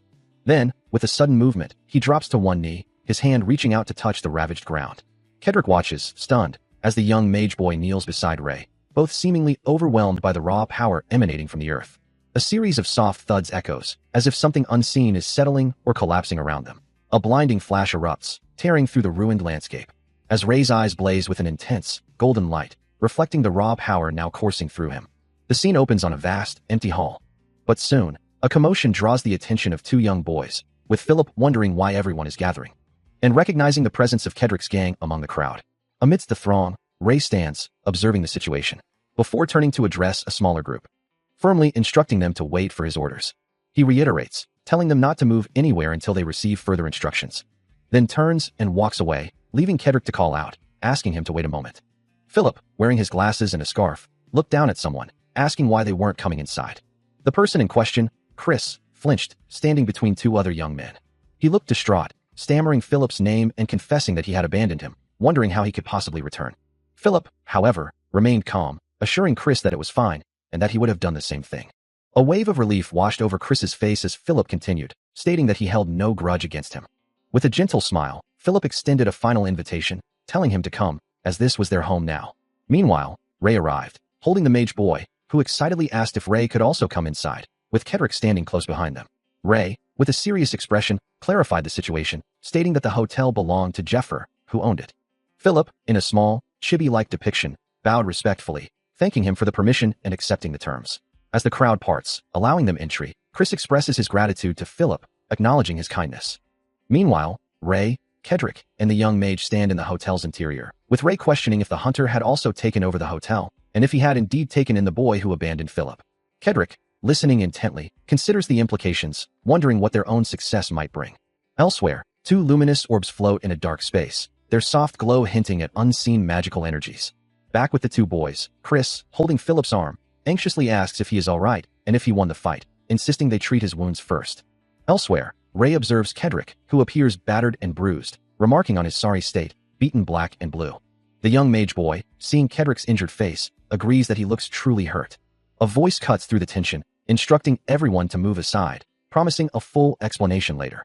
Struggling with the weight of the injured man in the crowded infirmary, Ray wonders aloud how he's supposed to move him, but the command to move echoes insistently.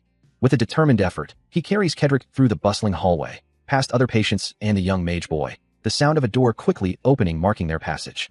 Their feet continue to shuffle forward, the rhythmic sounds of movement accompanying them as they navigate the throng. Finally, a soft click signals a door opening, revealing a quieter space. Inside a private room, with Kedrick now resting on a bed, the mage boy approaches Ray, politely asking if he can pose some questions about the events at the hotel. Meeting his gaze, Ray confirms the boy's earlier observation. He can indeed use magic. The mage boy processes this revelation, a look of understanding dawning on his face. As Ray consistently avoided discussing his personal life, the mage boy knew he would have to infer details from their current situation, preferring instead to settle their financials first. Understanding the priority, Ray simply acknowledged the statement. With practiced ease, the mage boy began counting out stacks of currency, presenting Ray with his portion and remarking on his swift calculations, which Ray noted with a hint of surprise. Once the money was settled, Ray then put forth a request of his own. The mage boy, ever pragmatic, simply asked what he desired. Ray explained that their previous base had been completely destroyed, making it incredibly difficult to find a suitable replacement, and he couldn't secure one for the mage boy. Without hesitation, the mage boy offered to compensate him further, asking if the current payment was insufficient. Ray clarified that if it was a truly rare base, he could indeed procure it, adding that he could also acquire any necessary resources. Still discussing the terms of their arrangement, Ray looks away, his expression tight, wondering aloud, why not? He shakes his head, his refusal firm. I can't. The mage boy, however, remains insistent, his brow furrowed as he explains, the distribution is wrong. Ray's thoughts race, acknowledging the mage boy's significant contribution, but still questioning the need for such a large sum for himself. He thinks, but you don't take far more than me. Everything that happened today, thanks to you. Then, why bother? With a determined push, the mage boy slides stacks of currency across the table, insisting, just take it. But Ray's hand recoils, his refusal unwavering. I can't. Seated opposite the mage boy, Ray looks genuinely perplexed, admitting, I don't quite understand. The mage boy's gaze sharpens, his mind analyzing Ray's unique energy signature, a small orb of glowing magic appearing in his hand as he ponders. He has less hidden mana and more visible mana. Is he not a mage? A soft thrum of energy resonates, and Ray's eyes widen slightly in surprise, a flicker of confusion crossing his features. The mage boy's intense scrutiny prompts Ray to ask if he is personally worried about him, wondering what could possibly be the cause of such concern. Without hesitation, the mage boy declares that Ray is likely the most dangerous individual in the entire 49th sector, his words carrying a weight that belies his youthful appearance. He further elaborates, stating that he would have easily identified Ray's mana distribution if he were a typical mage, implying a profound anomaly in Ray's magical signature. Ray, however, dismisses the mage boy's concern for him, clarifying that his actions are not driven by personal worry, but by a conviction that distributing resources in this manner is simply the right thing to do. Confused by Ray's unwavering stance, the mage boy admits he doesn't understand and questions what Ray truly stands to gain from such an unconventional approach. He then proposes an alternative, suggesting that instead of a direct payment, he would like to invest in Ray, repeating the word invest with emphasis. The mage boy clarifies his reasoning, explaining that by investing in Ray, he can help maintain widespread stability, which in turn would make his hotel much safer and allow him to focus on his business without distraction. Ray considers the proposal, a thoughtful expression on his face, before finally acknowledging his understanding and agreeing to the terms. Meanwhile, in a different location, Jeffer stands with Kedrick, a tense atmosphere surrounding them as Jeffer declares that he is searching for someone, mobilizing all available personnel for the task. Ray curses, frustrated that something isn't yielding to his will, while Philip, eager for action, insists on engaging the threat directly. Ray, now seated in a sparse room, reflects on the recent events, understanding that the opposing gangs hadn't deployed their full strength, leaving only watchmen at various locations. As he and Philip walk away from the facility, he considers that Jeffer and Lotson would have been informed of their actions and would have sent money to the hotel. Approaching a man with glasses, who looks on with a questioning expression, Ray and Philip prepare for their next move. He muses that they wouldn't have been able to deal with the gangs immediately, but they would have had to confront both groups eventually anyway. The man with glasses, still bewildered, questions their presence, asking if they hadn't just emerged from a duel. Philip, looking at the man with glasses, asks about dividends, wondering why the topic is being brought up now. Ray, holding out a hand that glows with a faint aura, assures the man that he will be receiving his dividends very soon. A close-up on a stack of money reveals the man's inner thought. It was true, Ray was still alive after all. A memory flashes, revealing a chaotic scene of fire and destruction, as a man hangs lifelessly amidst a crowd, while Lotson's voice echoes, I thought you died a dog's death in that fire. Lotson, a bald, muscular figure, stands with an associate, his expression grim as he reiterates, I thought you died a dog's death in that fire. Back in the present, Jeffer, seen from behind in his sharp suit, questions with disbelief. It doesn't make sense. How did you manage to get out? Ray and Philip stand silently, listening as Jeffer continues, his tone accusatory. Dozens of guys were hurt because of the fire. You guys must have done it on purpose, right? The flashback returns, revealing Lotson's true motivation behind the chaos, his mind focused on seizing all the betting profits. Meanwhile, Chris, looking desperate, pleads with an unseen figure. Isn't that right, big brother? You're the only one who can help me right now. Back in the past, Lotson's demands grow clearer. I'll keep it short. Hand over all the money you guys have. A hand reaches out, poised to take the demanded funds, as Lotson adds a chilling ultimatum. If you do, I'll head back tonight without another word. Chris, still in the present, reacts with a choked sound, unable to fully articulate his distress.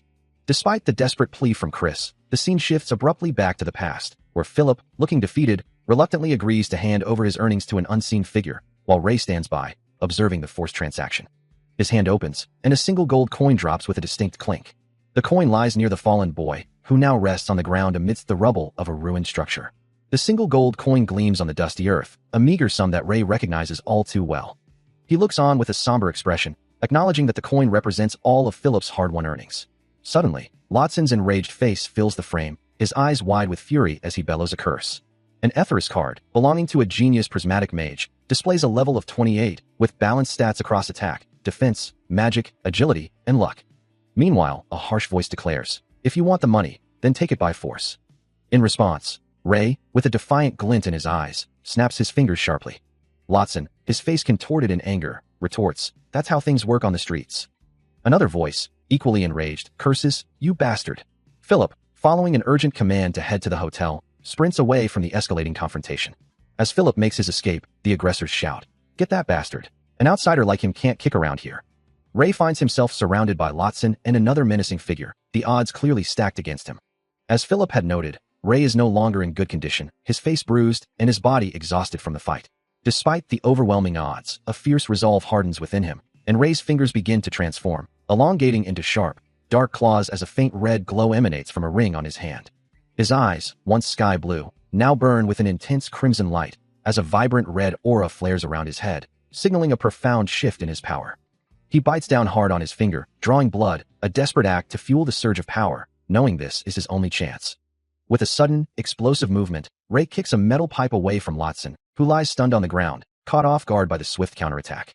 Before Lotson can even react, Ray's fist connects squarely with his face, a brutal, precise strike. The force of the blow sends Lotson reeling backward, his body arcing through the air.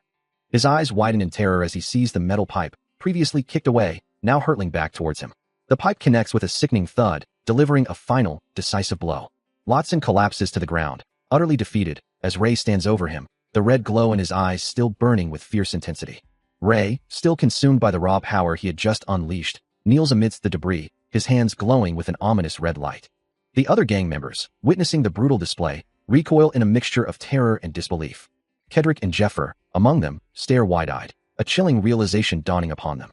Rising slowly, Ray surveys the scene, his eyes still burning with an unnatural crimson glow. A voice from the shaken group finally breaks the silence, shouting a defiant challenge. Despite his earlier display of power, Ray is quickly overwhelmed and restrained by several gang members, as Kedrick moves in for the attack. The group descends upon him, their blows raining down as the narration confirms his exhaustion.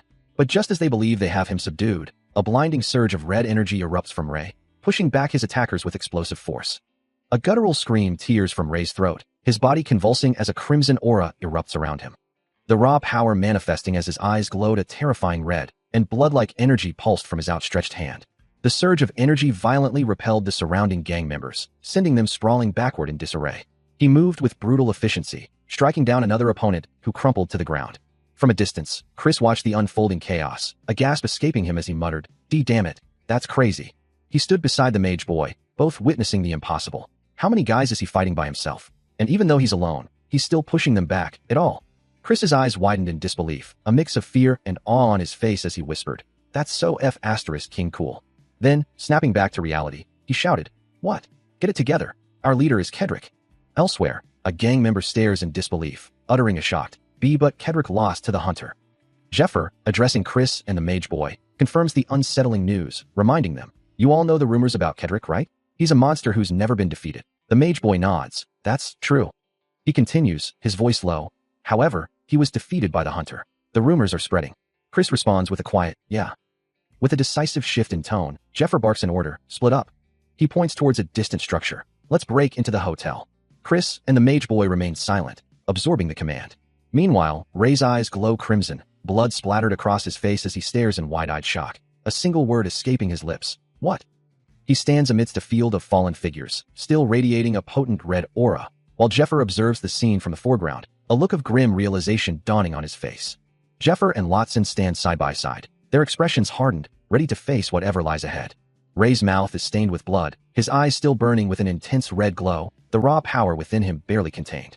He struggles, his eyes burning crimson as an overwhelming power surges within him, a desperate plea escaping his lips, demanding to be unleashed. The sheer force of his uncontrolled energy ripples outward, causing a shockwave that makes the surrounding figures recoil in pain. Amidst the chaos, Lotson barks an order, his voice cutting through the din as he commands his men to move, citing the hunter's authority. The gang members, including Chris, are visibly distressed, some clutching their heads as the invisible pressure intensifies.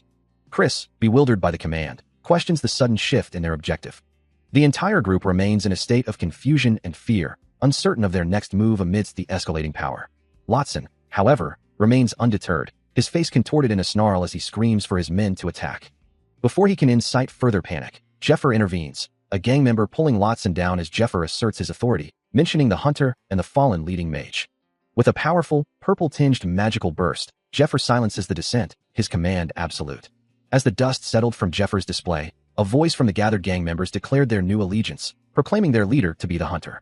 Still reeling from the impact of Jeffer's magic, Lotson, his face bruised, questioned the sudden shift in command, wondering why they would accept Jeffer as their new leader. Ignoring his dissent, another gang member barked orders, insisting they block the door where Philip and the money were kept, reminding everyone that the hunter himself had given the command.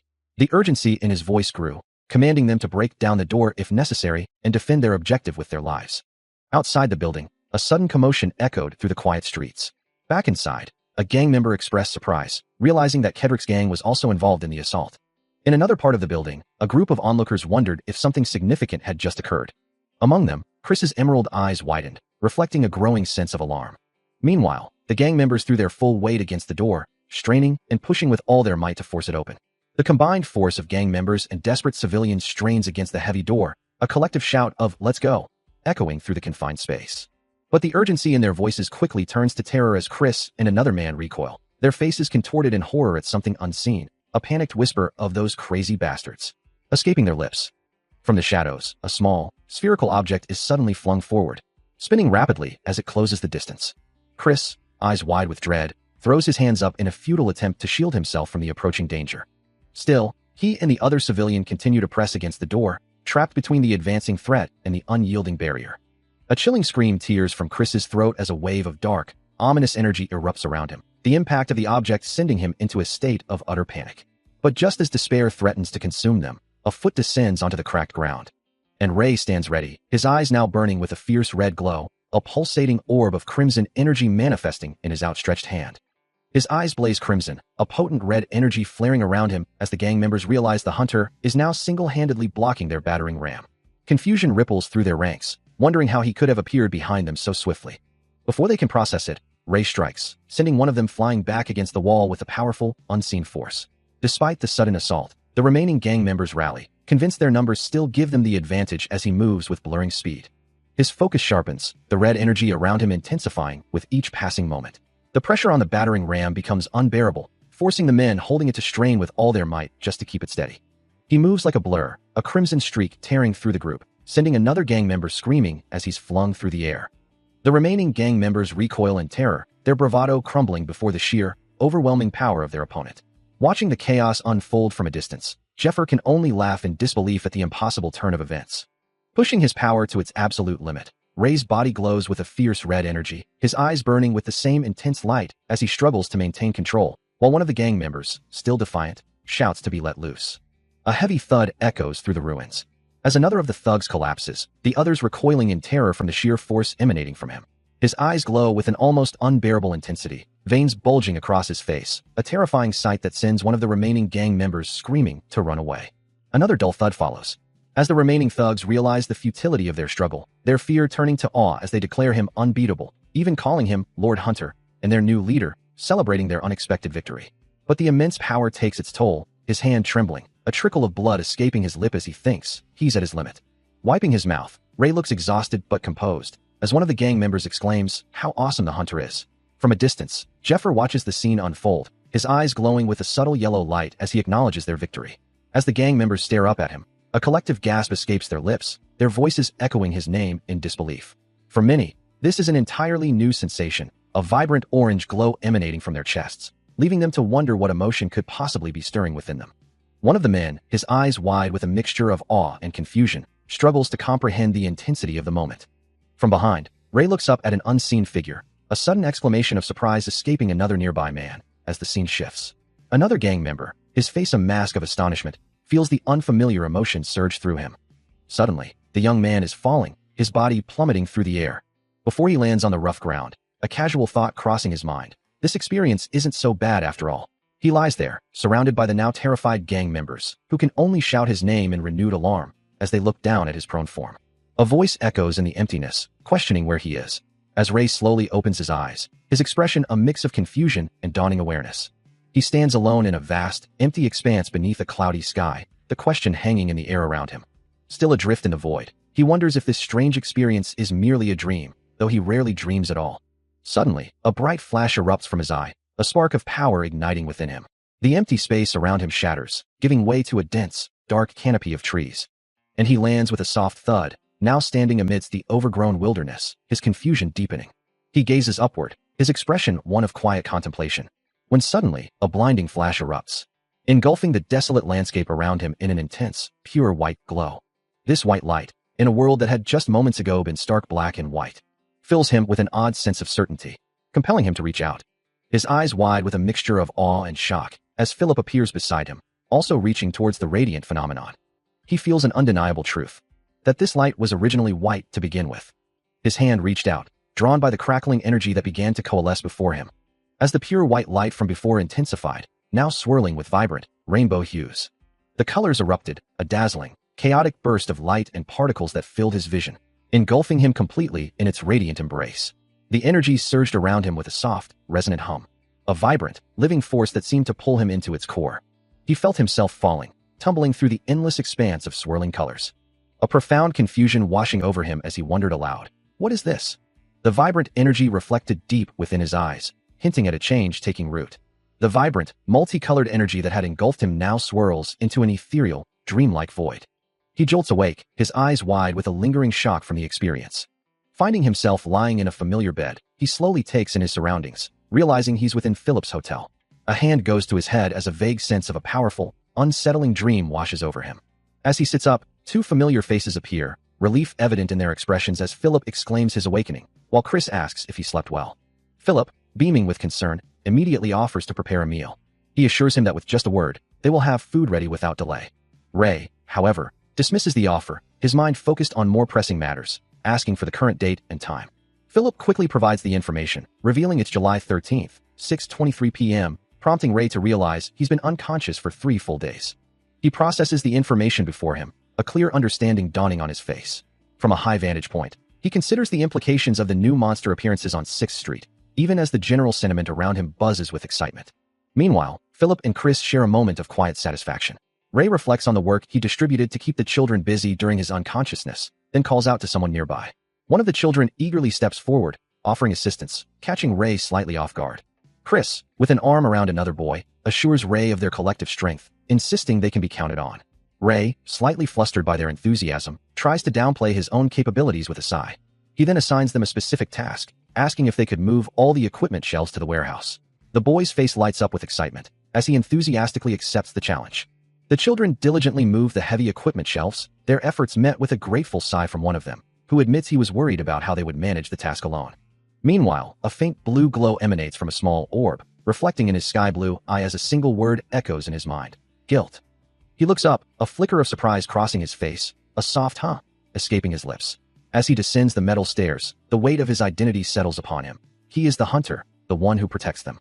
The children look up at him with wide, admiring eyes, asking if he's feeling all right, and exclaiming how amazing he was during the fight. They cheer that they won thanks to him, proclaiming him their leader, while he quietly wonders if it's acceptable to offer a gift to the Hunter Guild.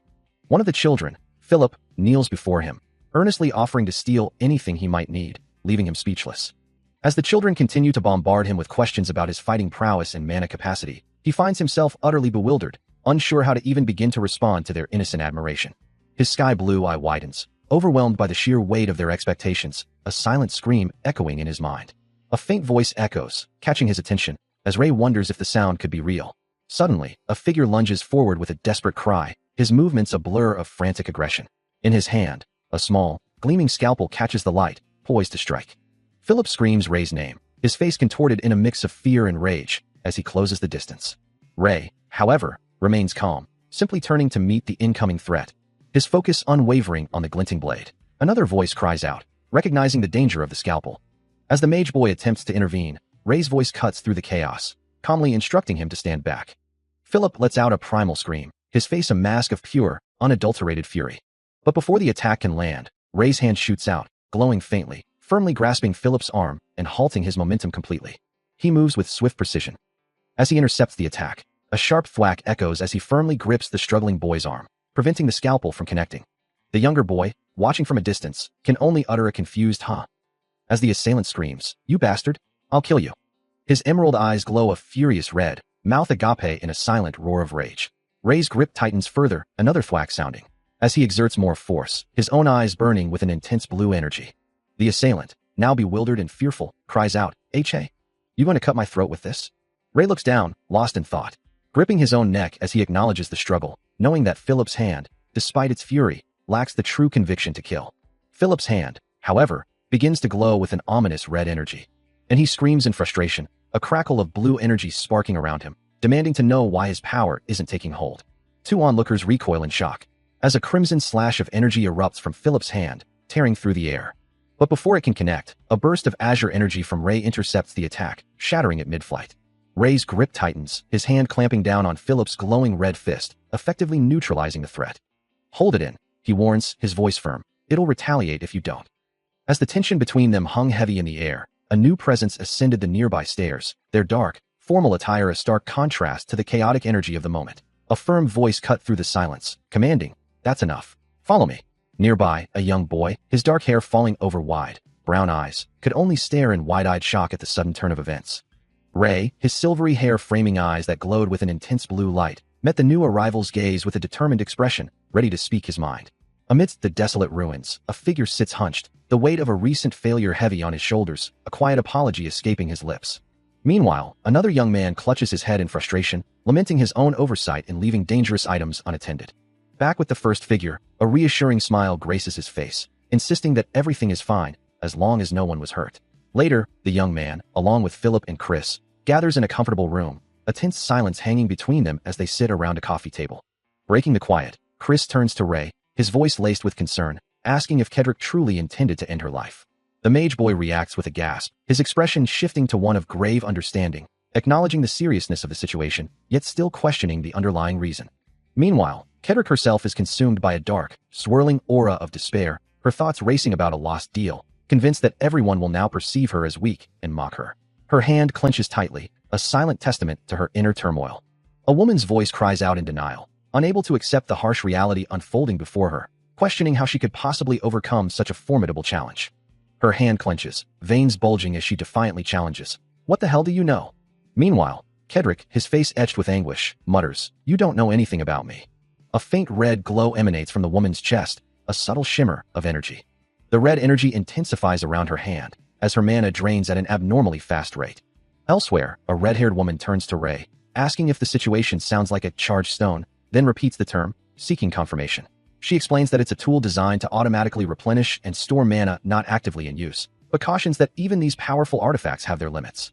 Back with Kedrick, he buries his face in his hands, overwhelmed by despair, lamenting that he is utterly finished, that it is truly over for him this time. Meanwhile, the mage boy, his expression worried, justifies his actions to an unseen individual, insisting he had no choice but to save them because they are his friend. A sharp, distressed sound escapes Philip as his eyes widen in a mixture of pain and disbelief, his mana vessel completely drained, leaving him empty. The memory of a strained relationship surfaces, a voice echoing the question, "Friend? Have you forgotten, Philip? I tried to kill you." Philip, consumed by a furious energy, lashes out at Chris, declaring that wasn't even the worst of it, having brutally beaten anyone else who dared to cross his path. His face contorted in rage, he demands to know how Chris could still call him a friend after all that. As his eyes glow with a fierce purple light, Philip's voice rises, questioning how Chris dares to utter such words.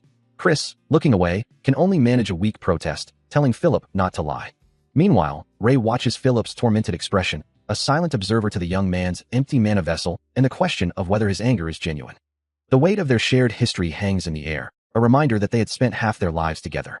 Philip, still seething, turns his fury on another man, demanding he stop with the lies. Philip's rage continues to boil over, his voice strained as he demands to know why his attack isn't working, while Ray, observing the volatile scene, struggles against the grip of Kedrick, who urges him to hold back, warning of retaliation. Kedrick, his hand firmly grasping Ray's, pleads with him to stay put, the sound of his own hand being crushed echoing the tension. He continues to implore Ray. Meanwhile, Chris, his face etched with despair, can only utter a single, pained question, "Why?" He desperately tries to explain to Philip, confessing that he had been living without any regard for him, his hand reaching out to grasp Philip's arm. Chris, now slumped on the ground, continues his plea, acknowledging all the terrible things he's done. His hand finds Philip's, a desperate attempt to connect. With a choked gasp, Chris questions why Philip still holds on to him. His voice cracks as he asks if Philip could ever truly call him a friend, the sound of his hand being crushed echoing the emotional pain. He stands in quiet contemplation, his thoughts drifting back to a time of profound regret. Meanwhile, Ray gently urges Philip to rest, who, despite his distress, dismisses the concern, believing his friend is merely pretending. Chris's mind, however, is elsewhere, recalling Kedrick's past vulnerability, and a deep apology for his own past actions echoes within him. He hated the weakness that once paralyzed him, leaving him a helpless observer to the suffering of others. That very weakness, ironically, propelled him into the life of a hunter and hotel manager, a path he resented even as it granted him power, having risen from the streets of the gangs. It was this internal conflict that fueled his desire, a burning need to become stronger on his own terms. He had replayed countless scenarios in his mind, imagining fighting back against rival gangs, and dedicated himself to training until he could truly stand his ground. Now, facing a subordinate, he asks if they mind getting to work for a bit. He continues to reflect on his past, a memory surfacing of a time he thought he had finally gotten a chance. But that hope was quickly dashed, revealing itself to be nothing more than his own misunderstanding. He remembers having to return to the hotel then, unable to bear the crushing weight of his wounded pride. That was why he harbored such resentment towards them, rationalizing his own actions in the process. He had convinced himself he was different, special even, vowing never to succumb to the present, but to fight against it. A flashback takes him to a conversation with Kedrick, who observes the great amount of rage he carries, like a monster on the verge of exploding. That's when the realization hit him, as Kedrick's voice echoes, asking what truly engages him. And the answer, he knows, is himself. Kedrick, cloaked in shadow and a fedora, looks down with a grim expression, muttering about the self-loathing he can barely endure. Meanwhile, a younger Chris, his eyes glowing with a fierce red light, feels a raw, untamed power crackling within him. Kedrick observes his struggle, a knowing smirk playing on his lips as he asks, My, is that so? Then, a hand extends, presenting a simple, glowing ring, offering a solution to Chris's inner turmoil. Chris, his face bruised and eyes still burning red, listens as Kedrick explains, You are suffering from an illness and cannot properly utilize the strength your muscles afford you. He continues, the words hanging heavy in the air, This ring will alleviate that illness. In a memory from his childhood, Kedrick kneels before a young Chris, offering the very same ring, a pivotal moment etched into his past. The memory confirms the truth of Kedrick's words, a promise that resonated deeply with the young boy. With wide, hopeful eyes, the child Chris clutches the ring, accepting his fate with a simple, eager yes. Kedrick, standing before Chris, issues further instructions, adding that any group they form should be designated Group 66, and that its members must possess strong reasons and good health. He promises Chris an even greater reward if he succeeds, a promise the young man eagerly accepts. For Chris, becoming a gang leader had always been a cherished ambition, a long-held dream he shared with Ray and Kedrick. But Kedrick then reveals a crucial detail, explaining that Chris's inability to fully utilize his strength was due to a debilitating disease, a condition that had plagued him for years. However, a glimmer of hope appears in the form of a radiant, magical ring, said to contain the power to strengthen its wearer. Chris, taken aback by the revelation of his illness, can only stammer in disbelief. Suddenly, a child's voice cuts through the air, demanding the ring back with fierce possessiveness. The young figure mage boy's eyes widen in shock and anger, his face contorted with a mix of fear and indignation.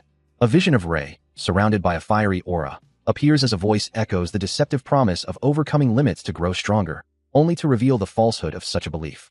The realization dawns on Chris, a chilling understanding that his perceived growth was not his own, but merely magic.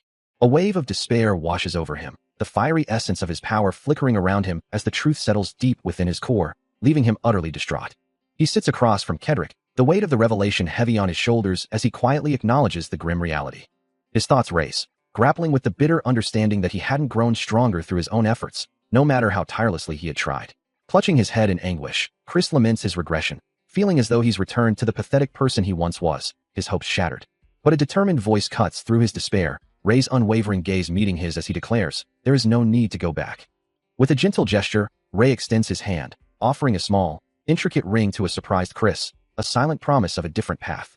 His hand firmly holding the ring, Ray reiterates his conviction, assuring Chris once more, there is no need to return to the person he was before. Ray's voice cuts through the silence, urging Chris to listen closely.